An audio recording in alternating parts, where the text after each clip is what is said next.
plays very much into his psyche when it comes to decision making, because I believe that is now for him a PTSD moment where he has to. Tender, I'm sorry.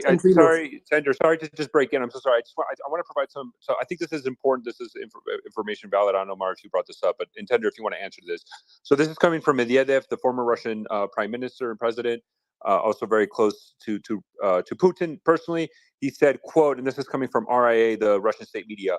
The development of events show that the actions of the persons who organized the military rebellion fully fit into the scheme of a staged coup d'etat. I'm going to say that again.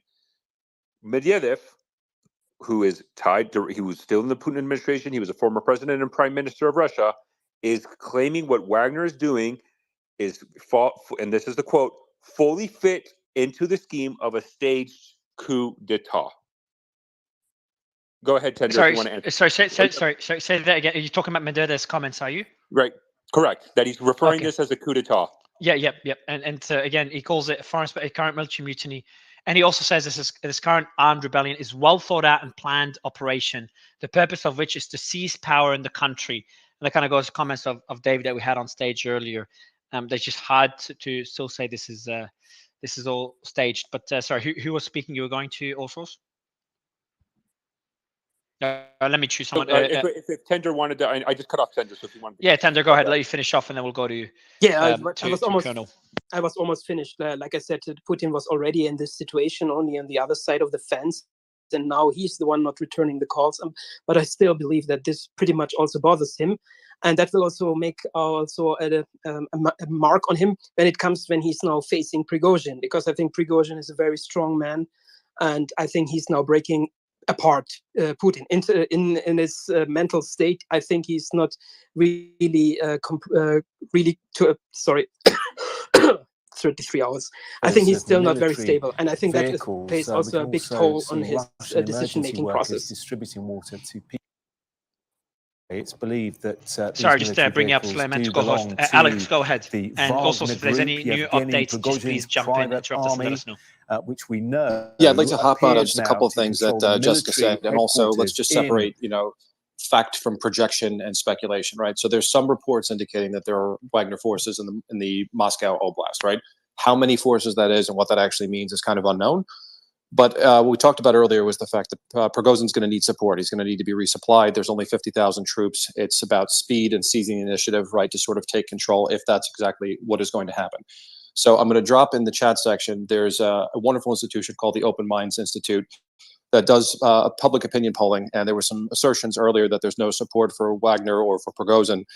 It's actually not true. The opinion polling indicates that it's sort of split within Moscow, in Russia in general, that there is in fact some support that Wagner and Prigozhin does enjoy when it comes to this context. So that's one piece. Second, Russia's a country of about 150 million, right? If the projections for casualties are true, say 100,000, right, which is what's been stated, in the open press, even only half of that is true, right? The United States lost about 8,000 troops combined between Iraq and Afghanistan over 20 years. Now, granted, there's a different cultural lens because we're more casualty averse after the Gulf War. You're talking about a country that's less than half the size of the United States, sustaining 50 to 100,000 casualties in less than 18 months. You can't hide the bodies for that long, even with all the propaganda for what's going on. Moms and people at home are realizing that's the case. The troops who are fighting in Ukraine are seeing what's true and what's not related to the propaganda. Putin has refused to visit the front lines. You never see him around armed troops. And troops that are withdrawing, we've seen indication that they're being shot and that they're using force to keep them from retreating. That is not exactly the military atmosphere that suggests that there is widespread support in the Russian military for what's going on in Ukraine, or for that matter, potentially switching sides in the event that something like this happens. So in terms of fact on the ground, is there a potential that the Russian military aspects of it could end up switching sides? The conditions on the ground suggest that that is absolutely possible. All right, so let me just mention more updates. Gherkin just posted the following and just kind of confirming what we've been saying for a while. And again, when we get reports of something constantly, it just means that it's happened a while ago. And we got the first report about an hour and a half ago now, maybe even 2 hours.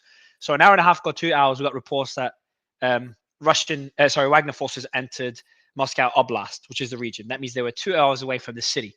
And now it's just confirmed again, Gherkin. Eyewitness reports that the columns of the rebellious Wagnerites, Wagner, entered the Moscow region and have already passed the village of Barabanovo, Kashira. The Moscow is 2 hours away. Ahead is the Oka River, the last major hurdle. Again, that was posted. I don't know when exactly. Let me check the link. And just to as I'm checking the link before anyone jumps in, 6:58, 7:11. So it was posted 20 minutes ago, and we've heard the first report at least an hour and a bit before that. So I would say we're about half an hour away from Moscow City, assuming those reports are correct, those unconfirmed reports. I do want to go to Mario. Colonel. I do want to share something that so we do have the first geoconfirmed image of the first Kadyrov forces have arrived in Rostov-on-Don, about 300 meters east of the Southern Military District headquarters. That was geoconfirmed. The original video was posted, it looks like around 50 minutes ago. And so far, there's been no reports of, I have not heard any shooting or fighting between Wagner and Kadyrov forces in Rostov as of right now. You have not shooting, sorry, which forces? Between the Chechens and Wagner. So it looks like the has made it to, which could explain the people that were detained by Wagner earlier. Right, we saw that there was Wagner claimed that the detained people. It looks like there was an advanced party who did enter the Rostov-on-Don, and they were about 300 meters away from the Southern Military District headquarters. So now that the 300 meter distance from the military headquarters has just been geoconfirmed for the video posted earlier. So at least advanced. So this could be an advanced party. That's what's been. It looks like it's suspected of Chechens in Rostov-on-Don to confront Wagner. We have not seen any reports of shootings. The only thing we saw was Wagner appears to have detained what is being reported as Chechens that might match that image. And just as I was saying, yep. Just as I was saying that they've arrived. You know how we said just a couple of minutes ago, report that the next hurdle is the Oka River, and there's just another report here from Amir Tsarfati, and again, all these are unconfirmed because things are moving so fast, but they just all correlate. Wagner forces arrived at Oka River near Barbanovo and have entered the Moscow region. So that was apparently the last hurdle that now they're saying they've entered. So we also have, Danish, thanks a lot for this. Secretary of State Anthony Blinken said that he spoke with the EU High Representative for Foreign Affairs and Security Policy and G7 foreign ministers about the fast developing situation in Russia. Quote, the US will stay in close coordination with allies and partners as the situation continues to develop. So another statement that means nothing just came out. Putin signed a law establishing September 3 as the day of victory over militaristic Japan and the end of World War II. Khaleesi, I'm not sure if you just shared this. Is Khaleesi on stage? No. Yeah, I'm not sure why Khaleesi mentioned this, but unless also you've got more context on this. Otherwise, I'll go to Colonel. Go to Colonel. Colonel. Yeah, I just wanted to talk about the nuclear weapons, right, and the tactical nuclear weapons. So even if there was an idea of using them, right, the chain of custody for the weapon is actually pretty significant, right? You've got to get a commander to actually order his logistics officer and a logistics supply team to actually pull a weapon out of supply. It's got to either go out to an airplane and have the airplane, crew chief agree to actually put it on there, or if it's going to go to land, it's got to actually go into it, an artillery battery. And then from there, you actually have to get a pilot to. Can I just you do have a TV in the background. It's hot. We can understand what you're saying. Yeah, okay. Just if you can move away, let me shut it down. Sorry. Thank you, sir. Thank you. And then obviously from there, you've got to find a pilot that's willing to fly that weapon and use it in combat. And I would tell you right now, I think that's probably going to be your biggest challenge. On top of that, once the pilot's flying it, he has to get an order from above to actually release it. So there's a lot of moving pieces happening there. I did have a question for Jessica real quick, right? So Jessica, you're in Germany. I'm a guy in Austria doing, security analysis. And I would tell you that I think the Austrians are kind of, their jaws are kind of on the floor. They did not see this coming. And I'm wondering if you're seeing the same thing in Germany. Pretty much, yes. And with the Austrians, I mean, they're even been more closely in bed with Russia than the German political establishment over the years. But of course, as a smaller player, that maybe gets less international headlines. Jessica, I'll give you the mic right back. Let me just mention just important developments. The Ukrainian forces have just said that they've regained control of positions. This is so fast moving. This is mind-boggling. They've regained control of positions that had been occupied since 2014, southeast of Donetsk.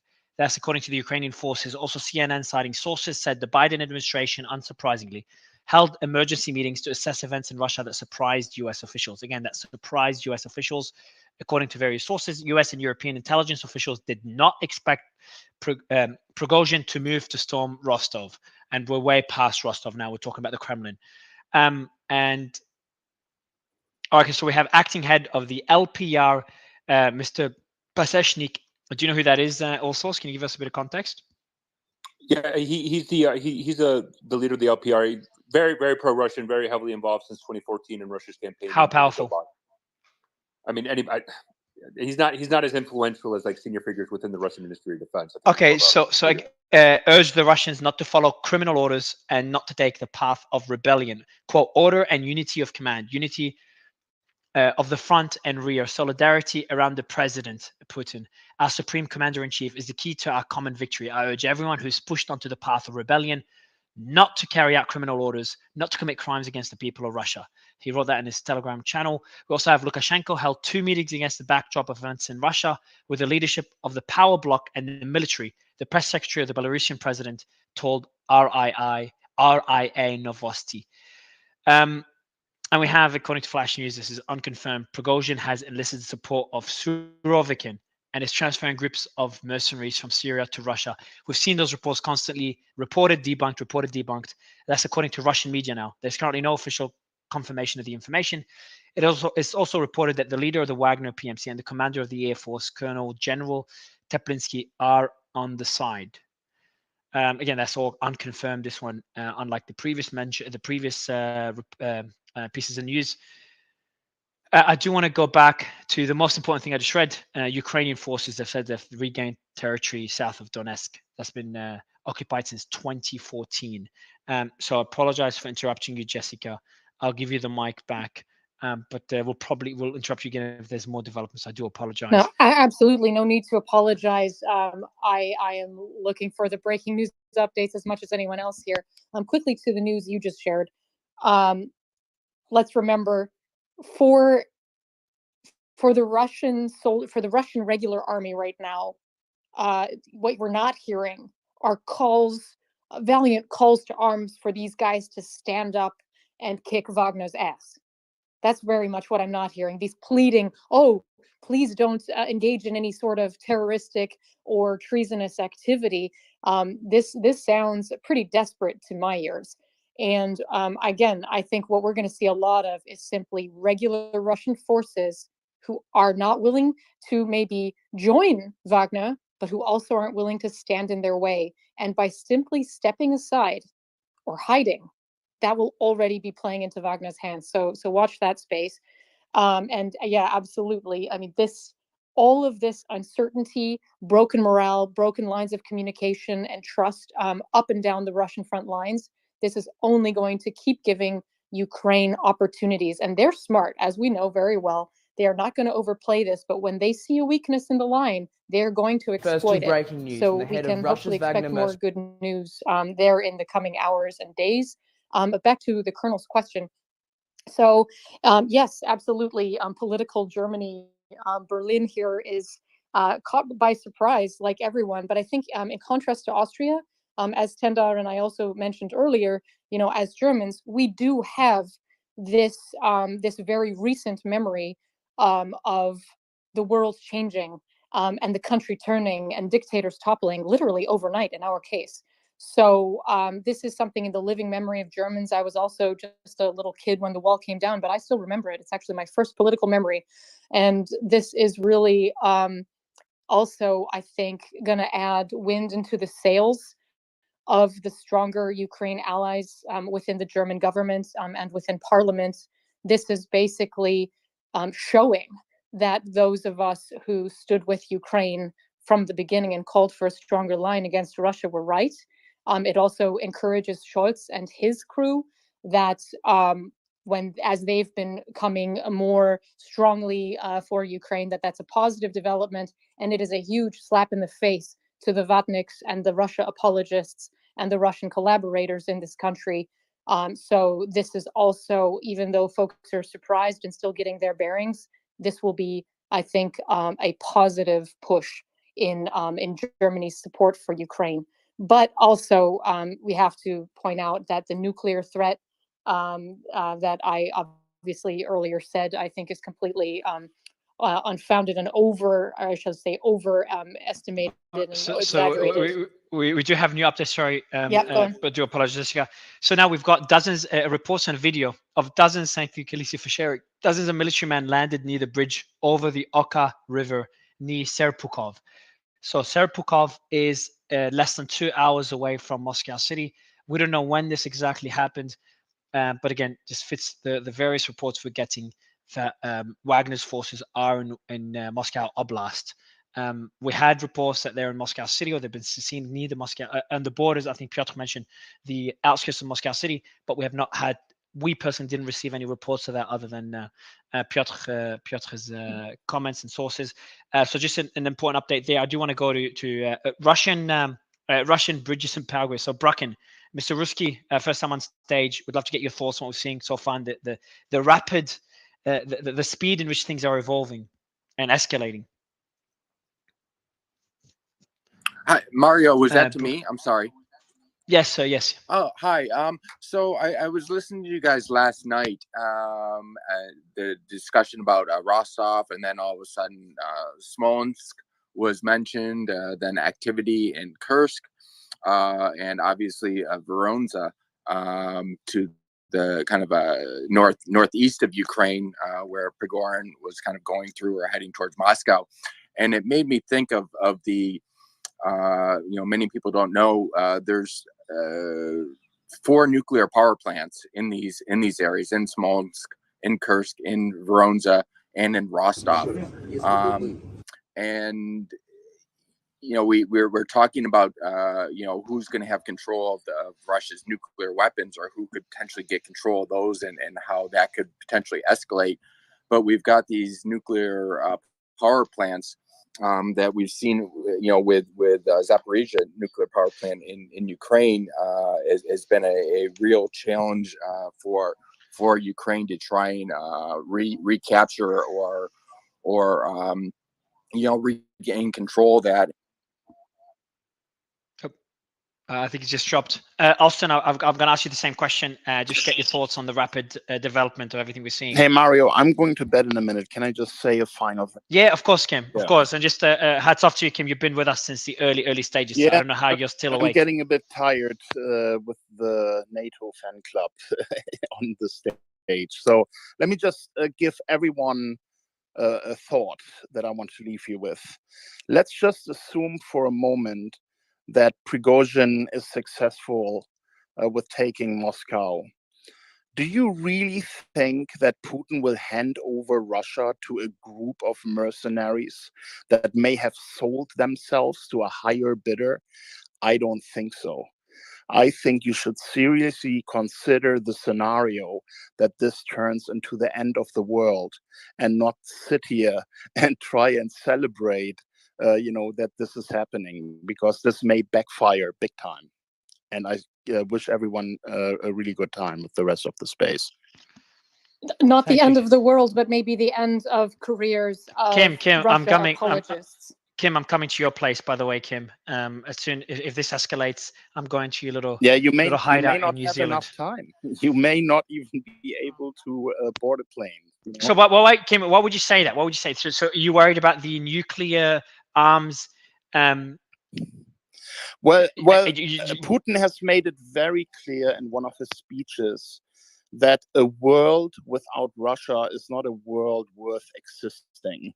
And if you think that he's going to hand Russia over to a group of convict mercenaries who may have sold themselves to the US, then you are mistaken. He is not going to just step down peacefully and hand the country over to criminals. So this is really an so end of the world scenario. Kim, I want to explore this scenario a bit further. I'm glad you brought it up. What could he do? Well, he has in a situation like this, he has the power single-handedly to activate the launch codes and send all of the nuclear arsenal of Russia to all the enemy states that he considers part of this aggression. That the what was the word? Everyone says it was an unprovoked war. Everyone who's really spent some time with it knows that this was very much a provoked war by the United States. So he's going to, unleash his nuclear arsenal against all of his enemies. And that includes Europe, that includes the United States. If you think this is good news, that this guy Prigozhin may be able to take over power, then you are completely mistaken. Appreciate the update, Kim. And Jessica, before you jump in, I want to share some. I'd like to address that as well. Go ahead, Osos. We're getting pictures of the Moscow River bridges across the Moscow River are being disconnected, and this is likely an attempt by the Russian authorities to halt Wagner's advance into Moscow city proper. Hold on. Medvedev just said 1 minute ago, the whole world will be on the brink of a catastrophe if Russian nuclear weapons fall into the hands of bandits. So as Kim was speaking, Medvedev said, he described the current armed rebellion as a well thought out, well planned operation, but he also said the whole world will be on the brink of catastrophe if Russian nuclear weapons fall into the hands of bandits. Now, the fear mongering around nuclear weapons is something that a lot of people push back on. And rightly so. Every time I do a tweet talking about like the movement of nuclear weapons to Belarus or the narrative by Medvedev, Putin, and others on when they would use nuclear weapons and how they're constantly being pushed, rightly or wrongly, just stating facts, is a point of concern. Well, we've crossed this a very long time ago, and where we're at now, I just refuse not to discuss the nuclear threat that we face, and I don't think we've come even close. People were saying days, weeks, months ago that this is the closest we've gotten, including many officials, the closest we've been to a nuclear armed conflict since the last Cold War. Well, where are we now? But I mean, Mario, what I would say is, I think what it's important to highlight that this isn't the first time that during the Soviet Union time we saw this happen already in the past in Russia, right? When the Soviet Union dissolved and became the Russian Federation.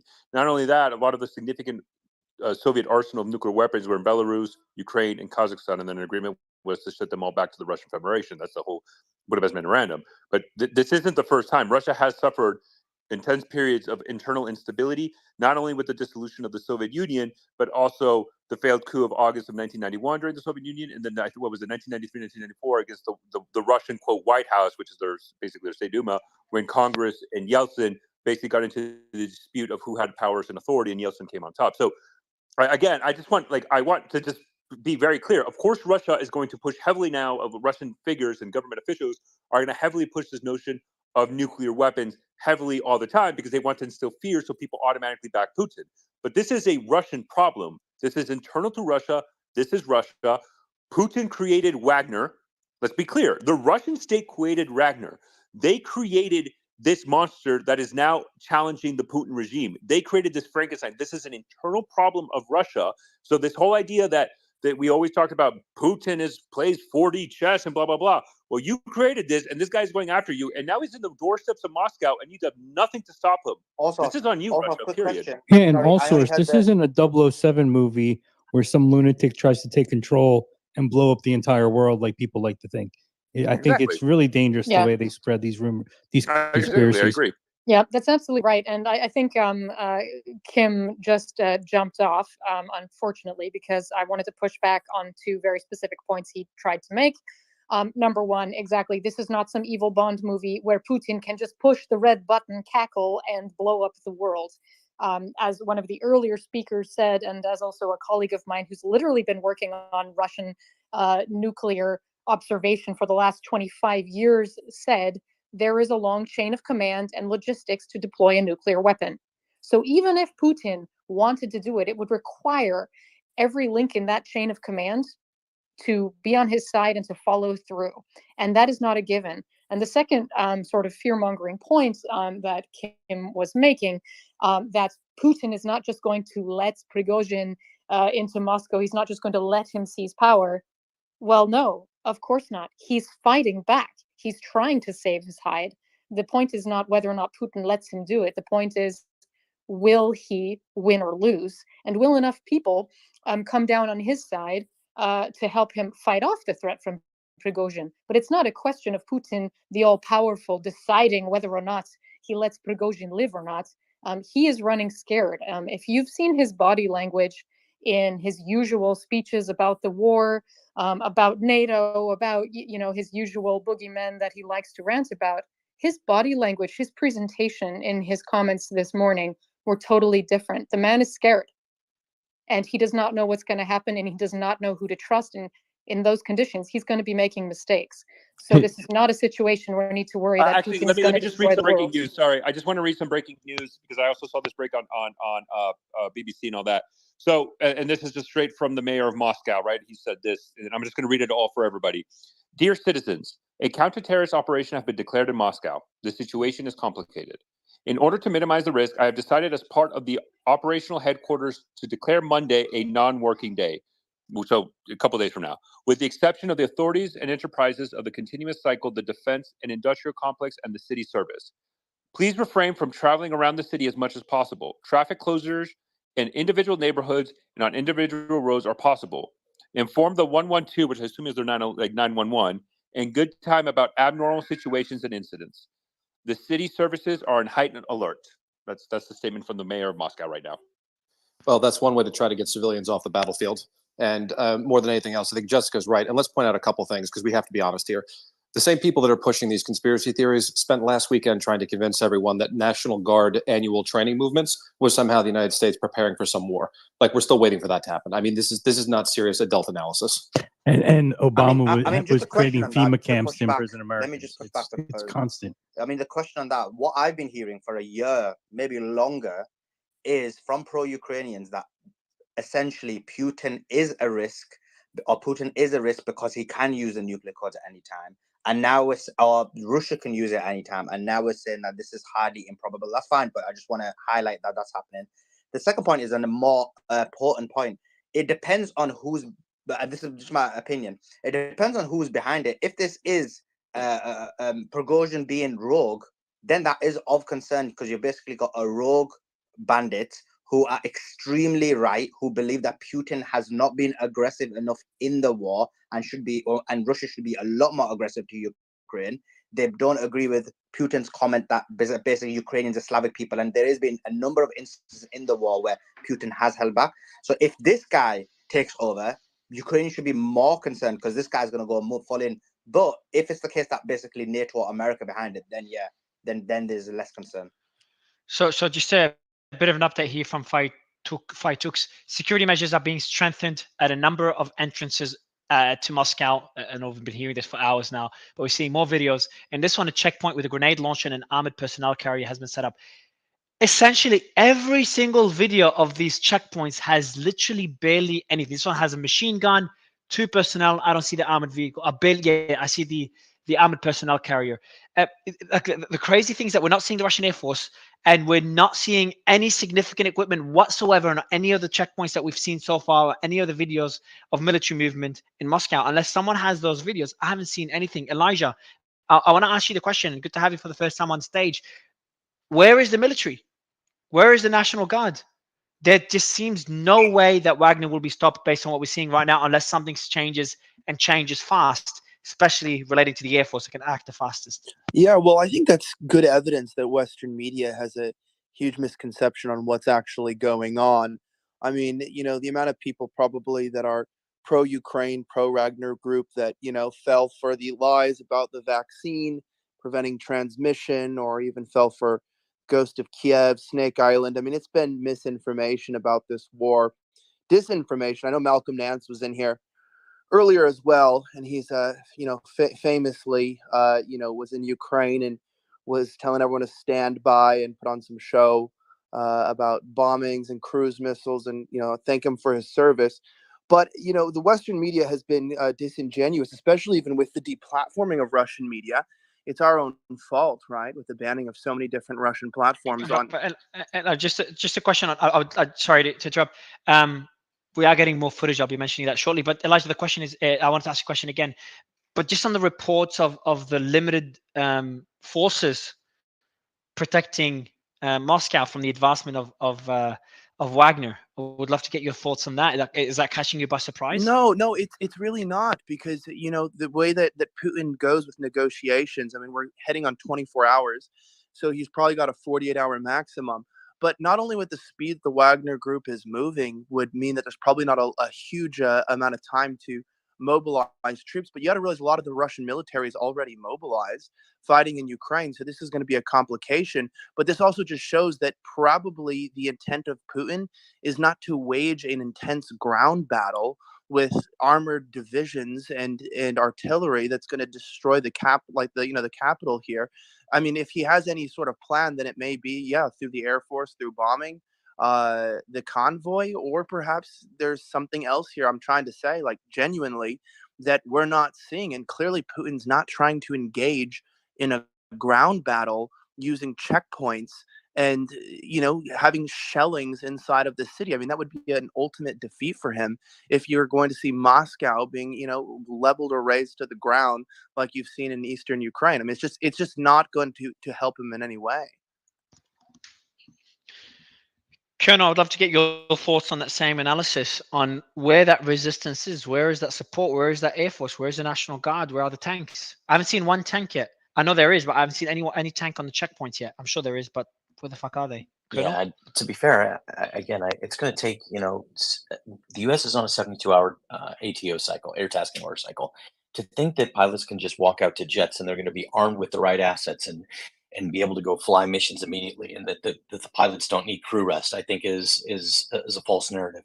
I would also say that, because someone DM me is like, well, what about the airplanes that are sitting on alert? I'm like, okay, well, yeah, but the alert airplanes were defined days ago for what they were supposed to do.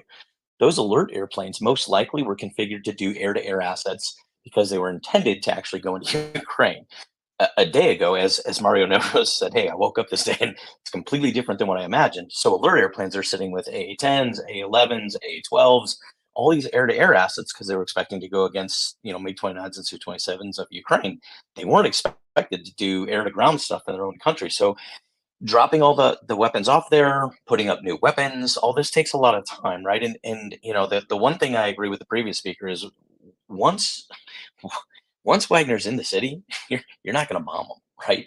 Because if you miss and you hit your own people, it's really going to go bad for you, right? And the only the most loyal force structure that exists in Russia right now, as Wagner moves towards Moscow, is the FSB.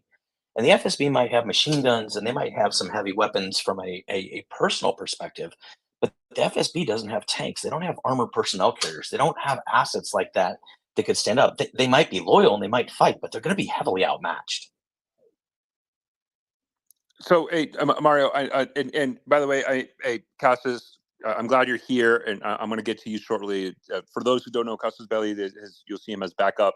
Does a lot of great reporting on Wagner and Africa. It's awesome sources, so I know we're definitely going to use you soon. But Patrick, I know you DM'd me directly, and you want to hit on this point specifically. So please provide your opinion on this. Thanks, Allsource. And this gets back to what Jessica and a few others were talking about earlier. When does Putin give up? And that's when the army decides what side it's on. And that's the answer to this too. Prigozhin can take Moscow. If he can't hold it, it doesn't matter. Putin is going to have to get reliable force that he can deploy. And to my mind, that means his least shot up units with the highest number of veterans who are pre-war service, rather than these traumatized conscripts that have been getting the crap kicked out of them for the past 16 months in Ukraine. They may end up in ad hoc Kampfgruppen that he has to deploy piecemeal. That's possible. He may end up having to give up huge amounts of territory in Ukraine to keep power. If that becomes the choice, he will do it. So he may be on the back foot, but if he can reestablish effective command and control and get some of these veterans from various units mobilized together into functional combat formations, then maybe he has a chance. I expect the conscripts to sit it out, frankly, or side with Prigozhin in some numbers, possibly. And I think the important thing to highlight, Patrick, on that again, where we continues to get reporting of Russian units switching side to Prigozhin. We cannot just analyze this right now purely as a Wagner-only military formation. This is right. Wagner with Russian military defectors who's gone here. Right. Allsource, can I just add real quick? And because these bases in the rear, that's conscript and a training cadre. As Jessica said, they're not getting involved in this. These are 20-year-olds that just got put in a uniform, a couple of weeks ago, and some guys that have been rotated to the rear to, teach them the fundamentals. They're not standing up to this. He is going to have to pull frontline combat units. That's the only way he survives this. Can I just add all sorts?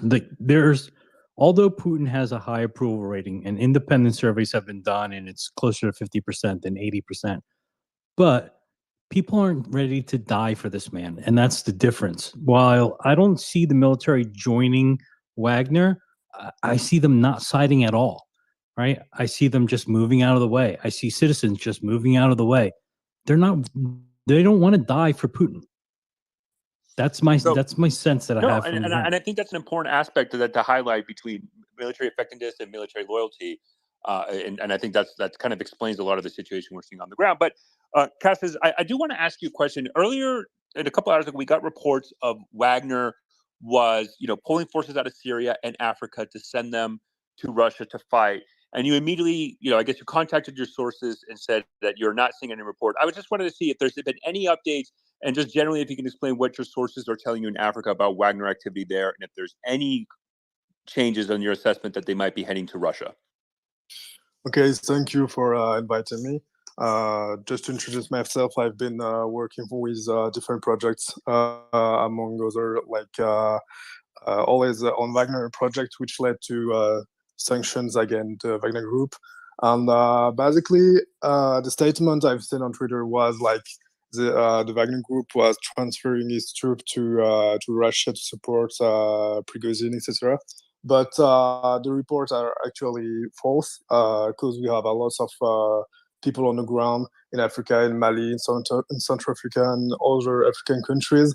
And the thing is, there's absolutely no activity from the PMCs in Africa, actually. Maybe we will see something changing in the future, but there's actually nothing happening right now.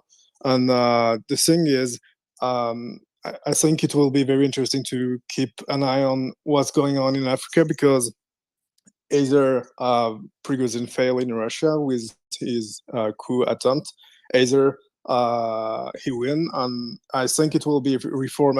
Wagner Group will be reformed in Africa, and it will have a lot of impact. Just quickly, we are seeing, just breaking here, Belarus as well. We are seeing potential coup attempts from Belarus based on what I'm seeing. And we'll read out: the Kalinowski Regiment, made up of Belarusian volunteer soldiers fighting against the Russian army in Ukraine, will make a public announcement to the Belarusian people at 5 p.m. today. And I'll read out the rest of their statement. The traditional white, red, white flag will soon return to Belarus. Free Belarus. So obviously we're seeing resistance here against Belarusian government. And I would find Belarus to be, I would not be that surprised if we saw a coup in Belarus. I think we all know that the president there, Lukashenko, has significantly less support than Putin. And he's in power because of Putin. So if we see Putin struggling to stay in power in Russia, I don't understand how Lukashenko can remain in power and keep his grip over Belarus. But that's just an important piece of breaking news there. But I want to go back to the panel and go back to Austin.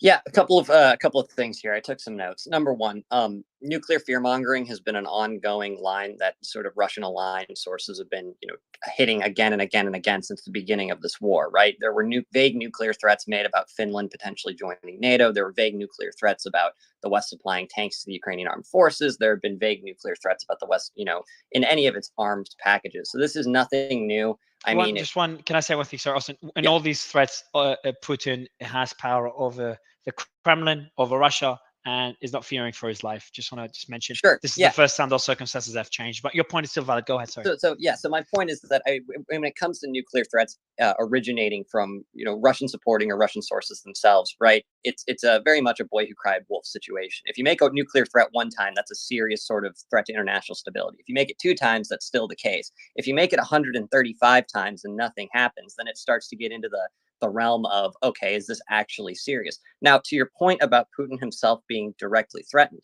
again, my calculus is still on this. It is a far higher potential for harm to Russia to conduct the use of nuclear weapons on its own territory than that of a foreign entity.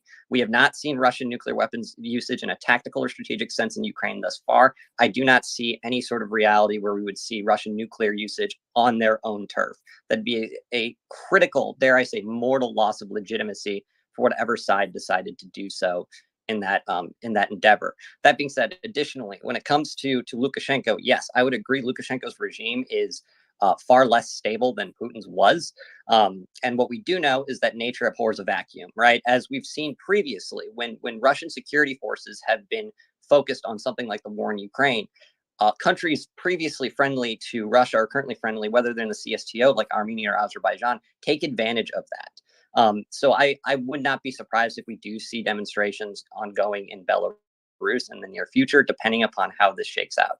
And then last but not leastly, of course, Putin is against Prigozhin right now. Putin is against Wagner. But the question is not what direction Putin decides to go. The question is what direction do Russian military units and Rosguardia units do? Because as Jessica very aptly pointed out earlier, if the Russian military is not directly contesting Wagner's advances, if they're just saying, we're keeping out of this, that itself is a critical threat for Putin's ability to sort of clamp down and re-secure the security situation in Moscow. And then finally, in regards to your questions regarding why are we seeing these checkpoints only having a machine gun, a grenade launcher, I think this goes to some of the previous points made in the early hours of the space, in that much of Russia's mobilized military forces are currently in Ukraine or on the border. So if they're going to redeploy some of those back to Ukraine, back to Moscow, they're going to need to airlift them. There's no way they're going to be able to drive and catch up to Prigozhin on the road. It's unlikely they'll be able to do so using the rail network. So something to keep an eye out for is if there's a large-scale military transport movement from areas where we know Russian units are deployed, attempting to sort of shore up those internal security services. So based on all of that, I'm just trying to catch up on everything. I think the situation where I'm very interested right now is we just got something. Okay, hey, we just got a picture. And then it's called, I'm just going to read it directly. In New Moscow, near the Central Ring Road, there are armed personnel carriers with the military. So the military continues to deploy armed personnel carriers across Moscow in anticipation of Wagner's arrival there. It would be interesting to see. I think right now what we're seeing is that Wagner, and we have to see specifically how many Russian military forces has switched sides to Wagner. Because also, yeah. I've been missing for the last few hours. How many people have, I know we don't know the number, but in the last few hours, how many have switched sides? So it's hard to specific. So we got an image of one soldier who claimed a specific parachute regiment has switched side. It's always hard to confirm that. We got another one of a BARS regiment, which these are kind of like Russian shock troopers, stormtroopers, basically, that have been very prevalent by the Russian military in Ukraine. Those guys, the BAR Z elements have switched. The Storm Z element has switched sides also to Wagner, and there was a couple of soldiers that released a statement. So it's hard to say, Suleiman. Is it also possible? Just another question: is it also possible that what Russian forces are doing, the military forces or Putin forces, however you want to frame them, are basically waiting for Wagner Group to get close to Moscow, and that's where the basically the resistance is going to occur? I think if you're okay, so because you don't want to spread out, do you? Like you don't like. And I think but I think the problem. I agree with you. I think that is probably the plan. I think the plan from the Russian government right now, from what we're seeing in the speculation, is I think it makes sense. They're trying to secure the capital because that's the center of gravity of the Russian government. But the problem with that shows is that then the Russian government and the Russian Ministry of Defense does not have confidence of able to stop Wagner before they get to the capital. Right, so their whole wouldn't that be weak tactics? Like if it was me, I would do the exact same thing. Like I wouldn't be spreading my forces. If you want active combat in your capital city, and you think that's not. I think it's not about tactical decisions at this point. There's operational strategic decisions that have to be all being coordinated in the entirety of the situation. And do you want Russia to have? If they had the forces, would you spread your forces out? So I understand the risk to the capital. I agree with you're not understanding my point. I agree with you. They wouldn't spread the forces out. That's the problem, though, of this conversation. That Russia doesn't have enough combat power to stop Wagner, so they have to consolidate their defenses in Moscow, which shows and proves that Russia's military acknowledges the shortcomings they have to halt Wagner advances. So their best hope is to try to stop them in Moscow. And then, by the way, Suleiman, I think the Russian military also has to take into account not only of stopping Wagner advances, but also to ensure that within Moscow, the situation calm is stable currently, and they need to have forces both to stop Wagner and also to implement basically a state of emergency in the city of Moscow. But if I may, Suleiman, because I think to your point, I would like to go to Alex.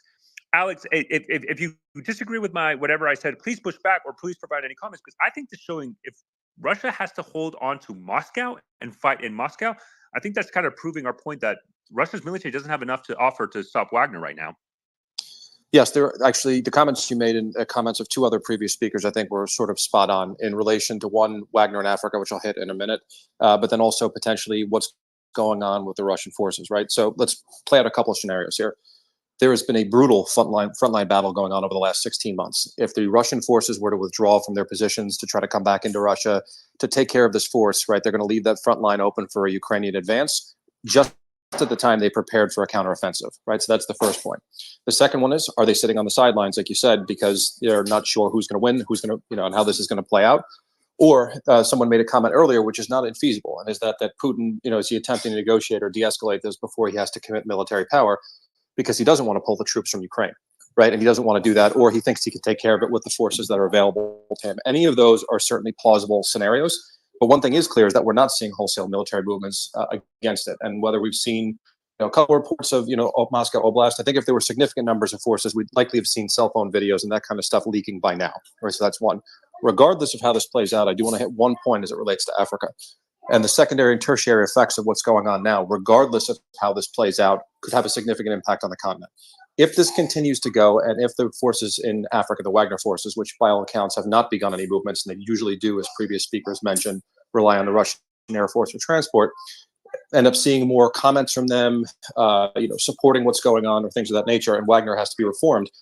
Those forces are there helping to do two things, right? Prop up strongmen in Africa and also bring back natural resources to help Putin avoid sanctions.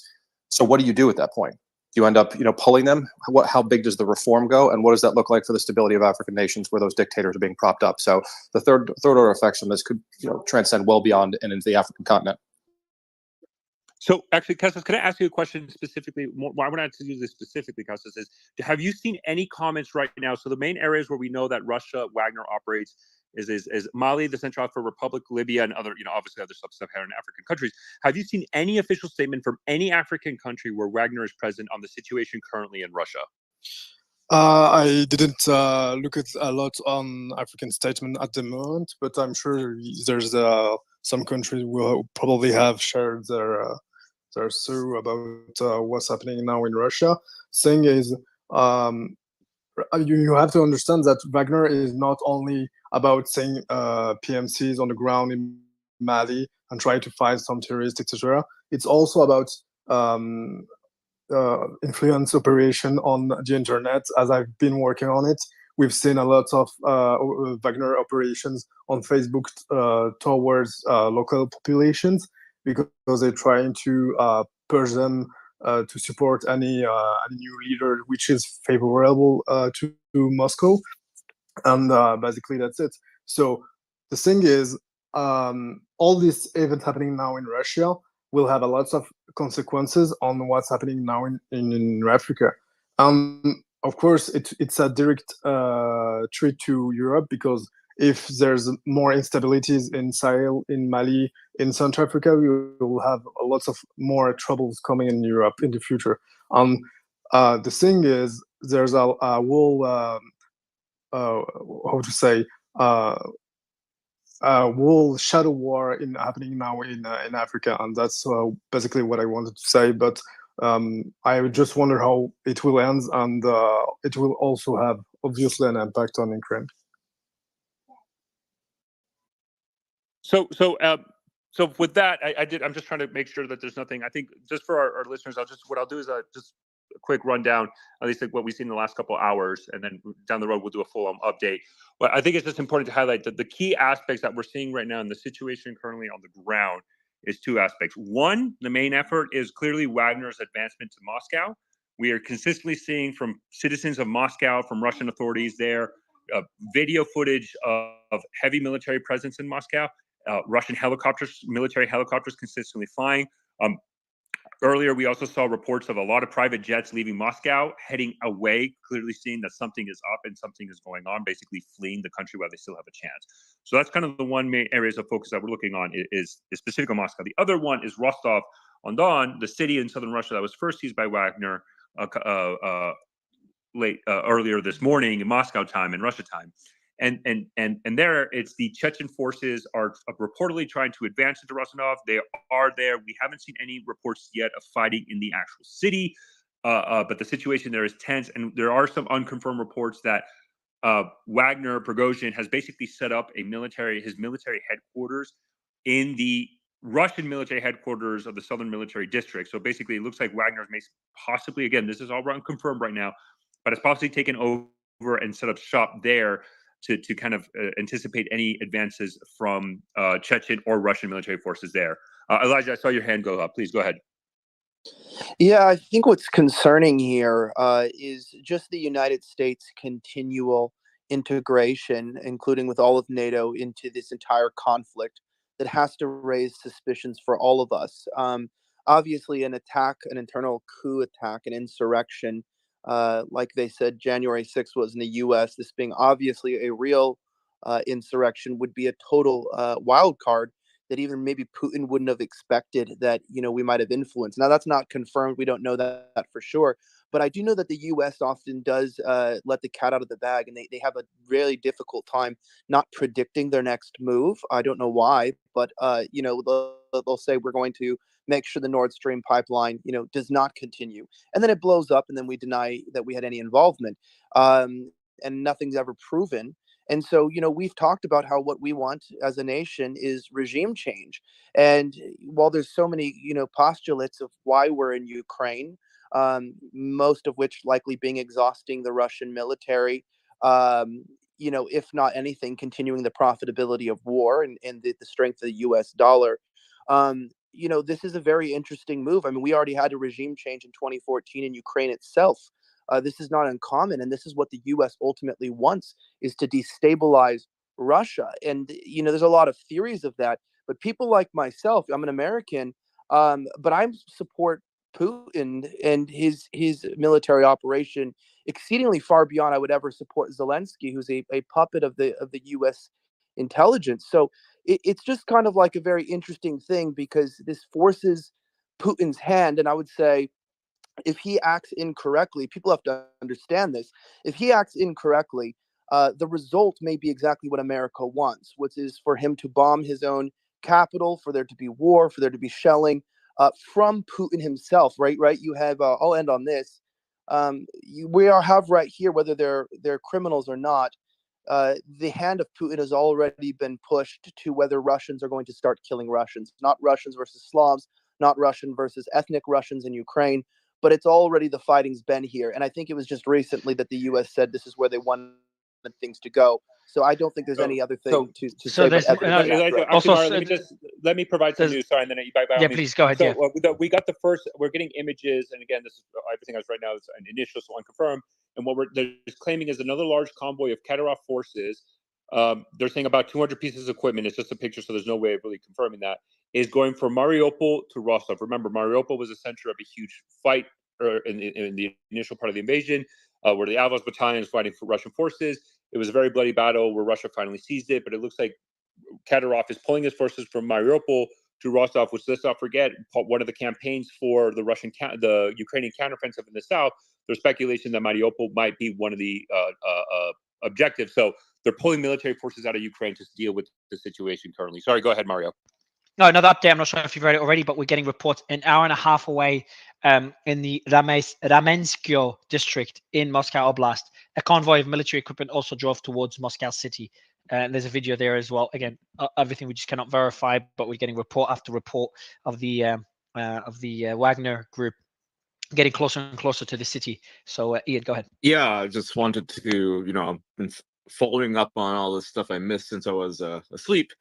And, earlier before I went to bed, people were all kind of giddy talking about how Putin had blown up the SMD building, how he's a bloodthirsty killer. He's a murderer, and this shows the brutality he's willing to inflict on his own people. He's going to blow up his own building, kill his own men, kill his own civilians.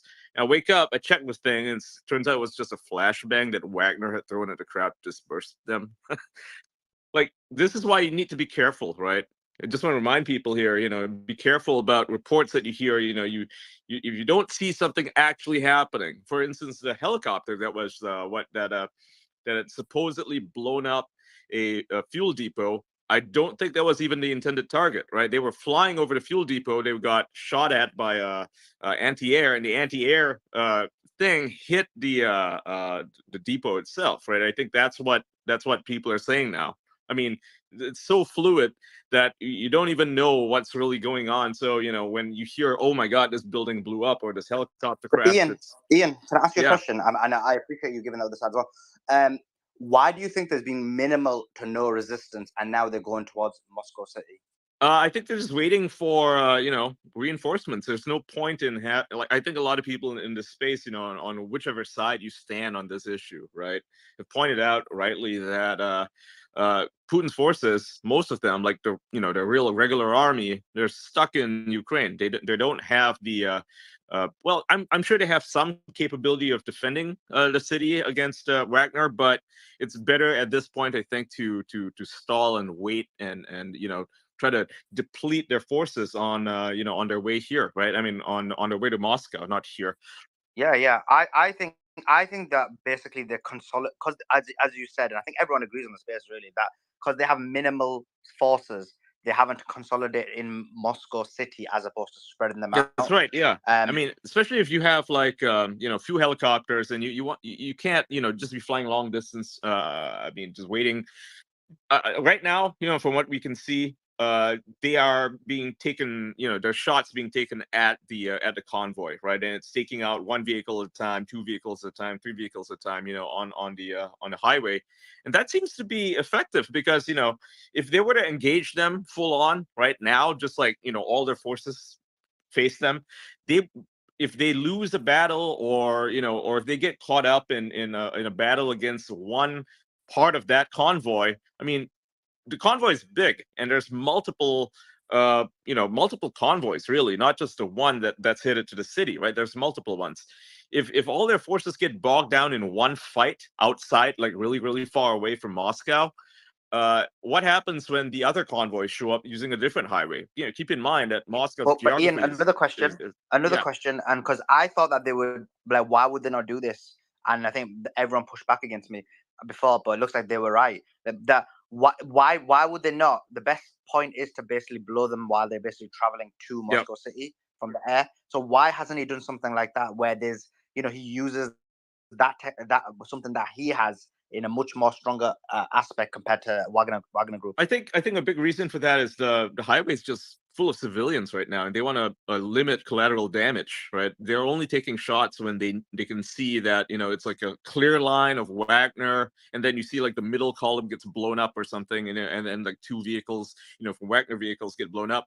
But I think for the most part, the problem is the convoy is like interspersed in between like real traffic, right? There's real, commuters basically, and they don't want to kill people basically, right? They want to limit the amount of damage that they do to the populace, because I don't think that would, I don't think anybody wants to see that happen, right? I mean, it's all fun when people on social media or the news, MSNBC or whatever, they're like, Putin's willing to kill his own people, he'll kill everybody, and it's like, oh, well, why doesn't he then?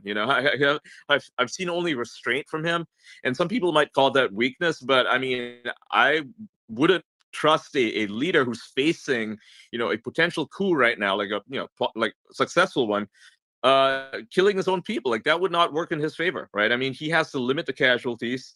He has to make sure that these forces are engaged in a way that just sort of makes sense, right? I mean, if they're the best way to get at them is to hit them at the checkpoints, right? Because civilians are going to get out of the way, and there's going to be actual battles fighting on the streets, but they'll be bogged down.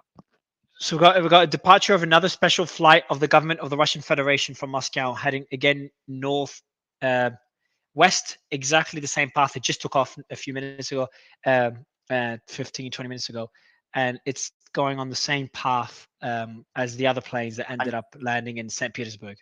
And then another breaking news, which I don't know if it's breaking news, but you might have mentioned it, but it's important contextually to what we're talking about. It says in the Moscow region, until July the 1st, mass outdoor events and educational organizations are suspended. The government has a decree. Yeah. Now, We're talking about why they're telling people to basically, they're telling civilians to not be out in outdoors. Bro, they're talking about yes, when we support, they're preparing for war. They say they or for battles or conflict. They've asked. I think there was reports of potential martial law being declared, and also you've been with me for long, so you could probably update on that point. Again, man, we're talking about Wagner forces being either on the outskirts of Moscow city or 30, 60 minutes away, based on the constant reports we're getting from various sources. My argument is that it's highly likely that the reason why there's been minimal resistance, except for the air, they could have shot them out the air, but Ian's argument is they didn't want to hurt civilians, that they've got minimal forces and they want to make sure they consolidate the efforts. It's going to happen outside Moscow or near. No, Moscow I think that's the City most logical. I think that's the most logical explanation, but I think that's the problem for Russia. I get that, but then doesn't that prove because why I'm explaining that point is just to slightly push back on, and it may not be the case because we're all we're just trying to guess what's happening, but that it's not the fact that people are allowing Wagner through. It's not that Wagner just going through and that people are turning and joining Wagner.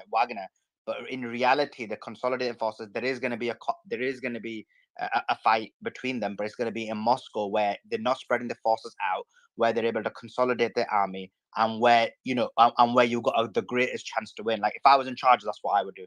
No, I see two. I see two possibilities. One is Russia. If Putin goes to Petersburg, buys time, consolidates his forces there before he goes back. Or two, the army's not getting involved because they don't want to die. They can't stop Wagner right now, right? So what are they going to do? Die for Putin? I don't think they're going to die for Putin. And I think those are the only two options. Is Putin goes to St. Petersburg, buys some time, consolidates his forces, and then pushes back, or people one of the planes that took over from Moscow to St. Petersburg is now returning from St. Petersburg to Moscow. So we're just seeing constant movements. Most military planes are heading from Moscow to St. Petersburg. I think we might have shooting in Rostov right now. Yeah, I think it's a bit noisy for me in the background, but Mario and everybody, I think the battle's going to be around Rostov-on-Don because that's where Prigozhin and Wagner have their leverage. It's over those southern commanders, the nuclear capability. The reason why we haven't seen a sort of retaliatory strike is because there are also anti-aircraft systems there. Those are all under Wagner control. And so until they actually wrestle back control of that and get the southern commanders back in power, then, he has leverage. That's where the fight is. If there's going to be a fight, that's where the fight will be. Yeah, and just to add to what you're saying, Jonathan, breaking news is, I think this is what Allsource was about to read. It says the first shots in the center of Rostov-on-Don, PMC Wagner drive away local residents. The last few hours they have been waiting for the arrival of the fighters, Ahmed. So again, there is. So the video doesn't show actual. From the video, we're not seeing any or hearing any shootings, but we are seeing civilians basically leaving that area. And to be honest, this kind of generally matches what we were expected. But I think a conflict, at least in Rostov right now, might be sooner than what was. I think whoever the previous speaker was saying. I think you're right. I think we'll probably see first Rostov, and then Moscow soon enough. So we are seeing probably the two most important battles right now in this coup: the one in Moscow, the one in Rostov. If we see Moscow fall, Kremlin fall, I wouldn't say it's game over for the Kremlin, but is getting very close to calling it game over. And if we see the fall of Rostov to the Chechenian forces with potentially the support of other factions that are supporting the Kremlin, then that could be the end of the coup. Both headquarters are under attack. I just don't know which one's in more of a threat. It's just too early to tell. I'm not sure what you guys think. The one in Moscow, they're nowhere near Moscow. Mario, the key here is they're 30 to 60 minutes away from Mario, Moscow. the key here is the Chechen forces, because Putin can feel confident that they'll still remain loyal. So he's probably trying to figure out which of the elements of the Russian army are still loyal to him. And so that's why this is where the battle will be. And if he can, he'll use use the Chechen troops to try and sort of counter and regain control of Southern Command. Yeah, how loyal are the Chechenian troops to Putin historically? Extremely loyal. Yeah, extremely so loyal. I think it's important, Mario, and I do have to hop off for a little bit, but some final points I'd like to make here are that I think it's important to compare the situations we're looking at in Rostov versus Moscow. In Rostov, we're looking at the Russian state sending the Chechens in on an offensive sort of pattern, right? They're going in, they're trying to root Wagner out.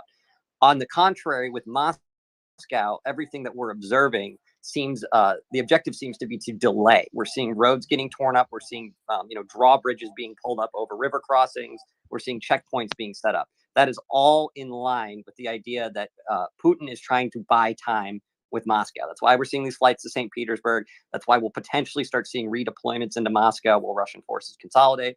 And also, in regards to the comments on where's the Russian Air Force, as Colonel Jeff pointed out earlier, the turnaround time for some of these strike packages does take hours to days. And secondarily, Wagner does have air defense systems. So I think there's a serious sort of concern that if you mobilize the Air Force, you start sending strike packages, and these planes get shot down, that's another hit to a rapidly scrambling Russian internal security apparatus. So some things to look for in the immediate, before I hop off, are how does Rostov go down in the next hour, maybe 2 hours? Because from what it looks like right now, with Wagner clearing civilians out, they're preparing for a fight. If we start seeing shooting there, then escalation will be happening very, very quickly. Additionally, continually monitoring the convoy to Moscow and how these checkpoints deal with them, whether they wave them through, whether they even try to put up some resistance, will be another nice sort of indicator for how this is going. Once again, Mario, thanks for having me up. Piotr? Sorry. Let me break in. We're sorry. So the wreckage, we're getting the first images, and this has not been reported. This type of specific helicopter. The helicopters we got reported shot down were 2 Mi-8s transport helicopters, 1 Mi-35 attack helicopter, a modern version of the Ka-52. We just got wreckage reportedly of a Ka-52 that was shot down in Talovaya, Voronezh region. They're reporting that the crew died and it was shot down by Wagner. And so I think because we've got a report that a 4th helicopter shot down when originally was 3 or 4th. This might be the 4th one that is the Ka-52, which is a more advanced Russian helicopter that got shot down with the crew members killed. Piotr, go ahead. You got some, sir? Yeah, thanks, Suleiman. Yeah, just keep in mind that the Russians have been putting delays and potentially forcible charges around bridges south of Moscow to try and delay potential invasions of the forces down there. There's also friends of mine in St. Petersburg saying that there is quite a lot of activity around a few of the airports with notable sort of high-profiled planes and delegation of people. So there's a lot of activity. Putin's gone under, which is inevitable during this time because he gives an initial statement of calm and assurance that he, as the leader of the country, is going to fight back. But now he's gone under as he begins to go into the operational phase of trying to actually get control of the situation, because at the moment it's crisis management as much as it is, as Austin and others are saying, they're trying to delay so that they can basically get themselves together, because Wagner have basically, as I said before, done a bit of a blitzkrieg. The time is not on their side in the sense of if the Russian government can get their shit together, then they can likely hold back the Wagner forces. Wagner is more well trained, but it doesn't have the numbers. So that's what I'd say initially. So hypothetically, if now we know that they basically go into the Moscow city and they're not being stopped, there's not been any form of resistance up to now. When do you see, if there is any resistance, and we don't know if there will be? When do we? Suleiman, sorry, just got to also share this. So now we're getting from Russian state media, the RA Novosti correspondent says, I'm just going to read it verbatim. It's on the breaking news channel. About 5 shots were fired at the headquarters of the Southern Military District in Rostov-on-Don. The fighters of the Wagner PMC asked people to disperse. I think this matches the video that was mentioned earlier as well. So now we're getting a Russian state correspondent of RA confirming the video and the claims of shots in Rostov-on-Don. And a minute ago, more photos of pictures of Wagner convoys by Tux News. Wagner convoy moving along the M4 highway in the direction of Moscow. Someone could look at this and geolocate the exact location. I can see smoke in one of the photos coming from next to the freeway, so something was shut down there. And there's been Igor Igorkin claims the eyewitness report that Wagner convoy have entered Moscow Oblast. Igor said this over an hour ago now. Almost an hour ago, sorry. So we're just seeing, again, report after report. I think it's conclusive that Wagner should be in the city of Moscow very shortly. What happens next is anyone's guess. But go ahead. Sorry, guys. Alex, go ahead. Yeah, no, I think some of the commentary has been absolutely correct leading up until regarding the Russian defenses. So we've seen planes going back and forth to St. Petersburg. I mean, Russia has a continuity of government plans, just like the United States does. That was enacted after 9/11 when you saw President Bush being flown around the country. So if they do feel there's a genuine threat to the stability of the regime, it would not be unheard of for Putin to flee St. Petersburg or something. I think the prospect of him leaving the country at this point. You are breaking up, Alex. So ability to sort of put up a fight to hold them, which you'd want to do if you're in their position, right? Is you're going to want to get them to fight, expend all their ammunition if they can, keep them from being resupplied, and then bring in the rest of your forces to kind of mop it up. So I think the comments that were made about Rostov and where this goes right now, and if they're able to break through, is key, because now they've lost the element of surprise, right? Because the jig is up, everybody knows what's going on, and now the second part is speed, right? In order for this coup to, if that's what it ends up being beyond a mutiny, as Malcolm mentioned earlier, it's going to require speed, getting in, and then getting defections from both the military and Kremlin insiders in order for this to work. And that part is all completely unknown at this point. So anybody predicting the outcome in either direction really has no idea what they're talking about. None of us have enough information to accurately predict which way this is going to go. Although it's likely to be a very, it's going to be a difficult and probably protracted. It's basically two land forces. This in order to remove the leverage and obviously the capability that Wagner has, the ability to fight hand to hand. This is going to be a hand-to-hand fight in Rostov-on-Don, and it's going to be pivotal. This is going to be key to what happens next.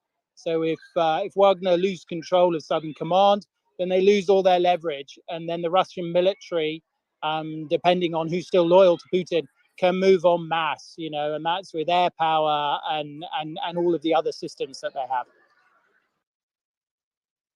Yeah, I would just add to that Rostov-on-Don is one of Russia's larger cities. It's culturally very significant for the Second World War.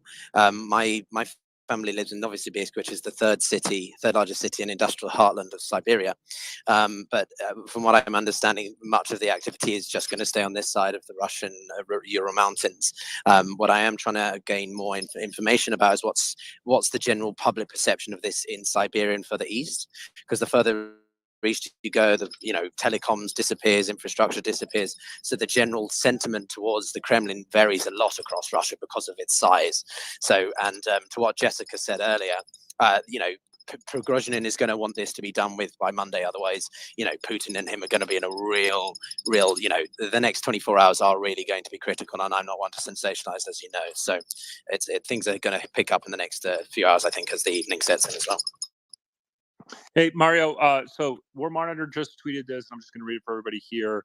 So I'm just going to read it entirely from his tweet. Residents of Moscow allegedly began to receive calls from unfamiliar numbers, supposedly from PMC Wagner. Residents are called to support the Wagnerites and take to the streets. It's from War Monitors. Yeah, good luck with that. Right, let me go to Colonel. Colonel, go ahead. I'd love to hear your thoughts. Yeah, so hold on. Before I go to Colonel, sorry. I just heard that in the background.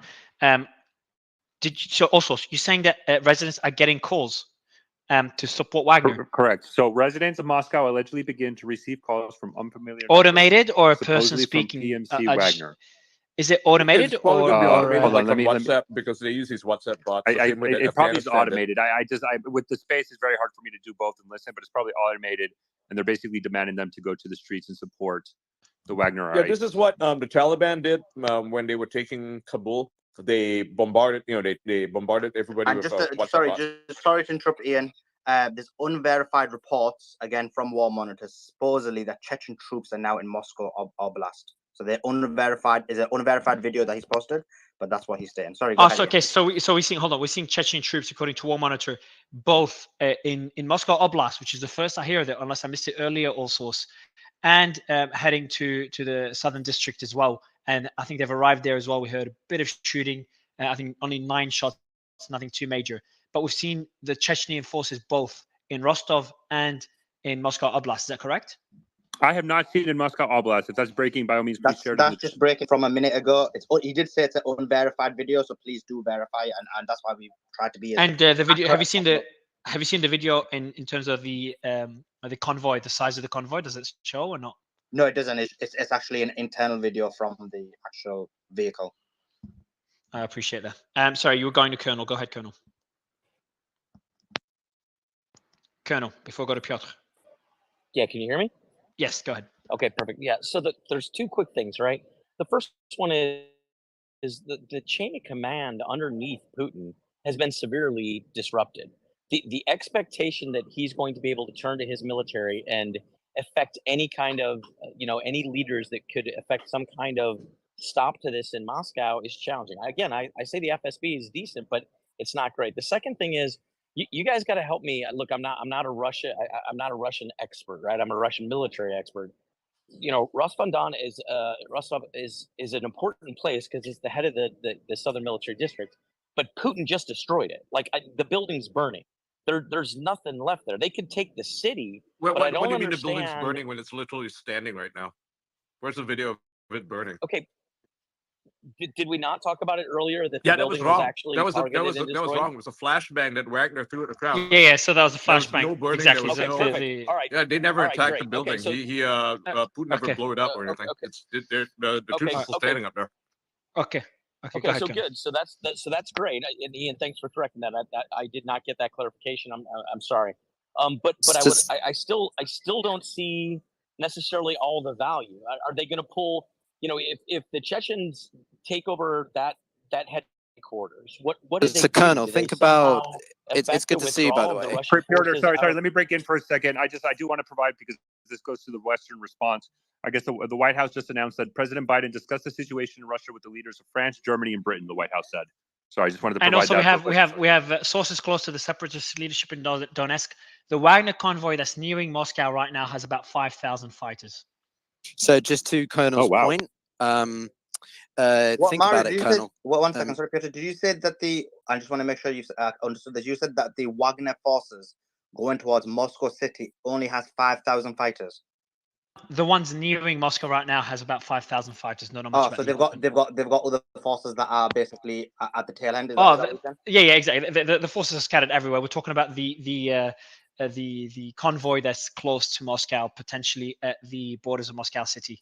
See, them numbers are small. So again, they are spread. You look at the Russian military, the full number, the full size of the Russian military. The number is significantly higher than the checkpoints we're seeing on the Russian, on the Moscow, on the outskirts of Moscow city. So, if I may, just Piotr, I want to get you. Yeah, Piotr, I've got a question for you. A couple of hours ago, you did mention your sources. I think you tweeted it as well. Your sources said that there's been reports of Wagner on the outskirts of Moscow city.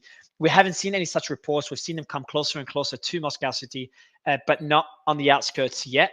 Obviously, it could happen any minute. Did you get any more updates on this? Have you been able to verify it from anyone else? Yeah, I'm checking on that one. I can't verify that. So if you want to remove it, I can retract the tweet. What I would say just to that is there's a lot of people who have, a desire to disinformation in this kind of role. So people will be deliberately wearing different pieces of uniform to mislead. Remember what the Russians did in Crimea in 2014, little green men. They didn't wear anything with memorabilia so that they could confuse people to invade. The other thing I just wanted to say to Colonel's question or point was, think of Napoleon and his invasion. What did the Russians do? They burnt down Moscow. So there is a propensity for Russians to burn something if they think it. We're not seeing any indication of that at all. Okay, no, I just wanted to use that as a historical. Yeah, example. I mean, people were using that as a historical example when they talked Ian, about Ian, the if I SMB may, building. just sorry, I just want to. burning I think we're starting to get more and more. Just 1 second. We're starting to get more and more reporting right now from. So, two things I want to bring up. One, some Russian Telegram channels. Again, this is all unconfirmed. It's hard to verify, but some Russian Telegram channels are reporting that Wagner's convoy to Moscow has stopped. Again, I have no other confirmation. That's the only thing that is being reported right now. So that's number one. And two, it does look like the U.S. continues to reach out to its allies in Europe and NATO. An account that tracks Ace Zhao, that tracks a lot in Turkey. He just claimed right now that the Turkish Foreign Ministry, Hakan Fidan, and the U.S. Secretary of State, Anthony Blinken, met on the phone to discuss this current situation in Russia. I think the U.S. government now is going to call every single ally they have to court to try to get the most up-to-date information to try to provide a unified front on the current situation. And we're seeing, and we did see the Ukrainian forces mention earlier, I think an hour ago, that the counteroffensive is going as planned. A bit before that, they said that they've taken back territory that was under Russian control since 2014. So we are seeing, reportedly, obviously based on the Ukrainian forces, but it's not too surprising, a lot of progress. Is this an official statement, or is this just Telegram pages that are claiming that? I can't remember. It's a couple of hours ago, but it was by the Ukrainian forces themselves that was going to claim. But again, everything should be taken with a grain of salt. Everything anyone says anywhere not only on this panel, but any news source. I really don't see do you want to go back? Also, the 2014 locations, given that it's all staffed by DPR and LPR. It's not staffed by Russians. Understood. I just want to get. I just want to ask a question. Also, the question I have for you is: you said there's been reports from Russian state media, I guess unconfirmed, that the military convoy, the Wagner convoy, has stopped moving. What do you know about this? Not media, Telegram. The fundamental difference. Okay. So Russian Telegram group. Any images, any other sources, and do you know where they exactly stopped? 1 second. No, not yet. I have not received any other information at this time, and it does not provide an exact location of where they might have stopped. Okay, so it could have, could be stopped because they're facing resistance. Could be stopped on the outskirts of the negotiated peace deal. There could be a peace deal. It could just be anything, or they might have not even stopped. So just kind of tell the audience we have no idea what's happening. Thank you, Alex. Go ahead. Yeah, I think, well, obviously, as you said, some of these reports have to be taken with a grain of salt, but there's a couple of things to note, right? So the first is if it's actually 5,000 troops that make up that column that Wagner is traveling on, we've seen reports that their total number of forces is somewhere between 25 and 50,000. If it's 50,000, it's 1/10 of their total force structure. If it's 25,000, it's 1/5. Also, right? can you please mute? You got a hot mic. Yeah. Go ahead, Alex. No problem. Hey, Thanks. Mario, you're gonna have to drop me, man. I'm getting that glitch again. Oh, okay, we can't mute. All right, no worries. Go ahead, Alex. I'll drop also. Hey, thanks for the shout No, out. no problem. Yeah, so I mean, if those numbers are accurate, it's between 1/10 and 1/5 the overall number of Wagner's forces. So the question remains, where's the balance of those forces is one. Second, 5,000 is about the size of a U.S. brigade in terms of people trying to figure out how big that is. And in terms of trying to occupy a capital city, a brigade of troops is not going to do it unless you have absolutely no resistance from the military. So them stopping out, if all those reports are accurate, them stopping outside of the city, to potentially regroup or wait. I mean, let's not forget when we had the Thunder run up to Baghdad in 2003. U.S. forces had to stop because they advanced so quickly that it almost outran the supply lines. So if these guys are moving quicker than anticipated, it's also possible that they're stopping for resupply. And as we've seen in the last year and a half, Russian logistics can be described, in a Latin phrase that we call an utter and complete shit show. So if that hasn't gotten any better, that's entirely possible. And then, as it was mentioned, what do you do at that point with 5,000 troops? It's enough to pose a security threat. But at that point, does it then start to signal that this is real, and you start to see defections? Do you start to see senior leaders or more military forces switching sides?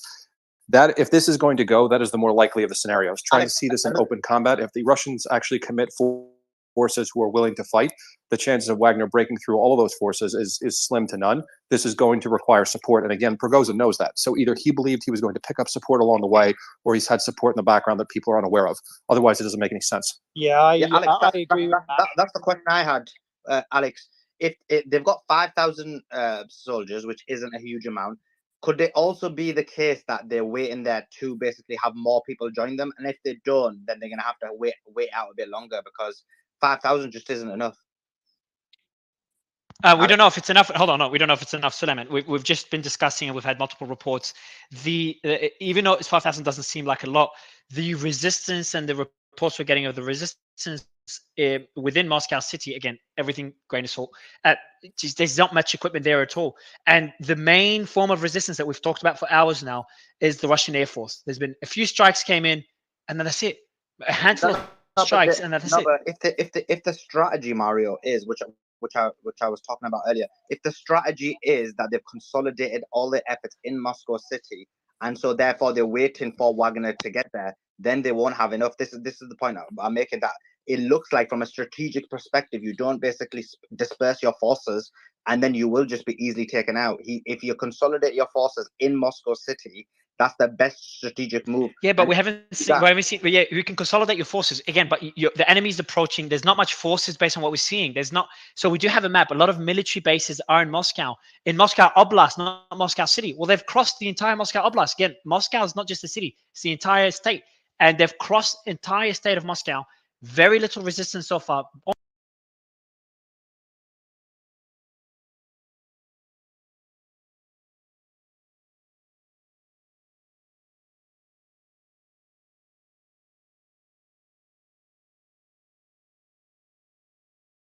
This rebellion will not be successful, albeit that it does come with a set of difficulties and consequences. It's interesting though, Mr. Akan, when you think about today, when all this started firing off. I guess it was very late last night, but early this morning, the Russian President Vladimir Putin gets a phone call from his friend Erdogan. But Erdogan, of course, the president of Turkey, a member of NATO, and of course we know that NATO is deeply entrenched in the conflict in Ukraine. Some people might say, wow, isn't that strange? NATO is calling Moscow to show support to Moscow at a time of a possible military mutiny that's being carried out. I know that Washington and Brussels, they've kind of looked at Erdogan over the years as a bit of a problem child with certain relationships that he does have with people that NATO doesn't always like. But how would you think that the NATO leadership will react to Erdogan reaching out to Moscow and pledging his support? You mentioned something just earlier in your question. You said, is it not strange? And to be honest, it is strange, of course, because yes, Turkey is a NATO member, it's an ally, but let's not forget that Turkey is also one of the very few nations that are currently being ostracized for its stance. And Ankara's stance on the matter has always been, one, yes, Turkey is a part of NATO, and I understand that there are responsibilities that come with that alliance and that partnership. However, Ankara's stance has also been that the Western Bloc, for the most part, has not been very understanding in where Ankara or Turkey sits geographically. Much of the conflicts in and around its region, and let's not forget, there has been support shown by Turkish President Erdogan to Russian President Vladimir Putin. But let's not forget that Turkey and Russia have been on opposing sides of the battlefield throughout time. And I'm not going to talk about ancient history before the establishment of the Turkish Republic. If we take into consideration Libya, Syria, even Azerbaijan, and even just this general crisis that's ongoing in Ukraine, the two countries have been opposing each other on the battlefield. But regardless of where they stand politically, geographically, geopolitically, the two leaders of the nations have always come to some sort of an agreement that regardless of what happens on the field, that we as leaders can come together. And this is the general understanding that Ankara has. Similarly, there was a coup attempt in Turkey a few years ago, and much of the Western Bloc was very quick to actually support that notion of ousting a sitting president that was elected diplomatically. If I'm not mistaken, it was during that coup, Mr. Akan, that actually Vladimir Putin contacted Ankara and actually gave Erdogan their heads up to get out of the area because there was a Western staged coup to kick him out. A Turkish journalist, Yasin Akan. Wish we had more time. Thank you so much for joining us. We'll see you soon. Thank you. Pleasure. So what a day here on RT International, with so much happening here in Moscow and, of course, in Russia's southern regions. A military mutiny underway by the Wagner group. Prigozhin's men reportedly marching on Moscow. And if indeed they do arrive, it might be around 10 p.m. local time. But Moscow has been secured with gunmen and radar defenses positioned all across the city. What a day. Nikki Aaron is here with your latest update shortly. During what some are calling history in the making, others are calling it a massive provocation. For the meantime, though, this is RT International.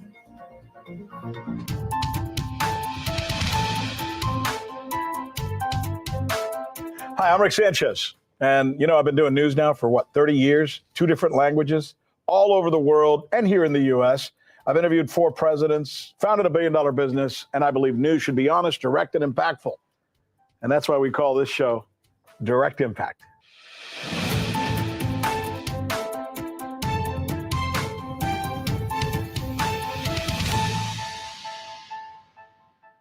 I want to start by showing you some pictures that are going to be hard to take your eyes off of, both because it's hard to look at them and because it's hard to look away. I mean, tell me as you look at some of these, see this? They almost look surreal, don't they? These are gang members, but not just any gang members. Many, if not most of them, belong to the notorious criminal gang Mara Salvatrucha, or MS-13 as they're often referred to. Credited with being one of the worst gangs in the Western Hemisphere. And you know what? They look it, huh? They look it. The government of El Salvador has been rounding them up, more than 60,000 of these characters, and they've built a prison that's going to house as many as 40,000 of them. Think about that for a minute. A prison for 40,000 criminals, mostly gang members, all who seem to... As much as we all are about what's happening.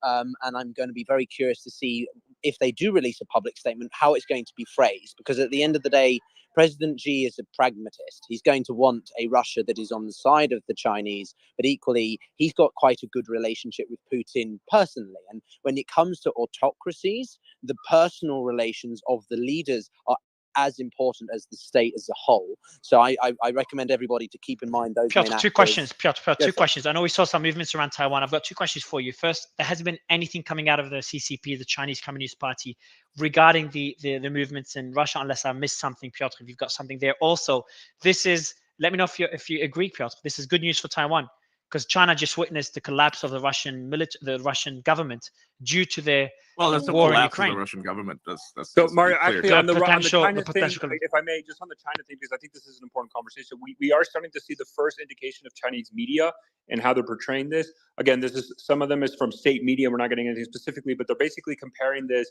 to kind of historical examples where the Chinese, back then, the Qing dynasty was unable to maintain control. And some of them are actually becoming critical, and Chinese state media critical of Putin, blaming Putin basically for neglecting Wagner and causing the situation. So we're starting to see the initial, at least from Chinese state media, criticization of Putin, but nothing yet officially from the Chinese government. So we're seeing slight, what I've seen, and that's based on the various statements, we saw that Kazakhstan, Belarus to a lesser extent, but Turkey, Kazakhstan, and now we saw that in China to an extent. So I We are just shared a seeing tweet very in the slight. net, Mario, from Yes. the Wall Street Journal, which came out about an hour ago, stating that it's getting quite surprisingly low coverage. So you've got the main state media paper called the Global Times. They've hardly mentioned it, not a dicky bird. The South Chinese Morning Post, which is a more of a Taiwan-focused, a slightly freer paper, has mentioned it a little bit. But no, China remaining quite quiet on this. And I think it's because they, like, the US and other monitoring the situation, they don't want to make any too quick knee-jerk statements and get it wrong. If the Chinese say something too soon, that could either play into the hands of Prigozhin or give too much confidence to the Russian government when they need to be focusing on it. I don't think the Chinese would support Prigozhin, but equally, I think this will severely, dent the long-standing relationship between Russia and China, because Russia has been the steadfast secondary partner in China's desire to usurp the Western-led political order. So quite quiet on that. Modi's just come back from the US. I don't think Modi's going to get involved, to be honest with you. So, but what I am interested in is the Middle Eastern states, right? The Gulf states, pretty quiet. African states, pretty quiet. Uganda said they'd come out and send their forces if the Russians need them, which is quite bizarre. So, yeah, No, lots that's not to really unpack bizarre. there. I mean, they've been close allies with Russia, and they train in Russia. The Ugandan military has a detachment of forces in St. Petersburg that's training there. I know, but what I mean is from a logistics standpoint, you know what I mean? To get Ugandan forces all the way up into southern Russia is not exactly an easy. Well, like I said, they have a operational detachment of effort. forces in St. Petersburg, so they would deploy those guys first. Yeah, All Mary, right, did you have a quick question for me as well? Yeah, not a question, man. Not a question. I've got a piece of information. Just let me verify quickly. Well, Mario, while you also verify, I just think check we're on starting news. to see Western governments through the embassies in Russia. So the French foreign ministry just advised all its French citizens not to go to Moscow, obviously, with the current situation, and they're highlighting the current tensions. And we're starting to see a lot of Western governments advise against any travel or to stay in place if you're already currently in Russia. Also, Russian channels are reporting that Ukrainian units have crossed the Dnipro River. Correct. And fights are Correct. ongoing, neither destroyed Antonivsky Bridge. The enemy has already transferred 3 tanks with the help of a ferry. Repeat, the Ukrainian forces have crossed the Dnipro River. And that's in Kherson. So that's remember when they blew up the dam? And more reports. Okay, we got some good news. Some good news. There's sporadic reports. I'm trying to get the source on Russian Telegram channels of negotiations ongoing between the Wagner Group and Russian authorities. Now, when we say Telegram channels, they're not random Telegram channels. There's a few Telegram channels that are trusted in the OSINT community. Also, do you want to give us a 10-second overview of these Telegram channels that you and your other people in your community Wagner, Russia has a plethora of Telegram channels that cover everything from Russia to Ukraine. Some of them are more reliable, some are not. But you always have to take everything that is said with a grain of salt. And I would be very careful of these conversations and negotiation for Russian Telegram channel. This could be an attempt to try to portray the situation as calmer as it is, because we see tensions are very high in Rostov-on-Don right now, and also in Moscow. So I think we just need to see if there's any. But remember, you did say, okay, so Turkish foreign minister is discussing the situation in Russia with Blinken. Things are moving extremely fast. You did say that the Russian convoy may have stopped putting some. May have stalled. Again, another way to speculate is that could be due to the negotiations that are ongoing. That would be very likely. Lyubov, communication with the commanders on the ground, not just there's also reports, again, in Telegram. We don't know what's true and which is just psyop and information warfare, but there's other reports that Wagner already has a presence in Moscow, like kind of like sleeper cells, and they're waiting for Wagner to arrive to activate. Again, this is the problem when you're trying to disseminate information in a breaking environment, and what is true and what is false, what is fake news, information warfare, what's actually legitimate information. There's so much information out there that's really hard to pinpoint exactly what's going on. Okay, so I've got some more information here coming in. So we've got Lyubov Sobol, who's a Russian political and public figure. Can you talk about her, please? Also, do you know much about Ms. Sobol? I think before I read the piece. Is she the head of the RT? Correct? If I'm not mistaken, I might be mixing up people right now. Let me check. She is a member of the Russian Opposition Coordination Council and the producer of the YouTube channel Navalny. No, I do not. Okay, no. So I think she's opposing. So Sobol is a well-known figure of the Russian opposition movement.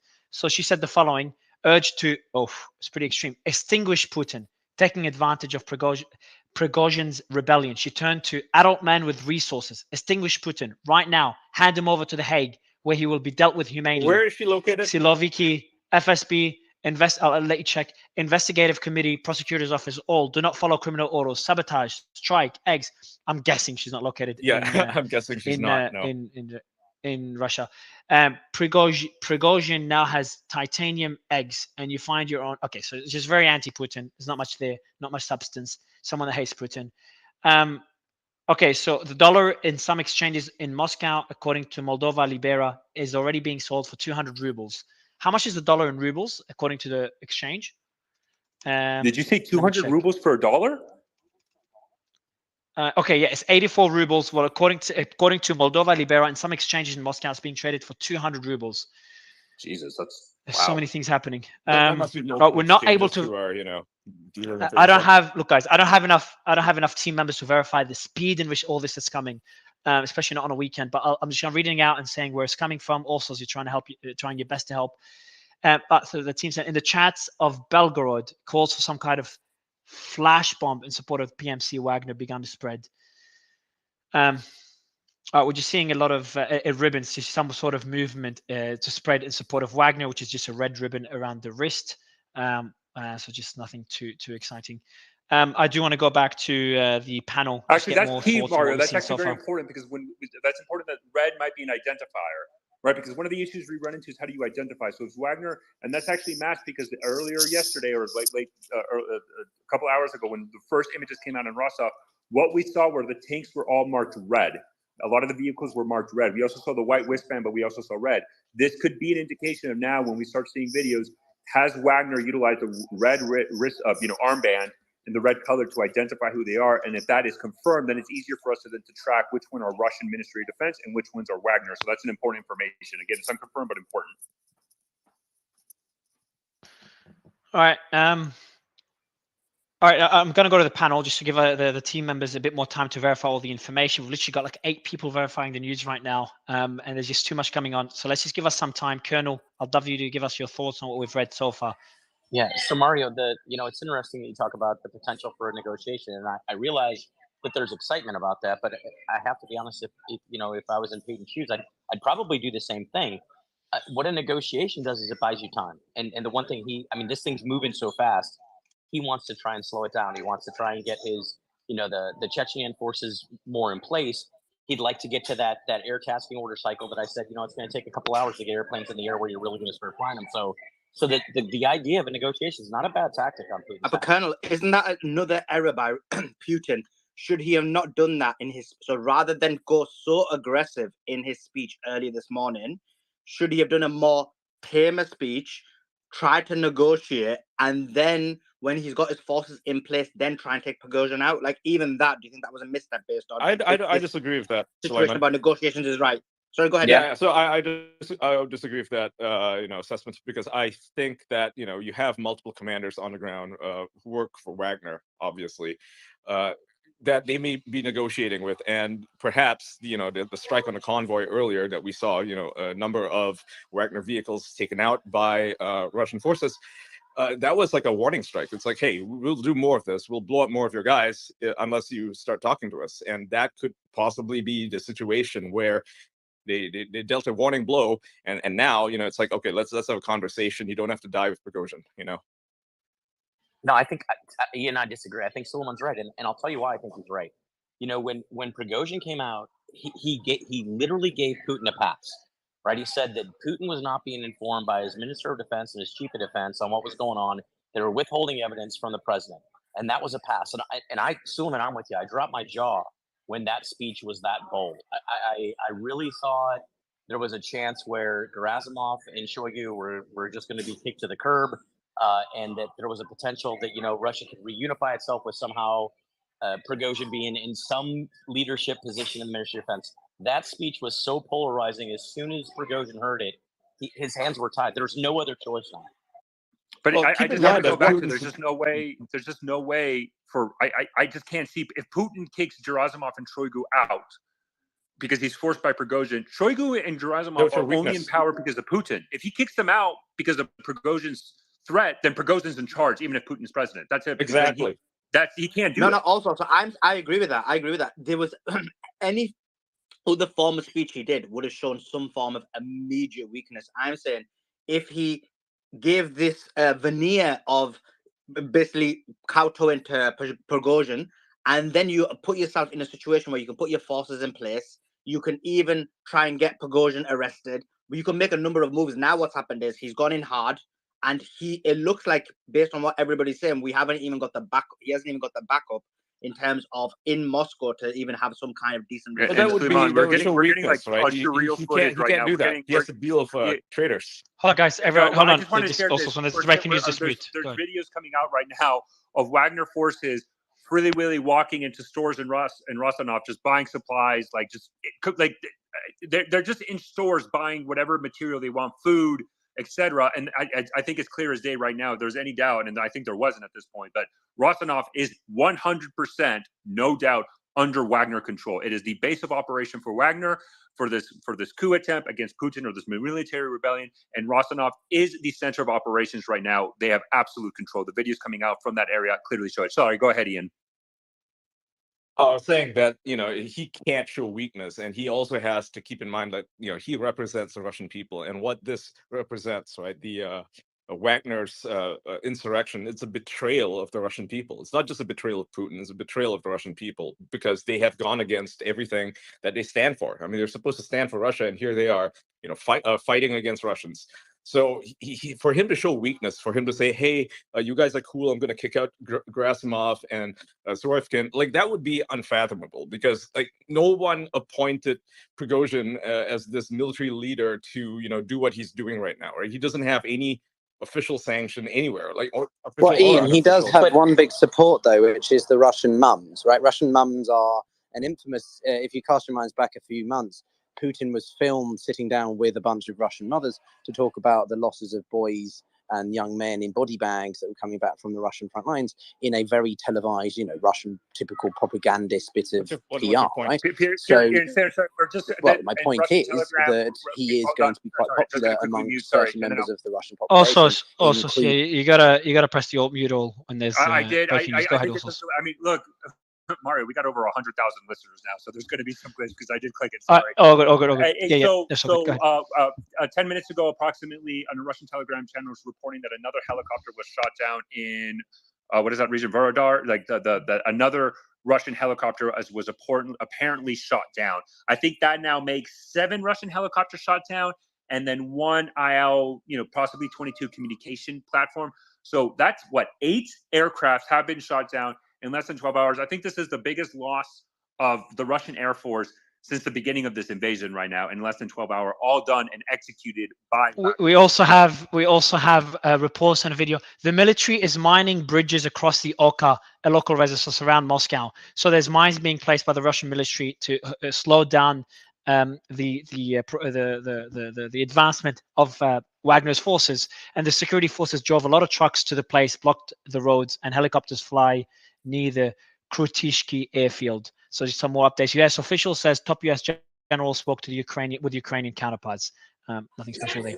So Ian, can I ask you a question? I don't disagree that Putin always has to look strong, but how is it not a strong speech that he comes out, he stands behind the podium, he looks extremely angry, and he says, "I just learned from Rogozin. I had a discussion with him. He is 100% correct that Gerasimov and Shoigu have been lying to me, and I am furious with them. I'm putting out a criminal, I'm filing them that they are now criminals of the state. I am bringing Prigozhin in here to learn more about some of the information he's had. Our nation has been completely upended by these 2 individuals who I no longer declare to be Russians. It is absolutely unbelievable that they have destroyed us." It would be a lie. Well, dude, the guy tells lies all the time. No. There's literally so blatant a lie that no one would buy it. It's ridiculous. Like, he's not going to throw his own generals under the bus. Little Green Men. Little Green Men was a ridiculous lie. No one in the world believed that. Okay, Little Green Men, whatever. Year later, he laughed about it. You're trying to make Putin's just going to blatantly lie to the public and say that the people that he commanded, that he ordered to the people directly under his control have been lying to him. So how stupid is this guy? No, he's not going to do that. That's ridiculous. No way. He's going to look weak in front of the army. That's the problem he has, which is why he's deploying Chechen troops.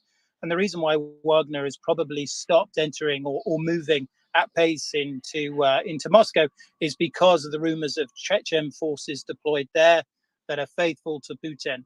Prigozhin and Wagner probably thought, their trip to Moscow, that army units were just going to roll in behind them, because it's obvious that general soldiers, those that are fighting, they identify with him and are seem to be more loyal to him than they are to Putin. So again, I come back to this piece about Rostov-on-Don, which is where this is where he will be stopped. This is where Putin can seize back control. If he loses that, then all he can do is buy time before more of the army units get behind Prigozhin and Wagner, and obviously the Chechen forces, which I think only number about 10,000, become overwhelmed. Go ahead, Alex, and then Elijah. Elijah, you've been waiting for a while. Maybe go Elijah first, just for balance, and then we'll go to Alex.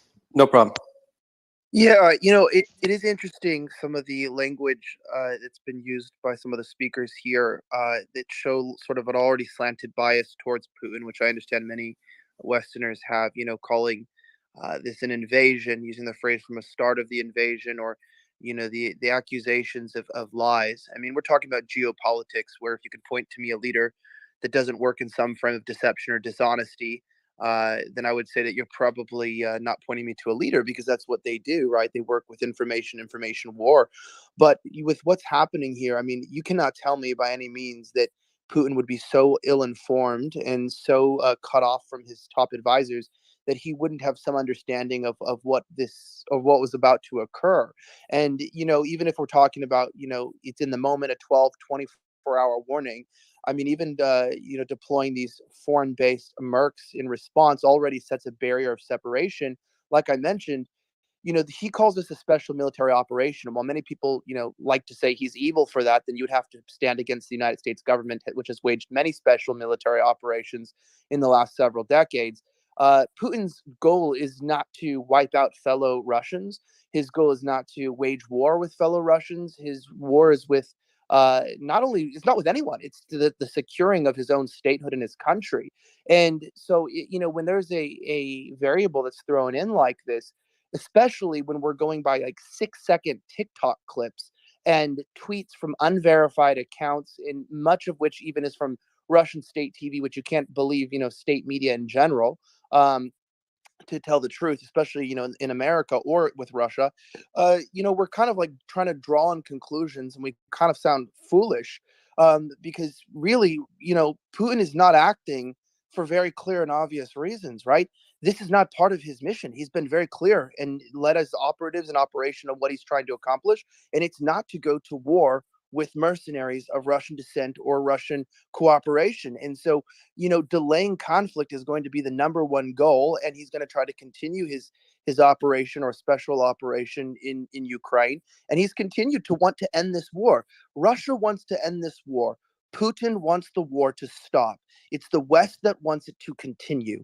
So it's not like he then wants to export the war further onto domestic soil and continue to wage it specifically in the capital. And so, like, this idea, I'll end here, of just, constantly predicting that, Putin is just this genocidal, insane leader that's much different than any of these other leaders in NATO or in the United States in general, is just absurd, because realistically, he's been clear on his objectives, and we have to take a leader at their word unless he's shown differently, and he hasn't, and this doesn't show any difference. So I don't think he's going to act and just start killing his own people unless he's exhausted every other resource, or else he defeats his entire initial purpose.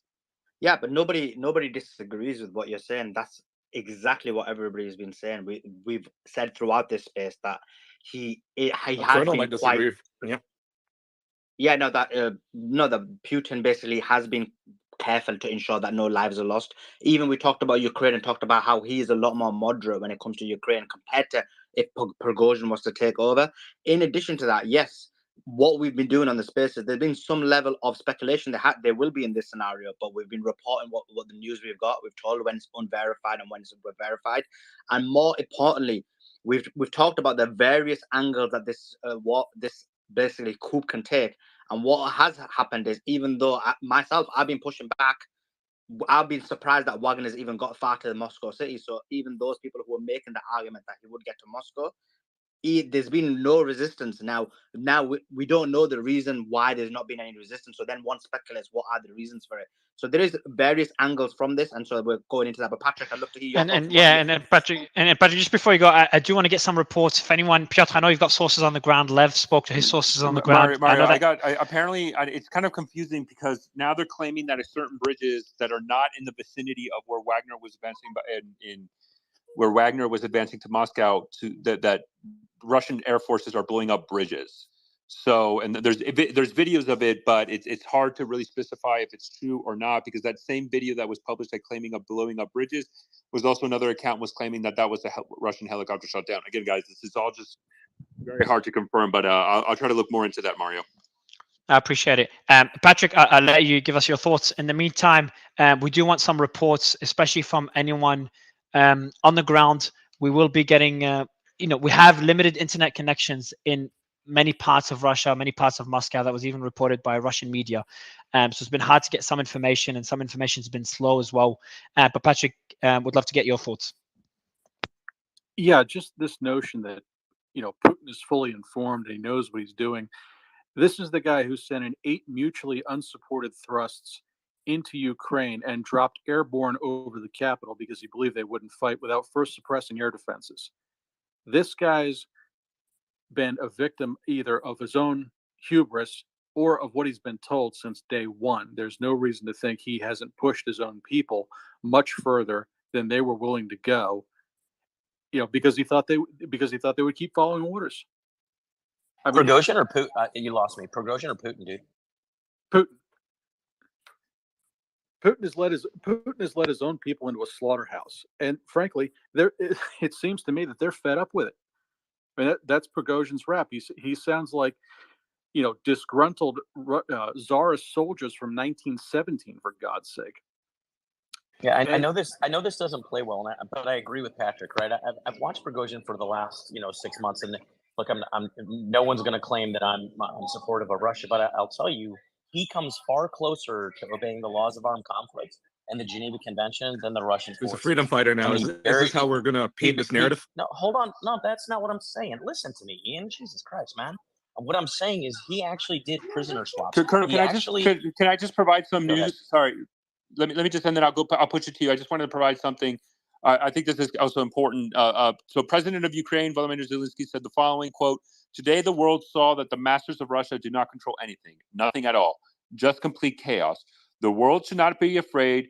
We know what protects us, only our unity." And then we got videos of large numbers of trucks going to block roads to Moscow. It's kind of like dump trucks and fire trucks, it looks like, or dump trucks and garbage trucks going down there. It's a significantly large convoy. And then also the president of Kazakhstan will hold an unscheduled meeting of the Security Council tomorrow. We'll hear reports from law enforcement agencies on the situation in Russia. Okay, go ahead, Colonel. Sorry. Thanks. He buried his forces with honors and dignity. I mean, there's pictures all over the place of his forces being buried and taken care of. He's accounted for his people correctly. He's actually paying off family members of those that are deceased in contracts that he had made with them. So it's not about being a freedom fighter. What I'm saying is there's a lot of soldiers on the Russian side like, hey, that dude gets it, man. If I die here, I want someone to take care of my family. If I die here, I want to be buried with military honors because I fought for my country. If I get captured by the enemy, I want to make sure that someone's going to freaking try and get me back, and that I'm going to be taken care of, and that they're taking care of those guys, they're prisoners, because I don't want to be fucking beaten to shit when I'm in jail. So I just want to, also, so if you could do me a favor, can you give us a recap? We forgot to do it for the last couple of hours. A recap of everything we know so far. We'll do it like maybe 4 to 5 minutes this time, just because it's been so long. In the meantime, we do have our team looking at if anyone's on the ground in Russia. We do want to hear from you. If you're talking to people who've got sources there, please DM me. The team is checking DMs. Please include sources. We'll need to verify everything. We'll bring you up on stage, especially anyone in Russia that does have internet connection. In the meantime, also, I'd love you to give us just a quick overview on how things are going, and then we'll continue the discussion. Go ahead. Hey, Mario. Go ahead, Elijah. Just quickly. Unmute. You got to unmute. Elijah, you got to quickly unmute before Ulsos goes on. Oh, yeah. I just wanted to say real quickly, it's 3 o'clock here in Australia. Yeah, all good. Anyway, all good. I appreciate it, Elijah. Me on. I appreciate it, man. Appreciate it. Thank you so much for jumping on. You're welcome anytime. Also, would love the update, please, sir. The mic is yours, also. Can you unmute? Okay. The whole thing I don't get muted while I talk. Okay. So I'm gonna backtrack a little bit. So we have the first things again from the beginning of this from last month in May of 2023. Prigozhin announced the seizure of Bakhmut. From that point, once he announced the seizure of Bakhmut, though, it's very important to highlight that prior to, during, and immediately after seizing it, he has consistently blamed Prigozhin, Wagner the chief of Wagner. Just correct. Yeah, for the listeners, the chief of Wagner, Prigozhin, when he has consistently blamed the Russian Minister of Defense Shoigu and the chairman of the Russian General Staff, General Gerasimov. Prigozhin consistently blamed those two Ministry of Defense officials of not providing enough support to Wagner to seize Bakhmut and any other operations they had. Immediately after seizing Bakhmut, Prigozhin announced that he was going to pull Wagner forces out of Ukraine and that he needed time to refit and reconstitute his forces for any possible offensive operations. Between May 2023, and just until yesterday, basically, Prigozhin has consistently and heavily criticized Shoigu and Gerasimov of being incompetent, undermining Russia's objectives in Ukraine, and of being incompetent and leading to the death of thousands of Russian soldiers. Shoigu, mid-June, announced a plan to incorporate every single Russian PMC would have to sign a contract to now be subordinate to the Russian Ministry of Defense. Clearly, this was a challenge to Wagner, and specifically Prigozhin, in his ability to seize absolute control to maintain control of Wagner. Yesterday, Prigozhin released a statement on his Wagner Telegram channel indicating that the Russian military launched an attack against a Wagner camp. And I can take over also, so I'll take over a bit from you here. Yeah, also, I'll take over a bit here, continue the discussion, then I'll let you fill the gaps as well. As well. Like while he was complaining on Telegram about how he wasn't getting enough munitions for his troops. Ian, just quickly, just give 2 seconds. Let me just give the update, and I'll give you the mic back. So we've got Prigozhin, the head of the Russian mercenary group Wagner. So he accused Russia of bombing his military sites in Ukraine. So it was near Bakhmut. So he said that the bombing, and I remember we were preparing for the Imran Khan interview we did, I don't know how many, probably yesterday, I don't know how many hours ago. So we had it prepped, and I told Suleiman, my co-host, I'm like, hey man, we should probably delay that. Prigozhin is saying that his base was bombed by the Russian military. And then we concluded that it's likely or hopefully him over-exaggerating as he usually does. Despite the Russian military defense claiming that there is no truth to his claim, Prigozhin said that 25,000 mercenaries would take part in a military coup organized by him. It was yesterday. I'm not keeping track of time. It's been a while. I haven't slept. Those who destroyed our guys today, who destroyed tens of thousands of lives of Russian soldiers, will be punished. That's what Prigozhin said. Now, initially, it was nothing targeted at Putin, but our concerns where he was focusing on the on Putin's higher ups, people that the executives that report directly to Putin, and I'll read out who they are in a bit. Those who destroyed our guys today, who destroyed tens of thousands of lives of Russian soldiers, referring to the Ukrainian war, will be punished. So that's what we were hearing this. I remember we were hearing this as we start interviewing Mr. Khan, the Pakistani Prime Minister. Igor Girkin, ex-Russian Federal Security Service, has stated, quote, the military coup attempt has begun. That was the first reference when we got that message of a military coup taking place. It took me a while to call this a coup. Eventually decided to do so. Multiple sources were claiming back then that emergency statements being prepared by Russia's Ministry of Defense. Other sources were claiming that Russian National Guard is on alert, so started getting concerned. Prigozhin sent an audio message saying details start emerging. The Minister of Defense urgently arrived to Rostov in order to conduct an operation to destroy Wagner, saying that they've used artillery and helicopter pilots covertly to destroy us. Some people say that might have been an assassination attempt against Prigozhin, but we just don't know. And then the tension started rising. And then we just saw sudden movement by Wagner, and we saw them get into Russian territory very, very quickly.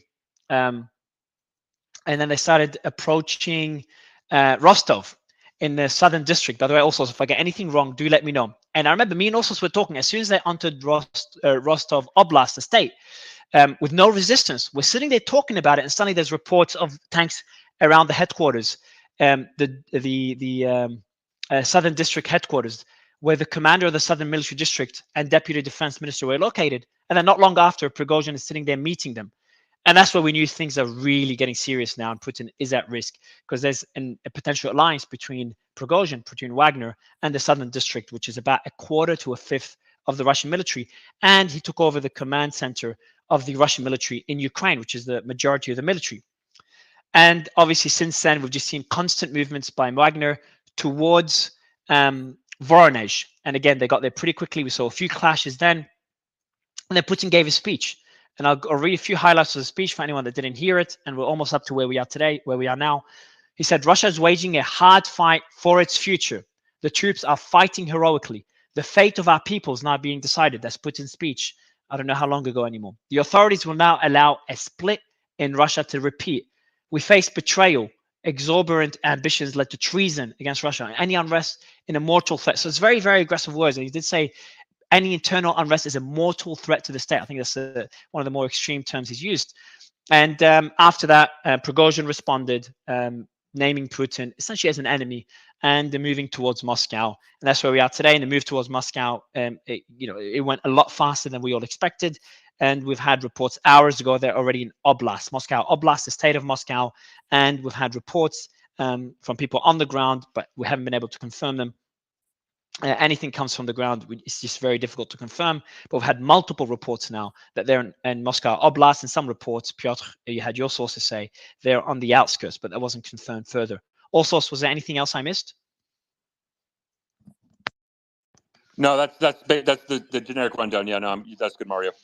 It was a number No, of I appreciate it. while we were reporting all of this, there were a number of I guess false reports on the destruction of the SMD headquarters that was unconfirmed at first. People were cheering it on, saying, "Yeah, Prigozhin's won." That didn't happen. That literally didn't happen. That was fake. Also, it's worth mentioning that Prigozhin. What led up to this, right? Months ago, he was claiming that he was having munition shortages in Ukraine. That is also unconfirmed, right? Because the Ministry of Defense denies that, and there's now speculation, a lot of speculation, in fact, that he had simply been hoarding all of his ammunition, right? Which is why it enabled him to actually perform this attempted coup, right? This act of insurrection, using all of the weapons and munitions that he had basically hoarded while he was in Ukraine, and to use it against the Russian government, right? So and yesterday when he claimed that his camp was attacked, I think people on all sides, whether you're Ukrainian or whether pro-Ukraine, pro-Russia, whatever, pretty much determined, even on the space, right? We speculated quite strongly that that may have been faked, right? Because it looked like a really low quality production. It didn't look like like what he had claimed. He claimed that his whole camp got blown up by MOD. It seemed very unlikely that they would do such a thing, right? I think that was he used that as a precursor to launch this attack, this act of armed insurrection on the Russian government under the false pretenses, claiming that look, our people they're traitors to us, they're killing us all on the battlefield, and they're not only are they cutting us off from weapons that we desperately need, so we're going to take matters into our own hands. I think we had a lot of some speculation yesterday that Prigozhin, he has been put in a hard spot, right? Because although he made his name in Bakhmut, his claims was that the counteroffensive, that when Ukrainians did a counterattack, Russians would not be able to resist it at all, right? That it would simply crumble.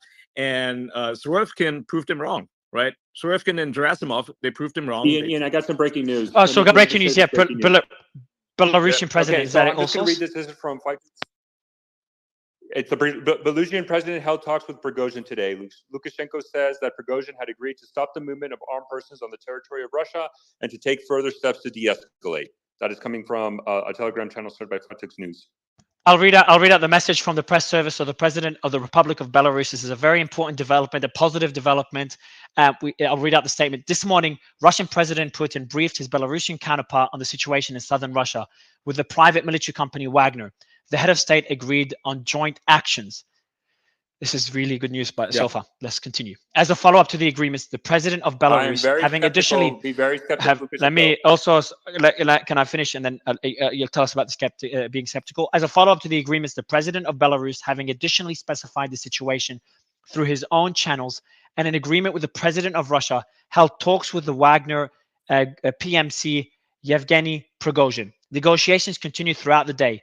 As a result, they came to an agreement on the inadmissibility of unleashing a bloody massacre on the territory of Russia. Prigozhin accepted the proposal of the president of Belarus, Alexander Lukashenko, to stop the movement of armed persons of the Wagner company on the territory of Russia and take further steps to de-escalate tensions. At the moment, an absolutely profitable and acceptable option for solving the situation is on the table, with security guarantees for the Wagner PMC fighters. As previously reported, also during today, the president of Belarus held 2 meetings with the power bloc of the country on this situation. Initial thoughts, it's a very pretty major development. That's a massive development. So, I mean, what does Prigozhin get out of this deal? I would just be very skeptical. I would be very skeptical that First of all, Lukashenko's generally, full of shit. Sorry, I'm just going to say it. Number one. Number two, if that is actually true, being full of shit. Yeah, Lukashenko releases. He has numerous times. Oh, has he? Yeah, example, please. Lukashenko.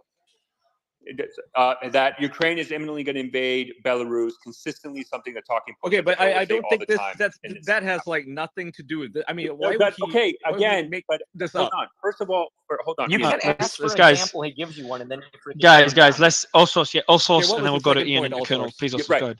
Look, I'm just saying. I'm extremely skeptical of any claims by Lukashenko. But if this would align, just quickly, this would align also. This would align with Russian Telegram reports that the Wagner convoy heading to Moscow has stopped.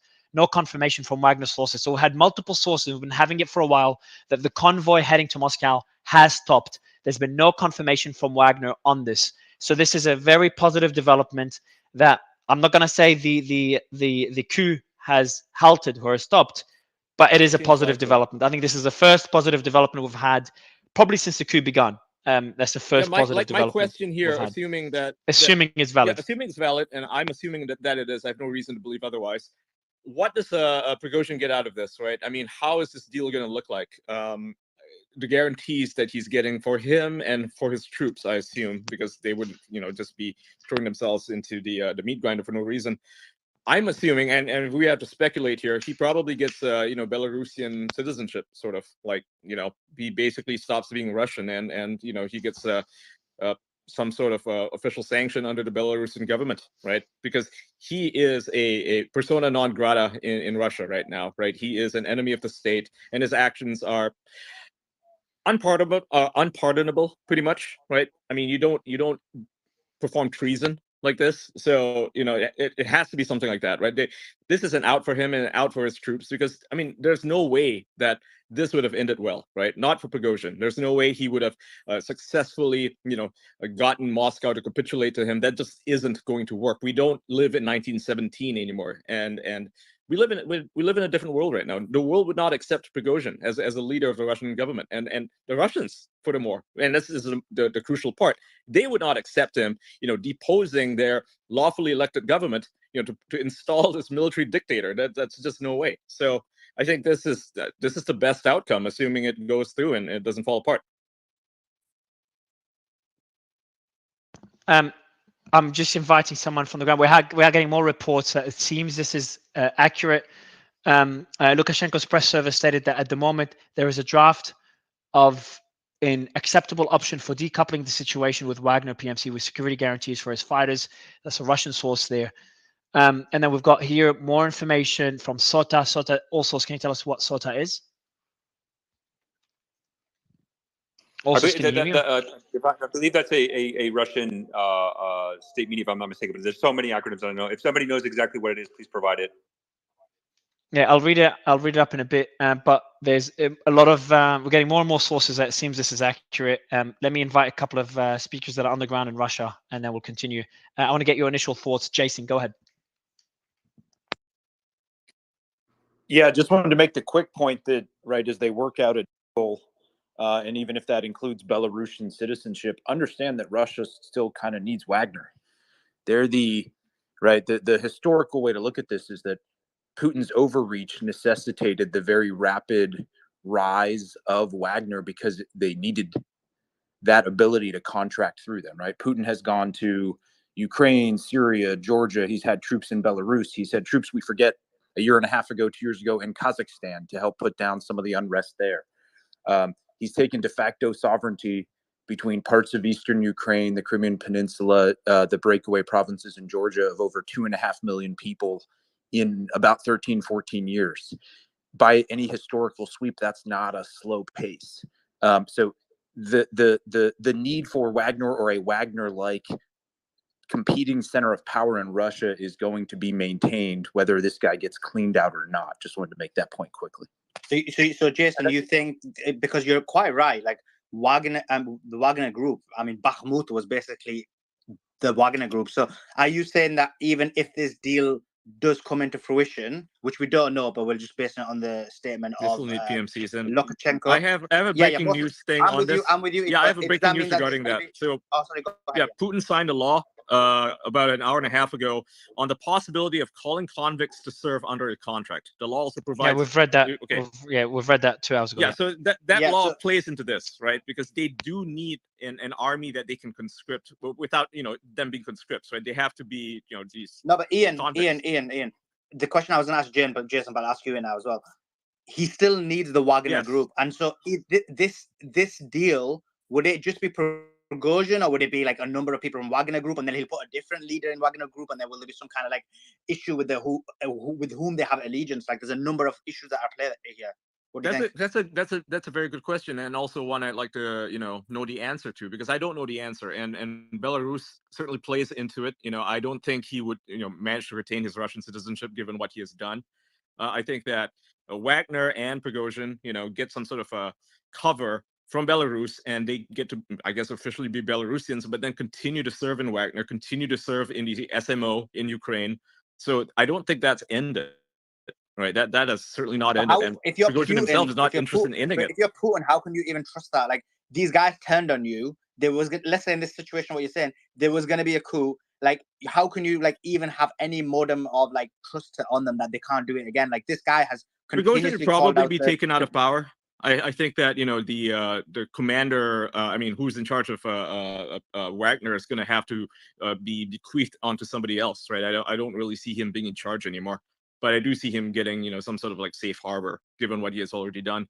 It's he's proven his point, right? He's made his point. No, he hasn't. Yeah, he has. This action, this is like. Do you understand? What do you want him to do? Raise Moscow? No, he wants. You expect a guy like Prigozhin to literally just go, oh, hey, Belarusian citizenship.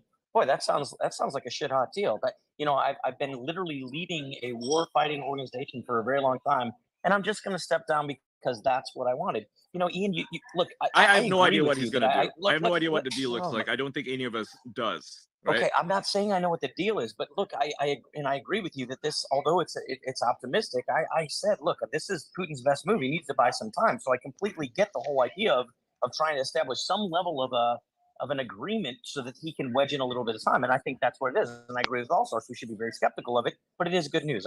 But here's my point. And let me go. Yeah, guys, let me just go. I want to go get an update on the markets. How are the markets reacting to this? I always like to look at the markets to see how what the general consensus is. Yeah, I don't think they know yet, right? So at the beginning of the day, like I said, the spread betting markets, the weekend markets, which is the DAX, the Hang Seng, the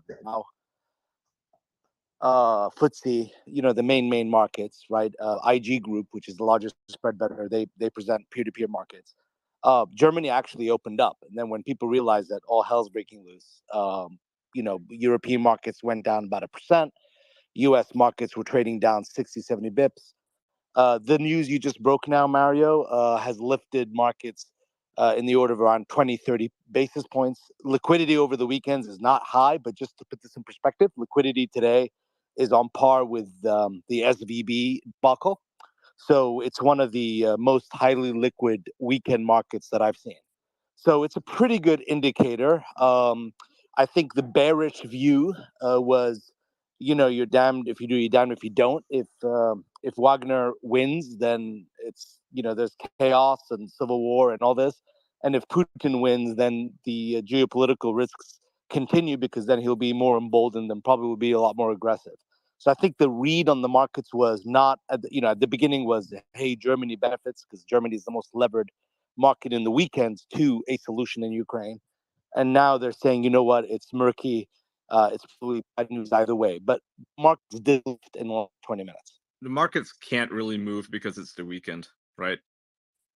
Guys, it's the weekend. They're closed. So I just want to provide an important, I think, just before we take too much credence. One, we have not heard anything from official Wagner channels, nothing at all, or a statement from Prigozhin confirming Lukashenko's statement. So that's number one. We have to wait. Number two, if you look at Wagner Telegram channel, up to this point, has been consistently saying the same message. We are going to finish this. We're going to fight, and we're going to finish this. Like we are gun ho. We're on a war path. So I would wait before we take credence to Lukashenko's statement, who has a tendency to be exaggerated and serving Putin's mouthpiece in a way, and Russian media propaganda points of view. I would believe this a lot more if we get an official statement from Prigozhin or Wagner Telegram channel confirming this. And I think that is more important right now than just taking Lukashenko at his word. Yeah, I know. I think all sources correct. Sorry, I've been waiting for just a bit. And my phone's about to die. We've been on here for a few hours. I want to thank all of you for hosting this, folks on the panel, everybody else who's listening, and also to Elon and the team at Twitter for keeping this up and running with over 100,000 people on here. I'm a tech exec during the day. This is not easy. So thank you for that. The last piece that I will kind of leave you with this is I completely agree with all sources. Until we hear this from Prigozhin or from Putin, I would take all this with a grain of salt from Lukashenko, just given his history here. So if we go off what's known, as we just mentioned before, just to finish that summary that came, reports of a column of about 5,000 forces, that composition's unknown at this point, headed north towards Moscow. About 2 hours south was the last report, somewhere in the Oblast. Reports of about 8 Russian military helicopters shot down, still not confirmed, but there is video, circulating around that that's happening. Certainly not enough to take the capital. Level of support from within the government's unknown, so we still don't really know how this is going to play out. The last piece I want to touch on is the reports that were mentioned from Taz about this being a counterterrorism operation. For those of you who are listening and trying to figure out fact from fiction, you need to consider the source and figure out who the target audience is that source broadcasts to. That is a Russian state element that's now calling this a counterterrorism operation. They're not going to have any extra things to bring to bear other than what they're already trying to do. This is more of a domestic political audience that they're speaking to, letting them know that they're actually doing something about this and trying to cast Wagner as terrorists for right now. It's also going to be very interesting to see how Prigozhin would have to walk back comments that were made about, them being responsible for the deaths of tens of thousands of Russian soldiers, and they want to overthrow the government. It's really hard to walk that one backwards. So it'll be very interesting to see if this negotiation actually plays out. Okay, so on the point about it being a counterterrorism, let me hold on, guys, just 2 seconds, everyone, just 2 seconds, guys, please. There's a lot of speakers. Tara, I know you're on the ground in Russia. You gave us an update earlier in Moscow. Are you there, Tara?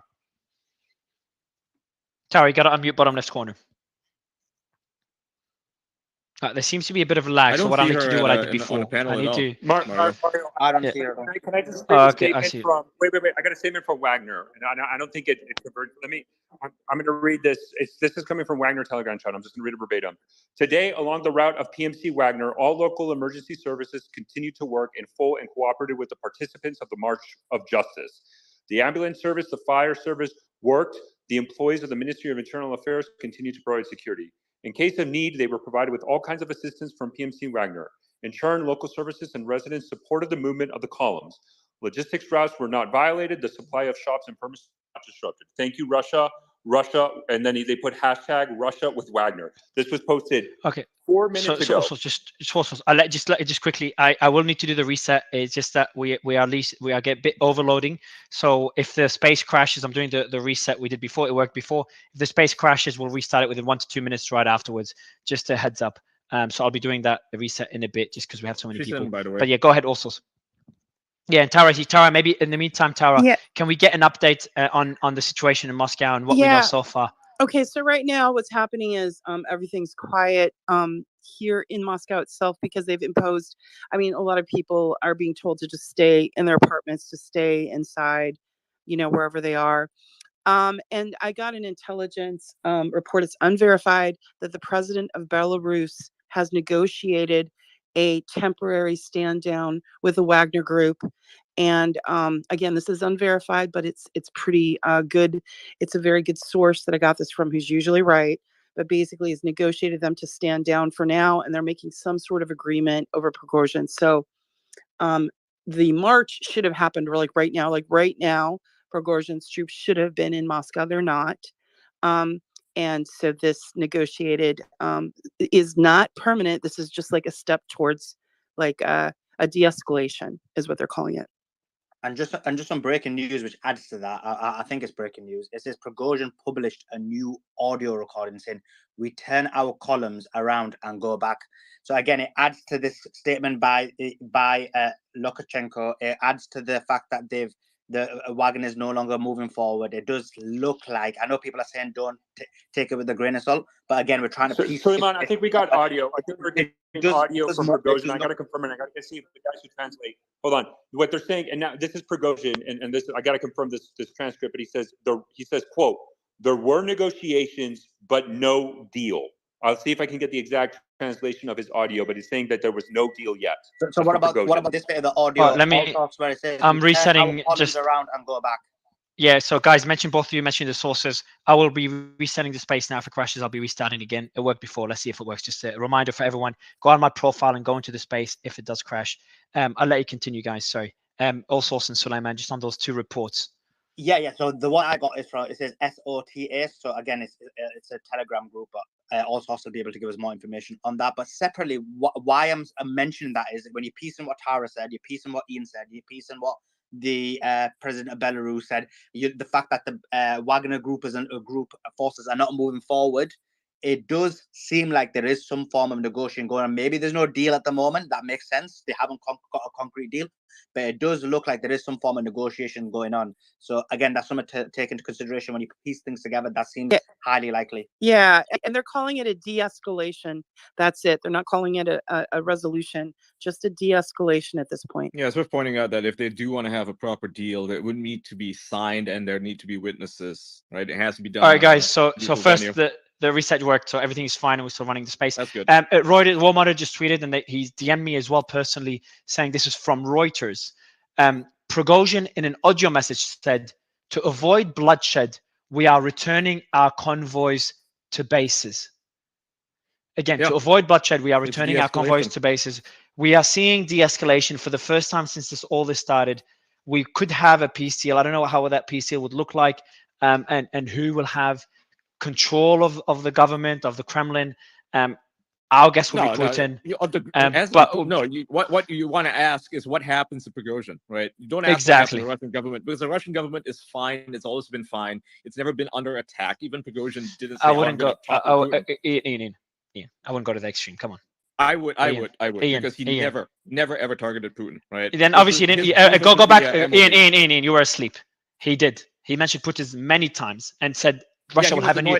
He said Russia will have an, and he said Russia will have a new president. Was that from him or was it from? That was from Prigozhin. That was from him directly. So I'll let you go. I'll let you go check all this. That one back. Yeah, go. Yeah, exactly. So Mario, I think we're getting conflicting reporting because and I think this is where we need to get somebody to translate the entire transcript. So maybe he is saying, "Hey, we're de-escalating," but Prigozhin has said now consistently on multiple Telegram channels affiliated with Wagner that says negotiations were unsuccessful. So the question then is, does that mean because negotiations were unsuccessful, we are going to continue? Or, hey, because there's negotiations, although they're unsuccessful, we're going to halt to see the results of these negotiations? I think that is kind of the discrepancy because it could also most of the translations that are coming out from his audio, and I guess we need some verification, is that he's turning back. There's another one here. The translation I got is that he's turning back. He could be turning back, but he is also saying that the negotiations were unsuccessful. They're not done yet. There's no deal. How can the negotiation is ongoing, right? He has to actually sit down with all the participants involved in this whole conflict and work a proper deal out where they sign a contract. That's just how it works. You can't just have a telephone deal. And Prigozhin's goal with this was about Shigoi. He wanted a different. So it was really with between the upper elite military leaders. That's what this is about. And well, I don't know who said it, but Tara, right, if this translation is right, he said they wanted to disband Wagner. So it looks like that was his motivation behind it. He thought. I mean, I think again. I'm sorry. I'm going to read something else from literally Prigozhin's Telegram channel. I'm just going to read it verbatim. This is where it's confusing. I don't know if there's like just a lot of reporting coming out and disinformation. But here's another one specifically. He says Prigozhin denies reports of agreement with Lukashenko. I did not accept any proposals from the president of Belarus, Lukashenko. Negotiations were held but were unsuccessful, said the head of Wagner PMC. And this is the quote, "We went and continue to go to Moscow. Our first units are already on the outskirts. We are waiting for reinforcements and we will go inside." And that is like literally from a Wagner Telegram channel with Prigozhin. All right, so while you guys interpret this, I do want to go to a tweet by President Zelensky, president of Ukraine, 3 minutes ago. We all remember how the head of Russia threatened the world in 2021. He had some ultimatums. He was trying to show a kind of strength. The year 2022 showed that he confused his illusions and the lies he was fed with strength. They in the Kremlin are capable of resorting to any terror, capable of resorting to any stupidity, but they cannot provide even 1% of the necessary control. And they are the problem. In one day, they lost several of their million-plus cities and showed all Russian bandits, mercenaries, oligarchs, and anyone else how easy it is to capture Russian cities and probably arsenals with weapons. Now, it is very important that no one in the world remains... Mario, I got to read something else from AP Wagner. So the AP Wagner Telegram channel that reports directly, this is AP Wagner. And this is, quote, the state of Russia, right? The state has long ceased to exist. Putin deliberately destroyed all the institutions of statehood. Corruption has finished off the rest. The end of this feast of life is imminent. Undermining bridges will not stop what is inevitable. Justice will prevail. And what he's saying about the bridges is because we're getting reports of Russian Air Force destroying This is not bridges. Prigozhin, This is from though. This AP is a Wagner telegram. chat. This is not Prigozhin himself. AP Wagner. Yeah, so But that's not also, Prigozhin. that's fine, Prigozhin that's released an audio message, and I can read it here. It's very short. Yeah, I'm going to read it now, Ian. So he released an audio, says, and it's from Baza. So again, this is from a Telegram group. And he says, they wanted to disband Wagner PMC. In a day, we walked less than 200 kilometers from Moscow. During this time, we did not shed a single drop of blood from our fighters. Now the moment has come when blood can be shed. Therefore, understanding all the responsibility for that Russian blood will be shed on one of the sides, we turn our columns and leave in the opposite direction in the field camps, according to the plan. So this is Prigozhin's message, which has been translated, needs to be verified, but it's a translation, and he's saying the opposite also. But that's fine. We're getting very points. So a lot of this too is about money. Remember earlier when you were talking about the negotiations that Prigozhin had, he didn't get the $20 billion rubles that he 20 billion rubles, excuse me, that he wanted, sorry, Tara, not dollars. Apologies, we do interrupt when there's like breaking news. Again, now from TASS, which is it's gone now. But anyway, sorry, continue. But it was the same point. But basically, a lot of this has to do with money, and you need to keep that in mind with Prigozhin. He is a mercenary. These are paid soldiers, and there was a failed contract that just happened that was 20 billion rubles. I misspoke and said dollars, and it was rubles. Sorry. Yeah, and so another, again, from the TASS Telegram group, it says Prigozhin said that PMC Wagner is turning the columns and going back to the field camp. So again, we're getting similar translations, similar reporting about the same point about them turning back. Again, but the reason why he's not accepting, I think, that is because one of the terms was that Prigozhin be unconditionally surrender himself to the Russian state. So of course that probably wasn't what he wanted to do. So that's why they're saying it's a de-escalation. So anyway, that's yeah, I mean, but a lot of this has to do with money. So we need to again look back at what was going on with the exchange and the rejection by Prigozhin of the money and that kind of thing regarding all of this. You know, one thing I want to say is what an incredible time to be witnessing history, and what an incredible job Mario, Suman, your entire team, All Stars have been doing. It's just an incredible job and an incredible service to the public to be able to share this moment in history all together. You know, I believe what we're witnessing now is the beginning of the end of Putin's Russia as we know it. And we're watching, you know, his entire this is not. That's I believe so. It is not the end of Putin's Russia. No, this as we know it. Not really. Hi guys, this is it's Russian the Market beginning speaking. of the end of If I may Russia just as interrupt we know you. I really do. Guys, we'll go one by one. Let's go Russian markets if you don't mind, guys. Russian markets, go ahead. Good to have you, sir. Yeah. Hi guys. And thank you for the nice, kind words, Mickey. By the way. Go Yeah, ahead, thank you. This is definitely not the end of Putin's Russia, and also I was quite suspicious when it started, the whole fuss about it, this coup, and overnight everybody was talking about this. I didn't take it honestly too serious. It reminded me strongly of this Turkish coup in 2016. I even suspect it was in a way a little bit staged. I would even say that maybe Prigozhin wanted this attention, but then I saw these military jets bombed and all these victims, and I said, well, it really does look serious. But now I'm not sure. I'm not sure if there's some sort of operation. We will maybe find out later on. And also this question about stock markets and ruble. Actually, the Russian market itself, it's actually cut from the world market. So there won't be any impact on Asian markets, on US markets, because we are quite isolated. I might see that there might be some spikes in oil futures for the crude oil, but generally I think we won't see any impact. And the whole story will be then forgotten in a week. I really think it is non, as you say, non-argument. It's just nothing. It's the whole fuss about it. It was made just so that the Prigozhin gets his attention. And don't forget that Prigozhin also did his troll factory, and he knows how to make scandal.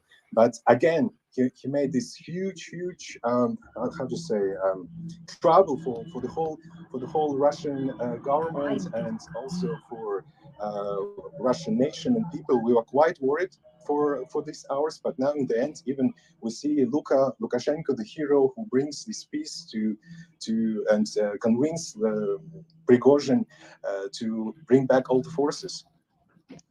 I want to go just going to go through the reports again. So it does seem that based on the various reports, we do have a confirmation that Wagner is seeming to be turning the columns and going back to the field camps. It does seem that the coup, I'm not going to say it's over, but it's at least on pause for now. We're going to see what happens next. So that's just the latest updates we're getting. Or if I could just make my point, I understand fully. I'm not saying this is the end of Putin or end of Russia. I'm saying it's the end of Putin's Russia as we know it. We always knew Russia as a singular pole of power. Now what's starting to emerge is a multipolar Russia with multiple sources of power. This is something new, and this is a historical moment for us to be witnessing. We don't know how it's going to play out, but now we're looking at Lukashenko, Prigozhin, oligarchs. This is before there was one person alone in charge. He decided everything, and that's no longer the case. That's historic. So I was just Patrick, go ahead. I was just going to say, if this is accurate, if Putin is turning around, then the question you have mean to ask yourself Wagner? Prigozhin, sorry. Prigozhin. If he's turning around, the question you have to ask yourself is why. That's a good question. And that's one that I'm not hearing. They can't keep him out of Moscow with what they've got in the area. We know this. So why is he turning around? He hasn't achieved his stated objective. Gerasimov and Shoigu are still there. He hasn't deposed Putin. Why is he turning around? Hey Mario, sorry to interrupt, but I think the space is glitching because a lot of people are getting booted out. I thought I was the only one. So, about to go on a rampage here, but Ian, like okay, hold on, Ian. Oh yeah, I know. Just Patrick was speaking, please. Go ahead, Patrick. And it's not because it's not 1917, as some people blithely urge us to believe. These are the same people that told us that modern conventional warfare was a thing of the past before February 24th, 2022. It's not. The Russians have been ruled by strong men since time immemorial. That hasn't changed. If Prigozhin wanted Moscow, I think he could have taken it, maybe. So the question we have to ask, if he turns around, is why? And I'm not seeing any obvious answers to it. What happens to Prigozhin next? So I'm just reading here. Prigozhin says it's over, according to Dmitry. I'll read out the quote. They were going to dismantle Wagner. We came out on 23rd of June to the March of Justice. In a day, we walked to nearly 200 kilometers away from Moscow. In this time, we do not spill a single drop of blood of our fighters. Now, the moment has come when blood may spill. That's why, understanding the responsibility for spilling Russian blood on one of the sides, we are turning back our convoys and going back to the field camps according to the plan. Well, I was right. Hate to say it. Okay, so we just need. So there's the audio of this. I am just telling you right now. There's a disconnect. If this reporting is true, if you track the AP Wagner and Wagner specific Telegram channels, this is also not what we understand. We have also guys. Out there. All right, so just guys, let's just keep it back to easy. But Vaughn, good to have you back, and also I understand what you're mentioning, but I think it's good to verify that behind the scenes. According to all the sources, it's hold on, Ian. It's according to all the sources, it seems to have ended. But look, it definitely keep verifying it in the background. Let's discuss it in the back channels, and then share it. I'm just going through. Austin Defender is awake now. He just posted 2 minutes ago. The leader of the Wagner PMC, Yevgeny Prigozhin, has confirmed that he has ordered his forces to begin to move back towards their field bases in southern Russia and eastern Ukraine, stating Wagner realizes all the responsibility for the fact that Russian blood will be shed on one of the sides. We now deploy our columns in the opposite direction to the field camps according to the plan. That's the best news we've heard. Oh, sorry, I've got everyone muted by accident. That's the best news we've heard. Vaughn, Igor, I'd love to get your thoughts on what we just heard. Good to have you both back on the panel. Yeah, I just took a nap, woke up, and apparently it's over. No, okay, so not over, but it just happened literally about 30 minutes ago. Soon.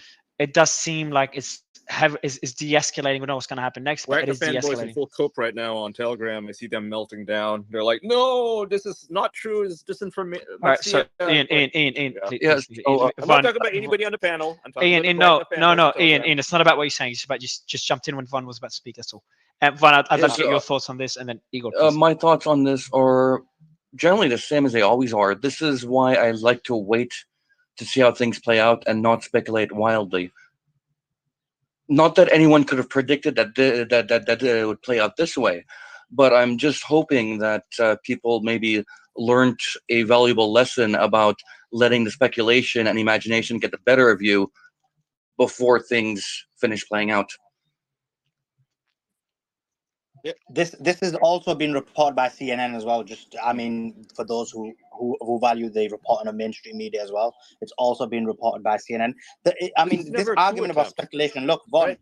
Everybody, because we're not on the ground. We're not talking to Prigozhin. We're not talking to Putin. So whenever some form of move is being made, it's what one does is analyzes what the impact of any statement is, what are the various angles of it. And Sully, you're right, but that's not what I'm saying.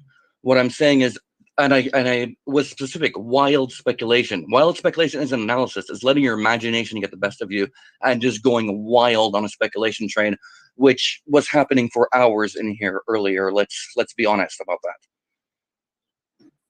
that. I'm talking sober analysis. Good. All right, guys, can you stop this whole back and forth? I was right, you are right. This is speculation. This is not speculation. It just gets a bit annoying. I'm trying to be patient about it. Can we just stick to what we know now and keep reporting what we know, what we don't know, and speculate on what could happen next, mentioning what is speculation, what is not speculation? Igor, I want to go to you, and then I want to go back to Von again, just to get the thoughts on. I know, Von, you just woke up, so I'll let you read everything as well. Igor, we've seen heavy de-escalation. I think this is the first time in, I want to check how long I've been awake. So this is the first time since this has all started that we're seeing positive news. Mario? So I do want to get your thoughts. I want to get your thoughts, Igor. Is it over, and what could happen next? And I know you've been covering but before you comment, I do want to share this quickly. Hey guys, Igor, 1 second. He can't. I think he can't hear you. Osos, go ahead, Osos. And Igor, I'll give you the mic right after. Go ahead, Osos. Hold on. So, yeah. So I did notice. So in AP Wagner, one of the comments that is actually getting a lot of reactions, and quote, is from one of the Wagner guys saying, end quote, "I'm breaking my contract." So I think that now we're starting to see the Wagner Telegram channel follow along these claims of Prigozhin's deal in negotiation with Lukashenko, and apparently a lot of Wagner guys are not happy about this. But I did just see that on Telegram that I wanted to share. Well, I appreciate you sharing that. Also, keep us posted, Igor. I'd love to get your thoughts. Igor, you got to unmute bottom left corner.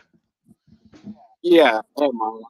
So apparently, Tula governor in Russia, Alexei Dumin, was involved in the negotiations on behalf of the Kremlin with Prigozhin.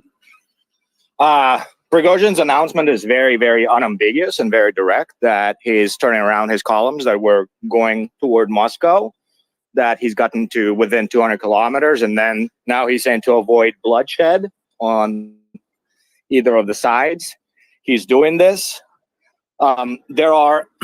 There's a claim that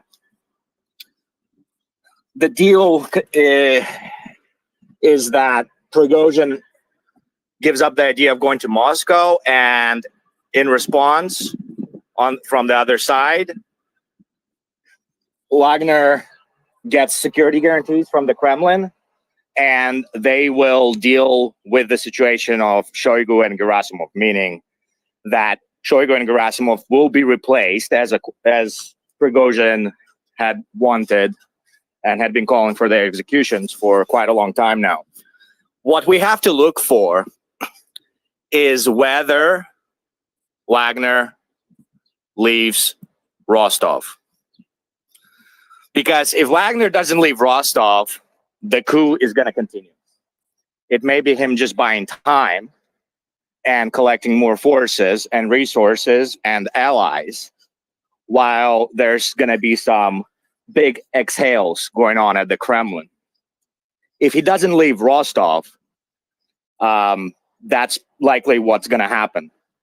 I do not expect Prigozhin to withdraw his forces from Rostov which is a city of 1.1 million people.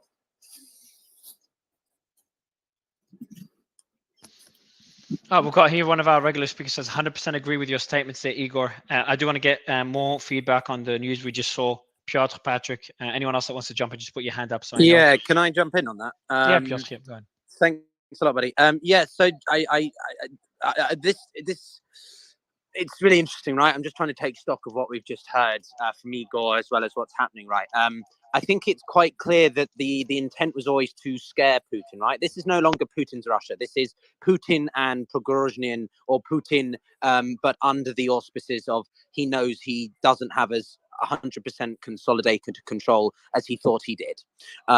And I think Prigozhin always meant to do a bit of a feint, possibly because he always emphasized in his earlier statements late last night about the defense ministry. It was about Gerasimov, it was about Shoigu. It was never specifically about the Kremlin per se. So he wanted the defense ministry to be changed. He wanted the military structure of Russia to be changed. So going out from here, I think we're going to see a significant purge, potentially a massive reshuffling. I'm going to be fascinated to see what Putin comes out saying immediately after this. I'm going to be fascinated to see what the Chinese have to say, but also what Medvedev and some of the Defense and Security Council are going to say, because at the end of the day, the Defense Ministry works very close in hand with the FSB. And if those guys didn't see this coming, like they didn't see the drones coming, even if it was a symbolic strike on the Kremlin, it shows you a massive hole in Russia's Piotr, can I ask you a question? Just something is not clicking. The Putin and Wagner, they've both crossed the red line. They've all, Putin called this fighting heroically for the fate of the people, called it a betrayal, a mortal threat. Split in Russia is going to repeat itself. What happened, Mario. And then we saw Prigozhin. I'll go to you right after Ian, after Piotr. But we saw them Prigozhin just mention Putin and just move militarily to Moscow. I'm glad to see what was happening, but I just don't understand what's going to happen next. Like, how would this look like? Would they go back to business as usual? Piotr, Patrick, and then Ian. So my 2 cents is that this was about. I think the Wagner Group, or at least Prigozhin, had been planning something of this level. Maybe not this scale and this rapidity, but clearly I think that there was a degree of desire to force Putin to actually do something instead of, they've been making threats. Increasingly, Prigozhin has been making these very strong statements, words, and then it was time for action. So I am speculating here. I want to make that clear for everybody, but that's based on, previous examples that we've seen in the past few weeks and months. What have we seen? A huge amount of losses on both sides, but including which was never strategically important for the Russians or the Ukrainians. And so clearly Prigozhin is feeling resentful and frustrated by that. And he was like, right, okay, I'm going to show how incompetent and how capable we as a Wagner force can quickly take some of the most well-defended. The question, I'll repeat the question again. But what could happen next? That's okay. But what could happen next? Like, mate, I think what's going to happen next is Putin is going to. I don't think there's going to be a change in leadership. I think there's going to be a removal of certain actors in the defense ministry. I think that those people that came out very candidly and express their support for Putin will suddenly disappear. And I think that but it's difficult to tell because we're not in the mind of Putin. What I will say, bottom line, and I'll pass over to you, is that this is a new Russia in the sense of Putin is not, he hasn't got both hands on the steering wheel anymore. There is someone else in the cockpit who is, implicitly, forcing him, right? His position is severely weakened if it wasn't already from the war. I completely disagree with your assessment of that. I think good to know, Ian. Now, keep in mind, when all this was happening, what happened in Ukraine, right? The counteroffensive restarted, right? They restarted counteroffensive, pushed back a lot of positions. And at the end of the day, these Wagnerites, they're Russians, right? They don't want to see all of their efforts in the Ukraine be diminished by this action, right? And nobody wants to see that. That's not the goal. The goal is to strengthen Russia, and Prigozhin himself has been extremely clear that the SMO would continue even after all of this happens, right? What I'm going to speculate now, I'm not in the mind of Putin, but I'm thinking like he plays chess. And right now, he's going to consolidate his power. He's going to recognize all the failures of the Russian military and consolidate that under, you know, a more effective strategy. Like this is, if anything, it works out in favor of Putin. But to Pyotr's point, just to Pyotr's point, and I'll be very fast. Just to Pyotr's point, he's just talking about the reshuffling of power. How before it was Putin and Putin alone who made all the decisions. Now the person who's going to help guide Russia's military decisions is going to be Wagner Group and Evgeny Prigozhin. This is an entirely new framework of power for the state of Russia, and all of Putin's power emanates from his ability to control things and decide things. Putin in his pomp. This does not happen for Putin in his pomp. Putin in his pomp, first of all, no one has the balls to challenge him or stick their finger in his eye and challenge him. But Putin in his pomp crushes this revolt, takes power, and looks like a hero in Russia. Now that is not the case. He gave a speech which was pretty tepid, and now there's nothing but question marks in Russia. This is not something that would have happened just a few years ago. So we do have just a battalion, Wagner battalion, that's going to hopefully join the space if they can. So I'm just sending him an invite now. In the meantime, I do want to read something that just came out. So I am getting reports that Wagner's troops are going back away from Moscow. So we're getting back to their military bases. But I just don't understand what is going to happen to. So everyone was saying it. I think everyone agreed. Prigozhin is we don't know if he's even going to survive this. If he's going to end up being jailed, there's no way he's going to continue operating as usual. But if this is the case, he's going back. He's no longer advancing towards Moscow. So either there's a deal to ensure his safety, or he's going to maintain a base in the south and maintain forces as form of protection. I just don't know how it's going to look for Prigozhin and what options Putin has. I'm sure things are being discussed in the background. Von? Yeah, so I expect to see Shoigu and Gerasimov move the rest, shuffled around eventually. I also expect to see anyone who sided with the coup to be purged, like Erdogan did, eventually, not right away. As for Prigozhin, I mean, amnesty was offered to everyone who put down their arms, and he did, so that applies to him too, technically. I think it was there was a lot of saber rattling and a lot of brinksmanship, but that amnesty and Lukashenko stepping in were a means for everyone to save face and go home without killing anyone.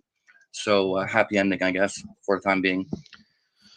Patrick, I want to go to you, and again, my question is, I'm hoping to get some sort of answers of how that could look like, because the reason I just was surprised to see a resolution is I just didn't know, because when you cross a red line, it's just kind of the point of no return. I think we all kind of agreed that a few hours ago, that it was just difficult to see, to see either side take a step back, and someone has to emerge as the winner, either through conflict or the military chess happening behind the scenes.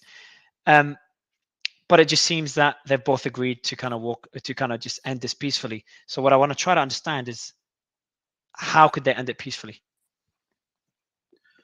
Well, the answer is they can't. And there's an old saying, if you take a shot at the king, you better not miss. Whatever Prigozhin thought he was doing, this looks like a shot at the king. And if he leaves Putin alive and in power, he's a dead man. Putin will consolidate, he will rebuild, he won't make this mistake again. And eventually he will purge Prigozhin and Wagner and anybody else who was even slightly hesitant to back the regime, because he has to. And if Prigozhin really thinks that this is going to go back to the way it was, he's a fool. Well, hasn't been a fool so far. Every decision of his has been very calculated. Well, they always are until they aren't. I mean, this is the issue, really. I agree with what whoever said that, because you essentially have a situation where one of them has to go. You can't have a scenario where they're both going to coexist now. And so the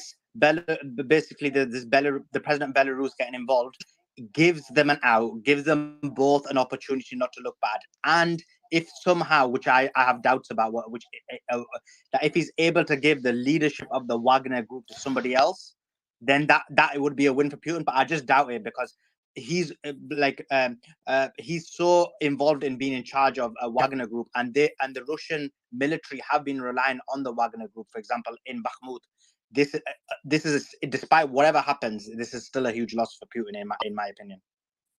I wonder what you're thinking if you're Xi Jinping now and you're sitting in Beijing. I mean, you rely on Russia, sort of existentially for commodities, and you're seeing, basically a private military group charge up to essentially uncontested up to Moscow with tanks, and now there's this power play. You're not really sure how it's going to shake out. I'm sure you're talking to people on the ground, but Russia is the most important, most strategic partner for China. You're seeing the United States trying to build this strategic NATO alliance with India to continue, and you're just sitting here like, oh, this does not look good for us. I wonder what's happening in Beijing and what they're thinking about. Do you want to watch it? Yeah, I mean, that's an excellent question, because Mickey, like anyone knows, in these Ukraine-Russia discussions, I've always been pushing that I'm not being in support of Ukraine as much as everybody else is.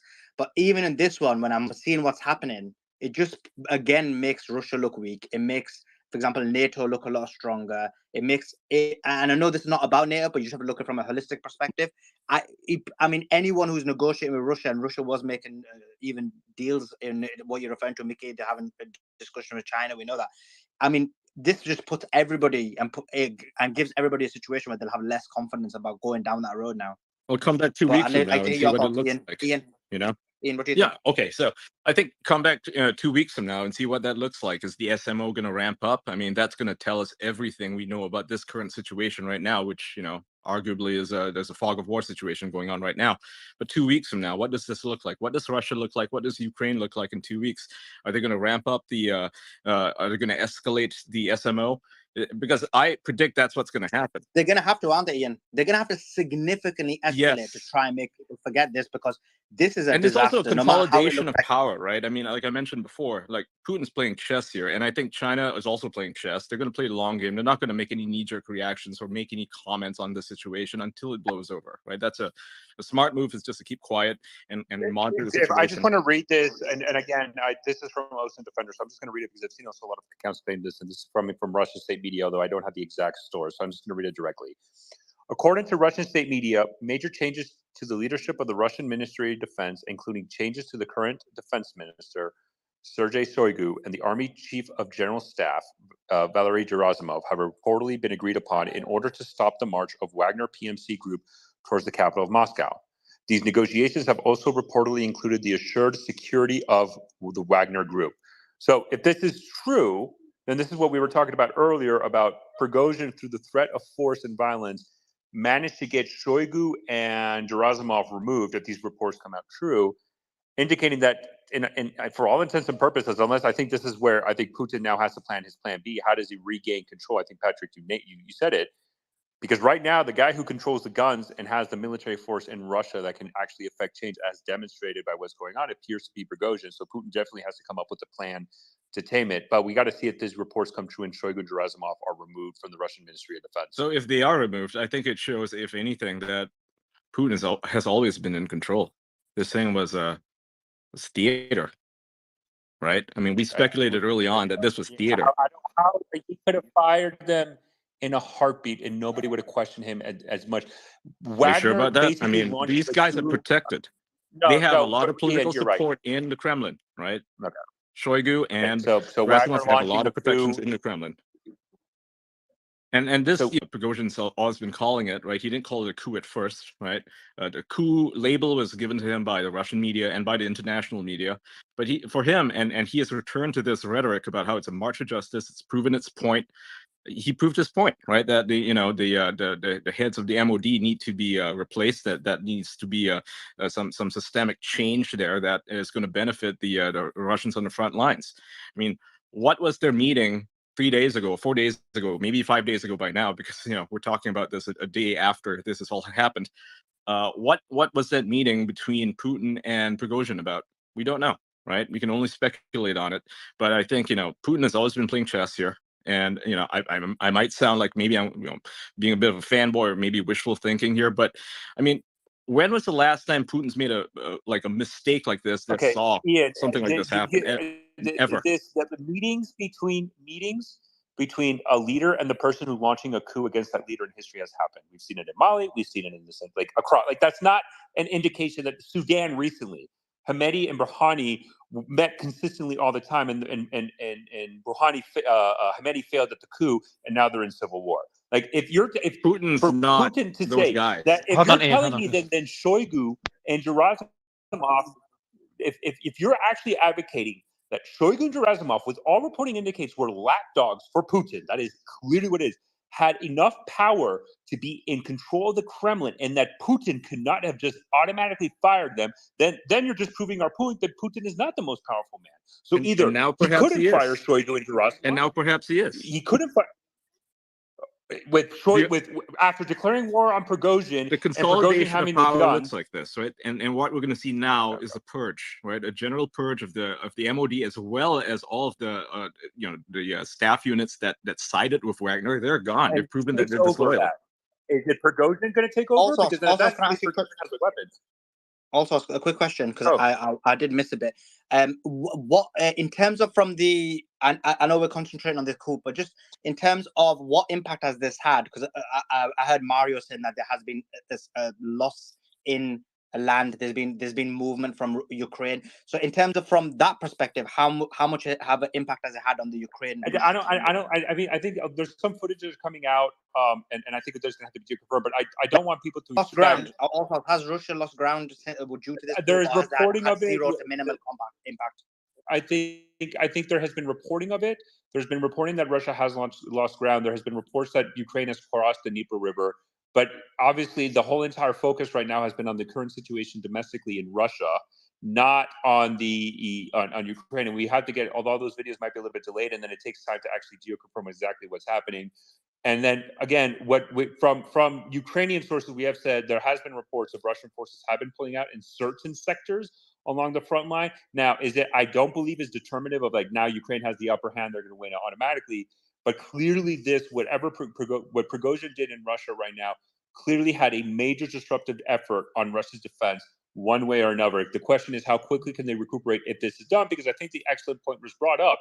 We need to see if Prigozhin actually follows his words and actually leaves Rostonov dogs. And so that is an the important side of aspect. the argument of that also is that if there hasn't been, and this just goes to what Ian was saying, I just want to balance out the discussion, that if there has only been a minimal amount of movement from Ukraine, it hasn't in the battlefield, there hasn't been significant impact. He gets to consolidate power, and therefore Russia in the long term is a lot How does he consolidate? How does he consolidate power? And Prigozhin has the amount of power he has. Ian's argument is that basically you've got people like Prigozhin, who was basically causing discontent in the administration. You saw him calling out the MOD a number of times. Putin might have used this and also found people. I think this theory would have made sense about. No, this is not my position. Yeah, but I think it's just not. I wouldn't want to. Yeah, I just don't want to. I want to push. Like I said, you got to see how it plays out in a couple of weeks. Right? Yeah, let's see. But I don't want to push. Hold on. Hold on. It's going to be a big deal. I'm not sure if you can hear me speak. But I was saying is that I think we've explained that theory pretty well. I think we're past it. And I just want to. What I want to focus again. I don't know. To consider how we passed it. But Mario, I think the important aspect is how we passed it. We're not past it. There's something there you might say it's less credible. Also, let me finish my point. You might make the argument that it's less credible, but you can't make the argument that we're past it. That's like the. Mario, if I may, just and then we'll go. I think, but again, this is the problem when we're having these debates. Remember when we first started this debate, what was the constant argument for those who were in favor of Putin? This was a psyops operation by the Russians to something Ukraine, something, right? That was the and then ever since then the goalpost continues to shift. This is what clearly happens. Wagner was able to take advantage. And that happens on both sides, bro. Like even now,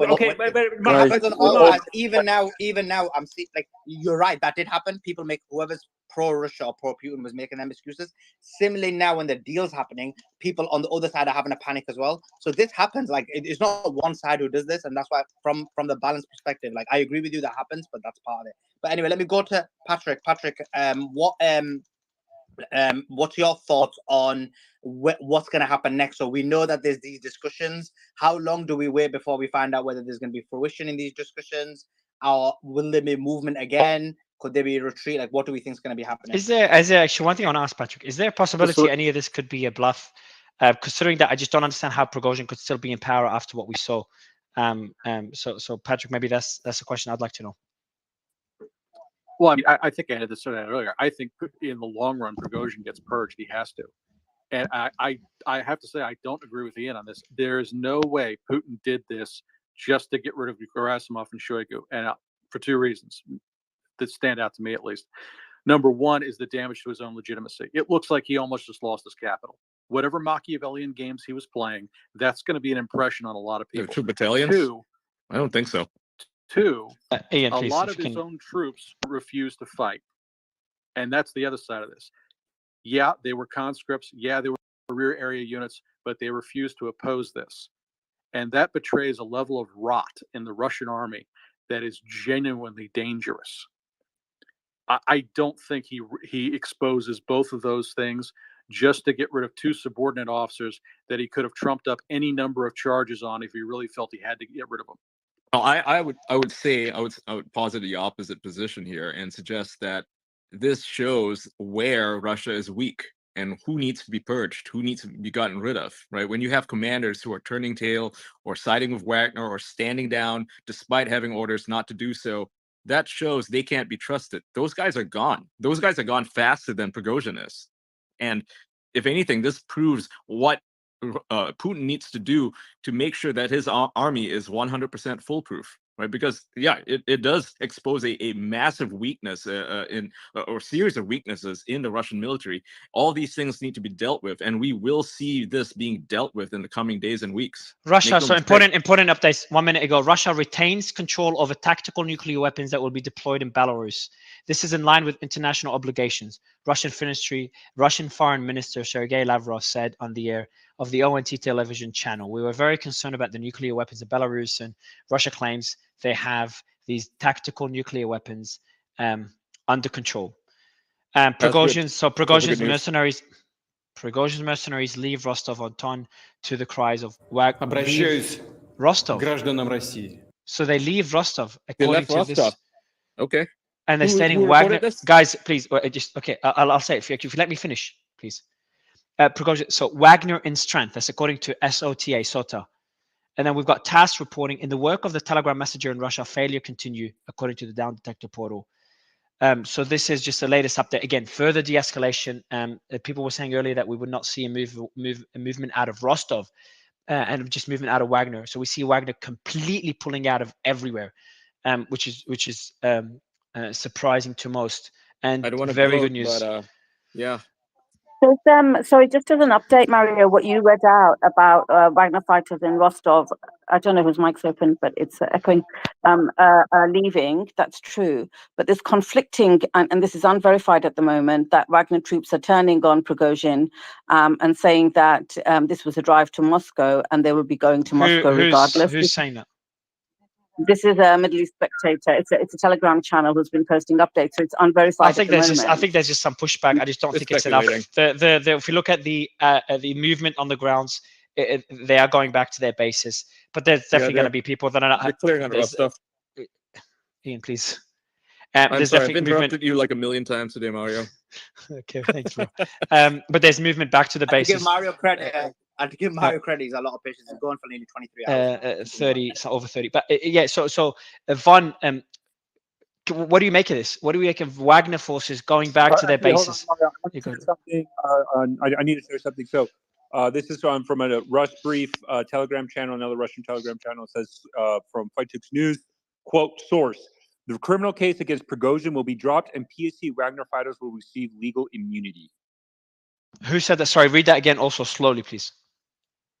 Yes, is from Russ Brief, a Russian Telegram channel. And they say a source of theirs claims, quote, the criminal case against Prigozhin will be dropped and the PMC Wagner fighters will receive legal immunity. Who made that statement? It's a Russian Telegram channel called the Russ Brief. And how again, that's how just quickly, just want to verify how legitimate is that Telegram group? Because I know you know them well, also. I mean, it appears. I mean, again, as anything. Moldova, Libera, Moldova. Media. There's media reports as well that criminal cases have already been dropped from Prigozhin. This is so that will be most likely as part of the negotiation. And another important aspect to take into consideration is, remember some of what Prigozhin said, that no blood was dropped. So that's an important aspect, that even though this was a coup, they both sides ensured that there was never any kind of physical conflict. I know some helicopters that 7 Russian helicopters were shot down. No and human died, but also no human. What do we know? Human died, Suleiman. Helicopters, 7 helicopters. Humans flown by drones, perhaps AI. Suleiman, people did. KA-52. Guys. So when after the helicopters dropped, Mario, we had reports where he continued to say. So unless Prigozhin is lying, he's probably of a. Have you guys got actual report that someone's died though? No, that's a real question. I'm not trying to be sarcastic. Have we got an actual report that someone? I'm pretty certain he said his. No. Even look, guys. Again, if we have 5-10 people died, it's really bad. But if you look at the number of deaths in the Ukraine war, this I would still say this is a coup generally has a lot more deaths. So no blood. I don't want to sit there pointing out about him lying, not lying, etc. At the end of the day, very little to no blood was spilled. I think this is what matters. But I think the impact this will have is I think positive. I hope it's going to be positive. And for me, what's positive is an end to the Ukraine war. Finally, now how that and hopefully I could be completely wrong, but hopefully that's what we'll see. This is for me positive. But yeah, I want to go to Mickey and Vaughn. You guys have been waiting patiently. Go ahead. Vaughn's been waiting for like 30 minutes here. Yeah, of course. Yeah. Vaughn, Mickey, go ahead.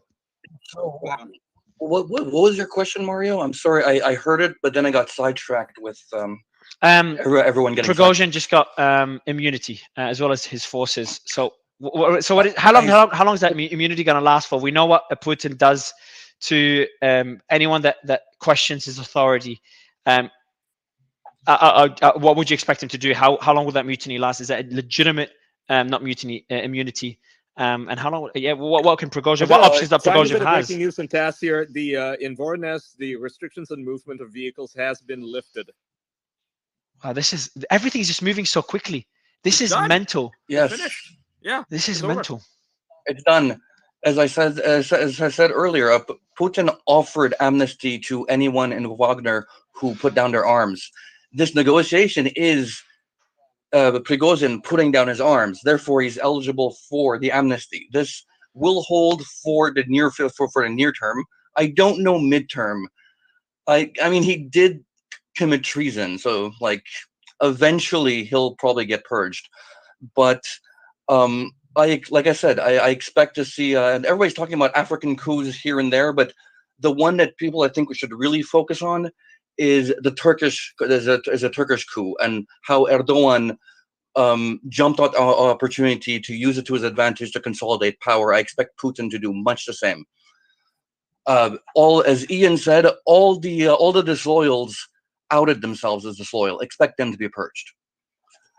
Anyone who was hesitant to immediately side with the government, I expect to see viewed with great suspicion going forward, to say the least. This is bad for Russians. This is probably really bad for Ukraine too, because this is potentially where we see this consolidation lead to basically a much more hardline approach, because Gerasimov and Shoigu were two of the major roadblocks in that. So it's going to be very interesting to see who replaces them at the helm. It's going to be very interesting if it's Surovikin, because General Armageddon didn't earn that name for no reason. So that's my take on this. Also, for what you said, all source. Yes, people are moving the goalposts. People on all sides do that. But let's be honest, if you're not adapting your argument and your perspective to as you gain a new information, then you are not thinking analytically. And I don't understand what the point is if you're not being analytical to that degree.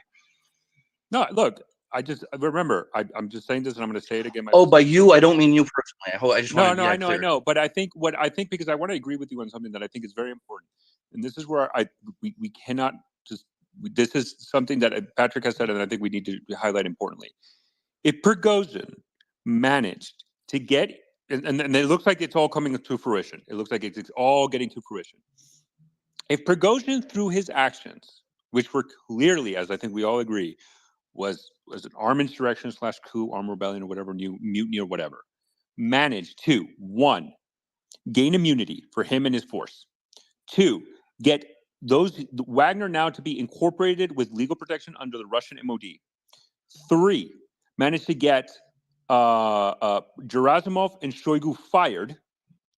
If you're Putin, you, as Patrick said, and I think everybody said here, importantly, he is forced to consolidate power because right now Prigozhin has the weapons. He has the power. He has demonstrated by his action that he is the most influential player right now in Russia. He achieved his overall objective by threatening to go into Moscow. Nobody's disputing that he was marching towards Moscow.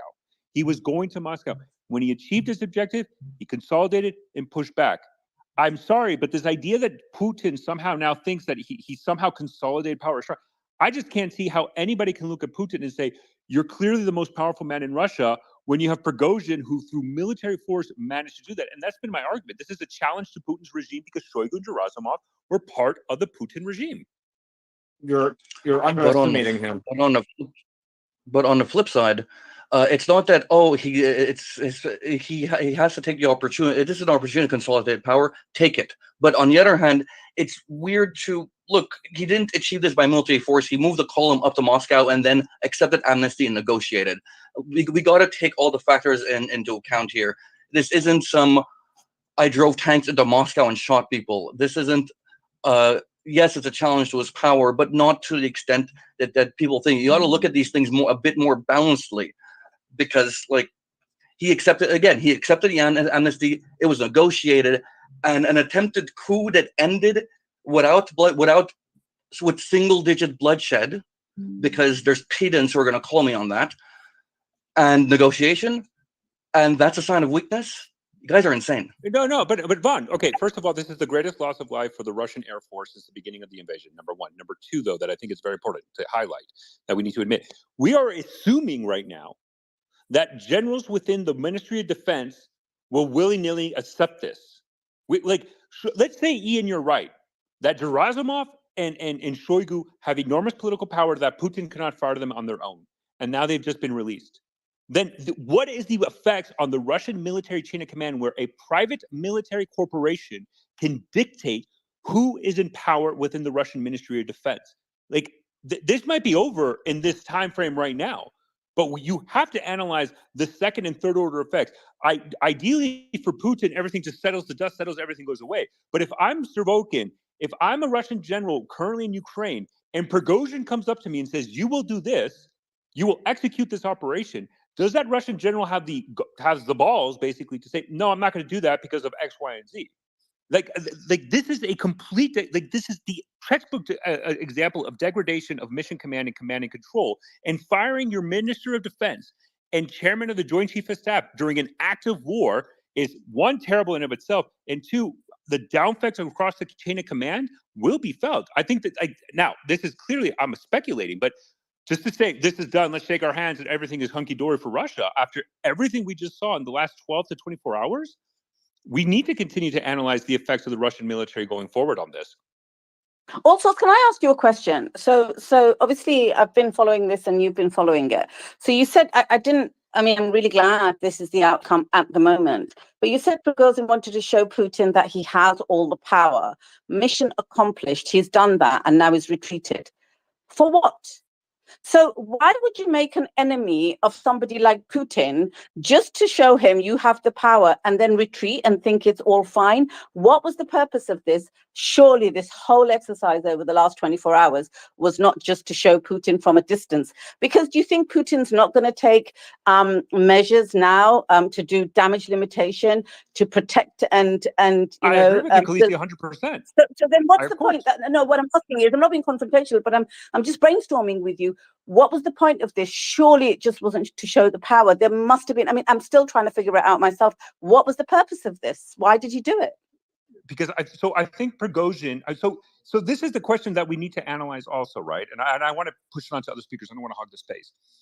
Is that now Prigozhin can now claim that he has been framing for months now about the incompetency of the Russian Ministry of Defense. He has made it his effort that his enemies are Shoigu and Gerasimov. Through his Telegram channels and posts, he has not been able to achieve those objectives. He just was not successful. So he used this force. Now, what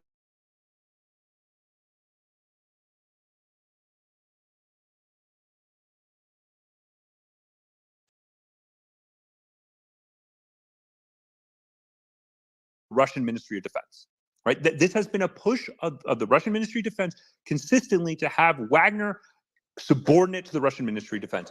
Prigozhin has been fighting vigorously against that and trying to maintain his independence as a mercenary group. He has now achieved that through these negotiations. He has now achieved that he is undisputably one of the most powerful figures in Russian military and political aspects in Russia today. He has demonstrated it with, as he claims, with not significant amount of bloodshed. Yes, the Russian Air Force has suffered an enormous amount of losses, but that can. But now Prigozhin says, now I have legal protection for Wagner. But to your point, Khaleesi, Putin is not done. If Putin is willing to poison and kill dissidents across the world for defecting, he is clearly I agree. I agree also. This isn't. Yeah, this is. I agree with you. This isn't over. And what you just said there, maybe it was actually to enforce what his role in all of this is, and it's not subordinates. And maybe that's what it is. He's shown it, but I just think it was crazy. Another thing you have to keep in mind. Another thing to keep in mind is that meeting that Prigozhin had with Putin. He obviously looked him in the eye and he says, "I am not afraid." This movement that he had is nothing but a challenge. Were you there? Listen, there's no way you have a meeting with a guy and then 3 days later you challenge him. You go and you take his fruit cup and you say, "I don't think you're going to do shit. I'm going to come to Moscow and I'm going to make you fire the people I don't like. And there's nothing you're going to be able to do about it." To Vaughn's point, I understand the change of assessment, but let's look and document the change of assessment so far. In the beginning, it was like, this is not happening, it's a psyop. Then this is happening, but it's not a big deal. Then this is happening, but it's not a coup. It's just it's some kind of rebellion. Okay, it's a coup, but it's not a big deal. Now it's okay. It's a coup. It's a big deal, but actually it was Putin's design the entire time, and he's absolutely in charge. Pretty soon, what's going to happen is this is Joe Biden and Hillary Clinton's fault. I think I think all source is absolutely correct, and Piotr is absolutely correct. We are now starting to see the emergence of a multipolar Russia. And if you are China or if you are allied with Russia, you're starting to have question marks about who's actually in control. This is the first time it's ever happened. Nobody ever. We can all agree that Putin, in his pomp, this does not happen. But everybody goes into decline. Every boxer goes into decline. Every leader goes into decline. This is when you watch Putin's speech, it was sort of like a little bit wishy-washy in a sense, right? It wasn't as strong as a historical Putin piece. Putin in his pomp, if somebody marches an army from Rostov to Moscow, Putin in his pomp kills them all, emerges as a Russian hero, and basically gives them zero tolerance. Now he's giving them amnesty. Every military leader is going like, huh, interesting. But Mickey, that's assuming that Prigozhin doesn't fall out of a window. I mean, I'm just being honest with you. Let me say, Danish, I understand that, but like Prigozhin has made the calculation that he's not going to. I agree with you. There's nobody who's challenged Putin politically who is alive today. Nobody. So if Evgeny Prigozhin survives, you should say that. I'm just going to interrupt you 1 second. Every moment that he is alive is a. Just sorry, Mickey, I just muted you. Just Khaleesi's got an update, then I'll go straight. Yeah, it kind of adds to Mickey's point. Statements coming out, anti-terrorism committee, cases of provocative messages with calls to participate in protests are recorded. These actions are criminal. Measures will be taken, and that's from the National Anti-Terrorism Committee in Russia. If you guys don't think that the Russian military or the intelligence agencies are monitoring all of social media, you're mistaken. All of these accounts, all of these Telegram accounts that were pro-Wagner and calling for Putin to be decapitated, they're done. They're finished. They know that they're being monitored. And a lot of people believe that the FSB was upset at the invasion of Ukraine from the very beginning. And a lot of people in Russia believe that the FSB backed Prigozhin in some way, shape, or form. They would not have had this march on Moscow if they did not feel it had backing. Prigozhin is not a fool. He knows what he is doing. So every day, this guy is alive, is a spit in the face of Vladimir Putin, and he knows it. Prigozhin is a pawn of Putin. He is fully financed by the Russian government. Wagner itself is fully financed by the Russian government. All their weapons and supplies are from the Russian government. Prigozhin is not a military commander. He's just the face of Wagner. How come? What does the M in PMC stand for, Ian? Inflammatory statements. Please Why tell wasn't me. he arrested? He's a useful tool, right? That's what Putin always uses him for. He's a cudgel. When Putin needs to do something that's blunt, he sends in Prigozhin, and he gets the job done. Today, he got the job done. Guys, I've just let me just give you a quick update for the audience. I've just tweeted a summary of what we know so far, just summarizing all the breaking news that came in. Everything's being discussed. I've just kind of pinned it above. Let me pin it in the space as well. Let me know if I missed anything, guys. But let me read out what we know so far, and just for anyone that just joined. It's really good news. I'm just really happy and at peace on a personal level, at peace after seeing this. So I'll read out what I said. The official statement from Prigozhin, the head of the Wagner Group and the leader of this coup, says it all. I don't think anyone expected this. That's obviously my personal opinion. Quote, they were going to dismantle Wagner. We came out on 23rd of June to the March of Justice. In a day, we walked to nearly 200 kilometers away from Moscow. In this time, we did not spill a single drop of blood of our fighters. By the way, Sully, he says of our fighters, so he's saying his fighters haven't died, which is hard to believe because we've seen his convoy get hit, but again, it doesn't really matter. Now the movement has come when blood may spill. That's why, understanding the responsibility for spilling Russian blood on one of the sides, we are turning back our convoys and going back to field camps according to the plan. The president of Belarus, Lukashenko, has been, and someone just removed it. Let me read it here. Accepted. The president Lukashenko has been in talks with Prigozhin all day. Prigozhin accepted the terms of Lukashenko's agreement and agreed to help the movement of armed individuals affiliated with the Wagner Group in Russia and take additional measures to de-escalate tensions. The agreement also guarantees security for fighters of PMC Wagner. It seems that the attempted coup has come to an end, and Prigozhin, along with his men, will return to their bases. Reports of Wagner forces not only leaving Moscow, but also leaving Rostov. Media reports that criminal cases have already been dropped from Prigozhin, and that Prigozhin and his forces will receive full immunity. Restrictions on movement of vehicles have been lifted from the Voronezh region, which saw clashes during the coup. My thoughts. I did not expect this. That would end peacefully with a deal, as it seems both sides seemed at the point of no return. I have no idea how Prigozhin and Putin can both operate in Russia with what just transpired. That's why I've just been asking this whole time the panel. And I also have no idea what will happen with the war in Ukraine, but I wouldn't be surprised if we see a space instead of deal, peace deal reached. Today was another example of citizen journalism replacing mainstream media with unbiased and uncensored live breaking news. So my question would be just to the panel, and let's go to Mark Driddle. Good to have you, Mark. And I think you're on the ground. You've got communication with Wagner forces, and Piotr is up as well. But what could that look like? And something we all agreed on, and everyone was in agreement that this was all very well planned. We saw the Russian military say this. Everyone was agreeing that this was very well planned. So, was it planned to eventually reach a peace deal, or was it planned to go all the way to a successful coup and take the leadership? Because they were pretty close, or at least seemed pretty close, Mark, to Riddle. But they didn't go all the way. Go ahead, Mark. You got to unmute Mark Driddle. If not, we'll go to Piotr. Mark Driddle. Piotr, you there? I have a thought, actually, if they're not here. I mean, just one point. I don't know if you've announced this, but it says again, this is from Lukashenko's press service, and it says the president of Belarus informed Putin about the results of the negotiations with the leadership of Wagner PMC.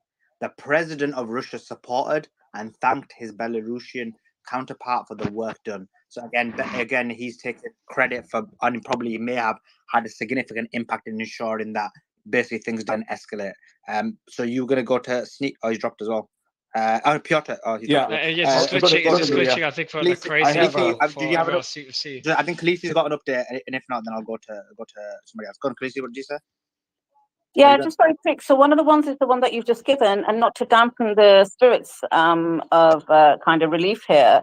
But there is another one. Rybar is reporting, and I'll read it. It's too early to rejoice. According to intelligence data, the next phase of the counteroffensive of the armed forces of Ukraine is expected to begin tonight. The main blows will be directed not only to Bakhmut, and it's listed these two other regions which I can't pronounce. Activation is expected along the entire front line. So that was the update, and that's Rybar reporting that.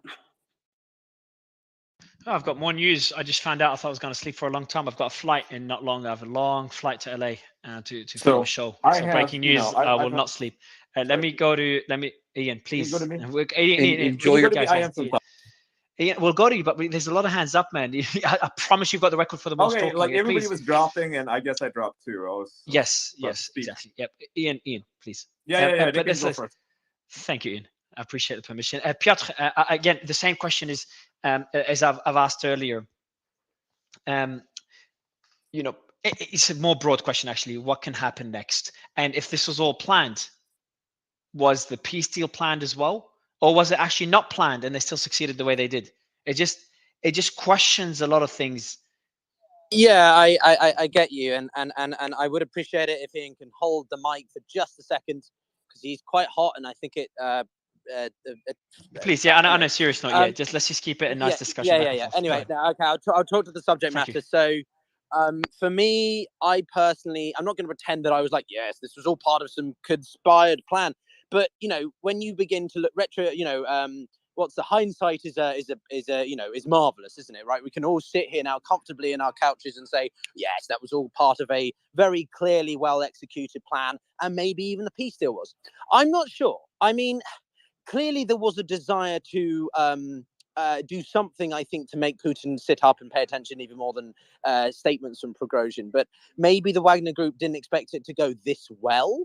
To what we were talking about the last time I was on stage with Ian when we were chatting about it, even if it isn't a massive threat to Putin in real time, it is a massive impact to his, at least from an optical point of view. Geopolitically speaking, international relations speaking, this is going to have harmed people's belief, I think, in Putin a little bit.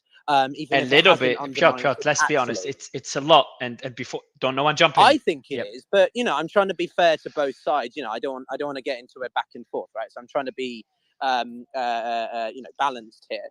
In terms of next phases, I'm going to be looking at statements from foreign governments. I'm going to be looking at statements from the Kremlin themselves. I'm going to be looking at what Telegram and the people of Russia are saying about this. And I'm also going to obviously be looking at what's happening in Ukraine. On the ground for the Ukrainians specifically, again, whether or not you are on the Ukrainian side or the Russian side, this has played into the Ukrainians' hands marvelously. You had 400,000 troops or so of Russian forces on the eastern banks of oblasts in Ukraine, and now suddenly a whole bunch of them have had to be diverted or distracted, and suddenly we've got unconfirmed reports of Ukrainians pushing through all the way to sort of, in some cases, I think there was that suggested convoy that was Ukrainian in Russian territory, right? I think that was pretty debunked quickly, but it goes to show just how quickly this situation can change. And I really do think, for me at least, as someone who has strongly pushed back against the likes of Kim and others, in that Russia and China are the new face of the international system, I think this illustrates that whilst the US and allies definitely have their issues, so do more centralized states like Russia and China, and that no country is not at risk from power struggles, basically. So, Martin, and I just want to read this news that I think is important that was shared in the chat. And I think it provides context and it provides explanation of why Lukashenko was part of the negotiations. So what I will say is, I'm just going to read it directly. Prigozhin and the PMC Wagner, as part of the agreement, goes to Belarus to guard the border with Ukraine and Poland. This is the essence of Lukashenko's guarantees. It was he who guaranteed Putin that he would look after him. So that's the key thing. So it looks like. Say that again. Sorry. So can you say that also? Can you say that also? Yeah. Can you hear me? Can you read that again? Yeah, I can hear you. Okay. Yeah, go ahead. Also, just do it very slowly. Yeah. So Prigozhin and the PMC Wagner will go to Belarus to guard the border with Ukraine and Poland. This is the essence of Lukashenko's guarantee. It was he who guaranteed Putin that he would look after him, which is Prigozhin. So it looks like that. So that ties into why Lukashenko. So Wagner now will pull its forces to Belarus to guard the border of Poland and Ukraine, and it also probably serves as a guarantee for Lukashenko for his own stability of his own regime. And so Wagner might not be a prevalent military force anymore in Ukraine, which is also a very interesting development. But it looks like Wagner might not be an active force in Russia if this part of the agreement actually happens. Let me go to before I go to anyone, just quickly. I've just brought down all source. If you could bring it back up, Suleiman. I just want to tell everyone what we've just gone through. It's just fascinating. Over the last 24 hours, waking up in a 24, 30 hours, whatever, waking up a normal day, suddenly getting reports of a possible coup. That coup suddenly escalates with the Wagner chief who's leading the coup taking over.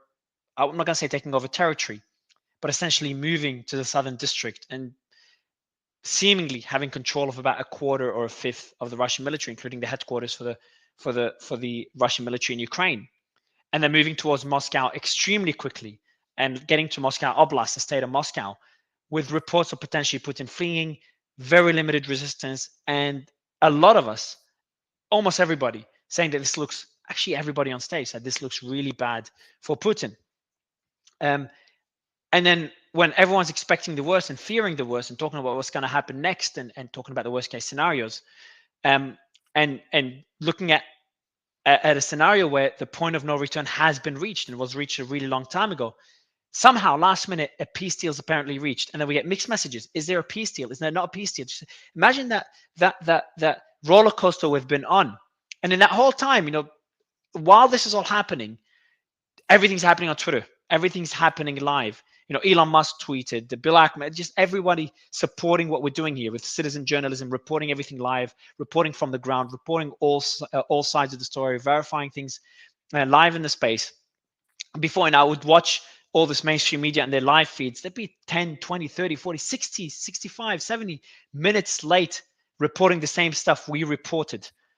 And then we get this peace deal that was reached. And then some reports of Wagner troops halting. We're trying to understand, is that true? Is not true? And funny enough, like most things we got turned out to be true, which is crazy. And then they start going back to away from Moscow. I'm like, all right, we're going to go back to the southern district, and they're going to base themselves there, but we're just not sure how it's going to go. I thought it could be a bluff, and they're heading to Rostov, which is again the southern district, where they took over the headquarters, and that's going to be their base. But then we saw them get out of Rostov and go back to their military bases and get immunity. And now we're hearing they're going back to Belarus. All this over 24 hours. My conclusion, first, citizen journalism kicks ass, number one. Number two, the world we live in is just so fragile. When you see one of the biggest militaries in the world go through what it's just gone through, however you want to interpret it, remember, we don't know most things. We were not on the calls with Lukashenko or with Putin or with Zelensky. If you were, let me know, but I'm sure none of you were. So a lot we don't know. But all we know is that what's happened was unexpected, was confusing, and no one really knew. A lot of people say, I knew this, I knew that. Almost everybody got at least one thing wrong because we did not know. And this was unprecedented. But it's come to a peaceful conclusion. We'll see what happens next. But I just want to point out the incredible journey we've all been on together here on Twitter Spaces. And it's an incredible feeling, and I haven't gone through something like this since the FTX collapse, if some of you remember.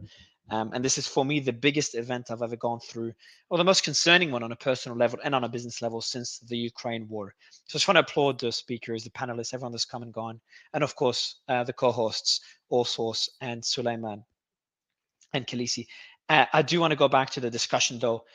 Seeing where we are now, Danish, would love to get your Mario. Go ahead, Suleiman. Mario, just go ahead, sir. First of all, amazing job, because even before that, we had the interview with Imran Khan, which was 12. So oh man, add to the story. I forgot. We interviewed the former Prime Minister of Pakistan, who could be arrested. We were worried he's going to be arrested just before the interview, And the internet was slowed down in Pakistan while we did the interview. And the story there is incredible. It's an incredible interview. You should listen to it. The former Prime Minister of Pakistan that was ousted a few months ago was being interviewed here on Twitter Spaces while the coup was ongoing. And me and you were debating, should we end the interview as one of the most powerful and important people in the world to cover the coup, which is one of the biggest events in the world, or cover it? So we covered it and then asked Prime Minister Khan about his thoughts, because he met Putin the day after the invasion. Yeah, and it's been surreal.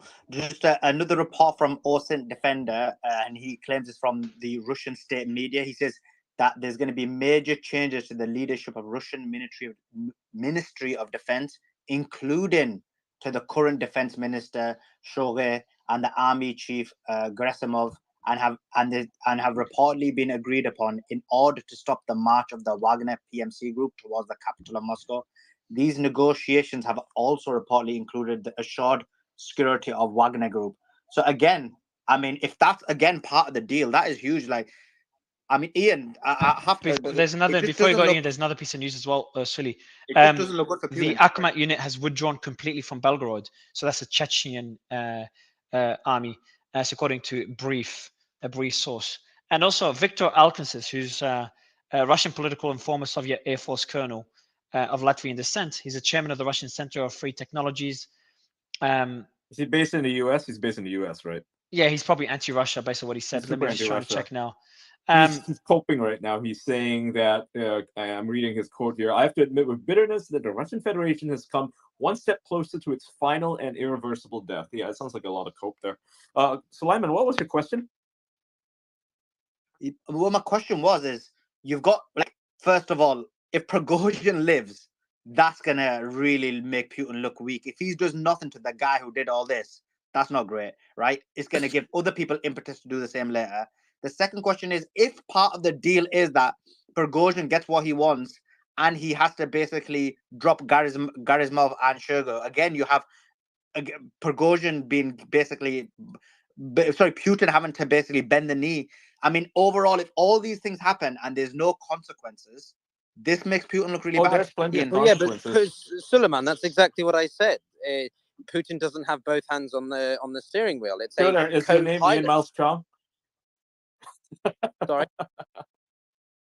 Yeah, possibly, but it's just I don't think we can just ignore the fact that this is a new chapter in Russia's modern day existence. I want to speak. Right? I've been waiting quite patiently and not interrupting people. Ian, just before you do, I have an update. Sure. Just going to the point that All Sorts made earlier and what Suleiman said. CNN is citing sources saying US and Western intelligence have learned that Prigozhin has been amassing weapons and ammunition near Russia.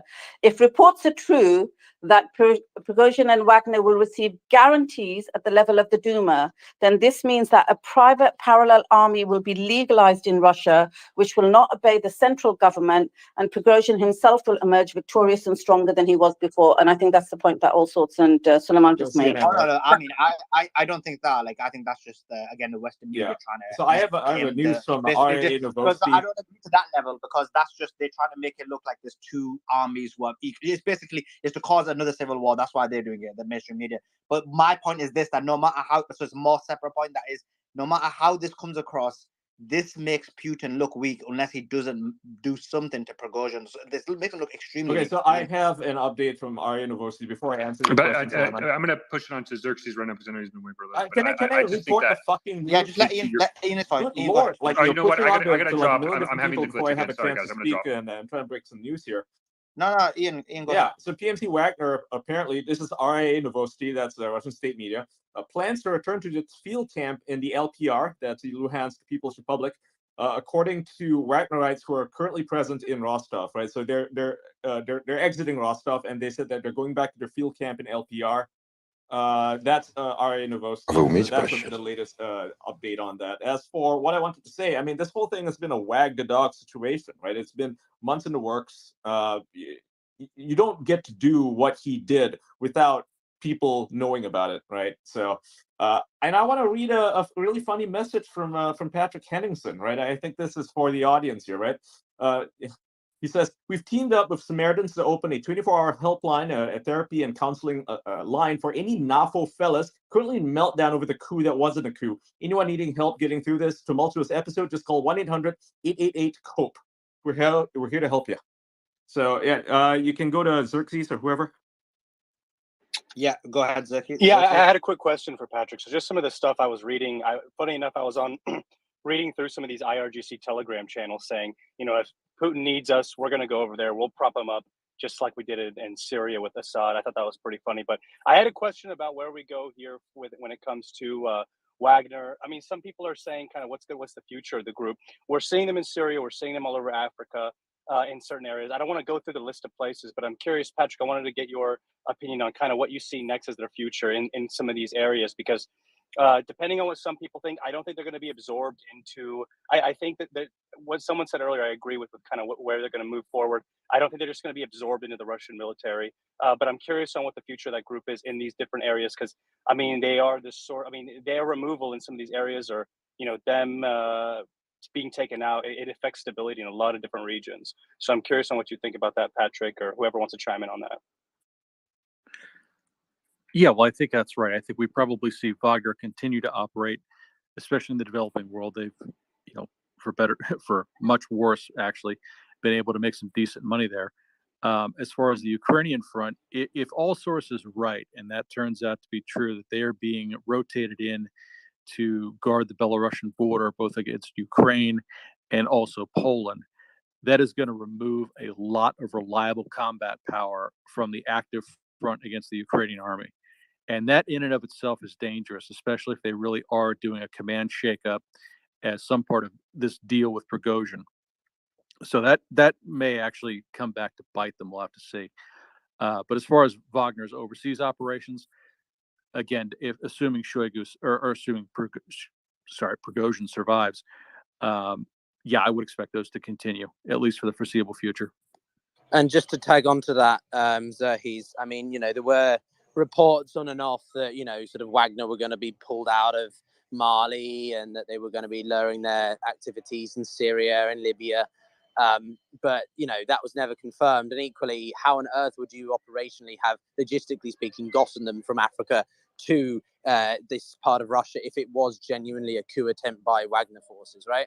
I think what it also illustrates is just how competent the Wagner forces really are when they're not even at full capacity. So there's that to keep in mind. And I just also think that, broadly speaking, I don't know, personally, Ian, I don't agree with you. I've studied this for the best part of 6 years, and Suleiman, I don't agree with your interpretation that there isn't going to be a fundamental restructuring of the power structure of Russia, right? I don't agree that it's the Western media trying to distill a certain agenda. This whole issue is an internal Russian affair, which I don't think the Western media or Western entities, governments, have even had a remote ability to respond to. I don't think they're trying to spin a question for you. What do you think of this, right? Since you do geopolitics, and some of us here not quite as familiar with this situation. What's your take on how the only two, well, I would say like the first two and perhaps the only two largest voices that came out in support of the Kremlin, like publicly, most people were saying that they were going to monitor the situation, see how it unfolds. The only two that actually publicly supported Vladimir Putin and the Kremlin were Erdogan and Lukashenko. What's your take on that? Like, why would they do that? I mean, they seem pretty confident on this. I mean, like we saw a staged coup in 2016 when Erdogan did something similar, I would argue. I'm familiar. Yeah. So yeah, I think Erdogan.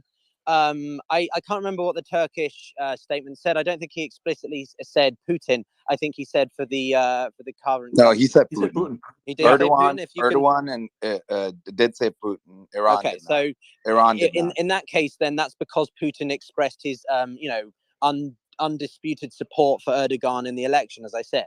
Erdogan and Putin may have differences in terms of interests over, say, the Caucasus or the Middle East, but they are very similar, right? I look at Russia and Turkey as two sides of the same coin. Could it be possible that they need two a countries score? are, that Lukashenko, who's obviously a big player in all this unfolding, and Turkey, right, and Erdogan. Do you think it's possible they knew to score what was going on really in the Kremlin, in Putin's head? I mean. Well, let's cast our minds back. As the day went on, who was the first person Putin spoke to? It was Lukashenko. Yeah. What happened in Belarus quite quickly? We saw a development of activity there as well. So what I would say very firmly is that I think Lukashenko has come out of this quite well, actually. I used to think he was a bit of a diluted puppet, but actually he's shown to be a very valuable figure for Putin in his near abroad, in his counterbalancing against, the West and so on. So, and Erdogan, I think it's shown you that, if you have a very steadfast, strong cohort of autocratic leaders, strongmen, then you can survive quite well.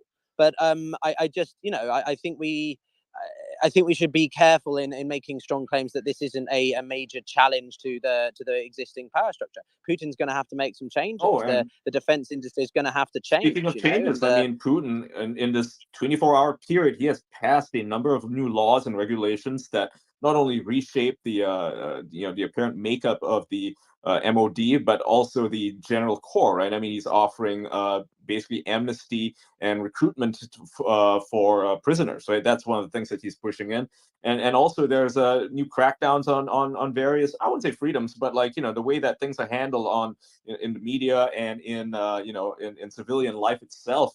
I mean, a lot of people, they showed their hand today, right? Putin forced them to play their hands. They came out swinging, thinking that, Putin's finally going to be toppled, and now they're worse for wear. I mean, like just hearing reports now that all those signs and those logos of Wagner that were removed from public spaces, because people are tearing them down, they're appearing back up again. Wagner symbols are appearing all over again. 100%. And what I'd add to that is the war. This thing has happened, a flash fire, if you like, a flash event has suddenly happened, and we're sort of thinking, I was sitting down at this time getting ready to listen to Imran Khan, and suddenly I'm talking to you about an attempted coup in the largest state, second largest military, largest nuclear power in the world. I can't believe that this is happening.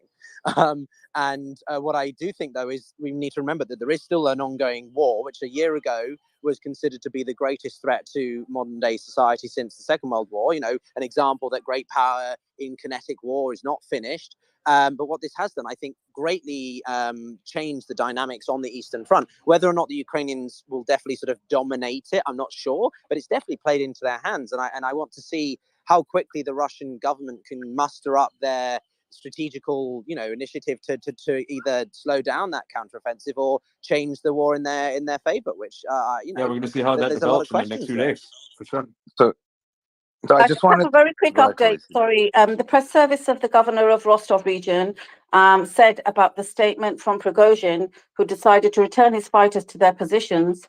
We suggest waiting for actions and commenting on them, not words. So this is from the governor of Rostov regarding Prigozhin saying he's going to return. We suggest waiting for actions and then commenting on them, not words. Sorry, Dr. Danish, go ahead. No, it's okay. I was going to say and Dennis, sorry, I'm sorry. Just on that, but however, Khaleesi, just to kind of separate from that, we are seeing a lot more imagery of what appears to be Russian citizens in Roston cheering kind of the I'm just Wagner giving the update. Yeah. Sorry. Okay, go ahead, Dr. Danish. No, it's all good. So, in the time after we spoke with Imran Khan, we have gone through an entirety of emotions. And by the way, congrats to Mario and Suleiman for just and all source for the craziness that has ensued over the past 2 days, the past day and a half. I've slept, I've read, I've done some work and come back, and suddenly the whole world was all over the place. I was just gonna say that, when I was on here earlier, we were talking about coups, and so this morning I was thinking about it, and I was like, you know what, I'm gonna do some research. So there is actually what we were talking about, which is there are a few things that make coups successful. This had none of them. So this is like the coup de nada that like never happened. And ultimately, when we were looking at this, it would be very interesting to kind of think through some of those things. Nanihal Singh, who's apparently the world expert at Hopkins that studies this, literally laid out all of them. The number one was what we discussed, which is this is the world's slowest moving coup you've ever seen. You don't see coups happen with like announcements and pronouncements and people walking across the country and then walking into the Capitol. Coups happen in matter of much faster and with a lot more behind closed doors, and all the generals are agreed. The second thing is usually they take over the media, which is not what happened. This is all in Telegram. And then, the biggest thing that I said, which I'm going to repeat again, is that civilians do not determine what happens with coups. So I know people keep fighting and saying, well, the people were for it or were against it. None of that matters. What matters is, what do all the generals think about coups? You can go Google yourself who Nani Singh is. He's literally written multiple books on this topic. The last thing I wanted to say was, this commentary around losing power. Everybody knows I have very strong negative opinions about Russia. So it might come as a surprise. I don't think this weakens Russia in any way. If anything, they have much cleaner alignment. And now people know who's boss. Maybe and as far as Putin himself, ultimately this was bound to happen regardless. Now there's clear, in my opinion, alignment of who is doing what. And this whole Danish, premise, even if Prigozhin receives no consequences whatsoever. well, that's my underlying thesis, is that Prigozhin is going to fall out of a window. That's what That's needed. Like, if there's no consequences. Yeah, that's probably what's going to Dr. happen. Danish, I just want to share some news before we just continue on this conversation. Is Did that Prigozhin fall out of a window? No. No. So from the Russian Telegram channel, Fighter Bomber, which is very aligned and who's reporting on Russian Air Force, has been fairly accurate. They have a connection with the Russian Air Force, apparently. I'm just going to read it straight. He says at least 12 Air Force pilots were killed as a result of fighting with Wagner PMC. And then we have at least up to 7 helicopters were shot down and 1 AN-22 communication center. So 12 Russian pilots were killed as a result of fighting per Flight Bomber Telegram. Right, I just want to welcome. Go ahead. I just want to welcome. I'm pleased if I pronounce your name wrong, then just tell me. But I want to welcome Timothy. You are part of Zelensky's administration. You were an advisor to Zelensky's administration, Minister of Economy. I mean, I'd love to hear your perspective from the Ukrainian side. We've heard Zelensky. He made comments about Putin and how he was hiding. But overall, from an overall perspective, from the Ukrainian side, we saw a possible coup that didn't end up happening. You've seen the Prigozhin's demands, and we're seeing that the coup's now about to end. But would love to hear your thoughts from the Ukrainian side. Yeah, thank you. It's bizarre, really. So just to clarify, I'm an advisor to his chief of staff, and I was a minister in his first government. I'm not a minister anymore, although I have a number of positions. So I'm speaking in my private capacity, not in the government capacity. With this caveats out, I think it's really bizarre what has happened and the speed. If it was real, I don't think it's over. It just went under the rug. And my money, my personal, would be on the fact that Prigozhin will be assassinated at some time in the future, not necessarily now, or something else will happen. If, however, it is really a good settlement, or maybe it was some kind of show off, then it is important that, I'm talking from Ukrainian perspective, that Ukraine didn't rush into anything. So because we were very careful in observing what is happening. And of course, there are all kinds of voices suggesting that Ukraine should take an advantage of this. And had it been rushed, you see, that would have been a mistake. So I'm not sure. Timothy, are you then making the argument? Sorry, and I'm gonna let you continue. Yeah, go ahead. Yeah. Are you then, because a lot of people yesterday were making the argument that this is a false flag in order to basically attack Ukraine, to get them into a false sense of security, and then make them attack and then they can be hit. So are you saying that you actually also think that that is a high possibility, and based on that, that's the reason Ukraine didn't make a move? So I'm an academic too, so I think in probabilities, in subjective probabilities. I don't put a high probability, but I think 2 actual, theories in my mind that I would be willing to put probabilities on. This one and the other one, that something else will happen. That's not the end of the story, because the power, if the story is true, the power has been challenged. Should be a response beyond that we just negotiated, okay, especially given the morning speech. Or it has been a false flag. So what are my subjective probabilities? 15-20% on the false flag operation, and 80% on the fact that it's not the end yet. And so when you look at it now, you've got Prigozhin, who according to the reports, maybe going to Belarus, as will the Wagner group. How does that impact the war in Ukraine? Because the Wagner group was successful in Bakhmut, a few other areas. I mean, does this now give Ukraine more of an initiative? Does it change the dynamics of the war? Like, how are you guys seeing it from your perspective? So again, I'm an economist more than, but I was involved in a number of operations or processes at some point when I was in the government. So my knowledge is limited, but it is true that they were powerful and they were ruthless, and it might weaken them, or at least the Russian overall front. But it also, to us, it's a signal, regardless of everything, a signal. There is some processes, dynamic processes inside the Russian military or the force that are destabilizing it. So we will try to amplify those processes through different means we have, and we'll try to take advantage when the time is right. But it doesn't necessarily mean that the time is now. Hey guys, can I get in there real quick? Sure. Okay, so I'm speaking to a guy. He's with the Wagner group. He's in a Brazilian battalion. He's an engineer that specializes in demolition and traps. He's currently in Russia. What he's telling me is that, well, he wants me to read something to you guys. He messaged me. I asked him if he wanted to get a message across, and this is what he told me. The Wagner Group has been fighting bravely on the main fronts of the special operation. However, we are treated like nothing. The high echelons of Russian defense wanted to dissolve us and destroy us. They started this. They betrayed us. We took Bakhmut at great cost, at the cost of many lives and brothers from the Wagner Group. We delivered Bakhmut to the Russian Federation, and we are seeing them on the verge of falling, thanks to the corruption of the Russian high command. The ability of Russian leaders to carry out what our brothers won with so much blood is increasingly in doubt. So that's what he's saying. He's also saying a lot of the fighters are very dissatisfied with the decision to retreat, but that's the orders he's just been given. But give me a second here. He's listening to the chat right now. And I asked him if he wanted to speak, but he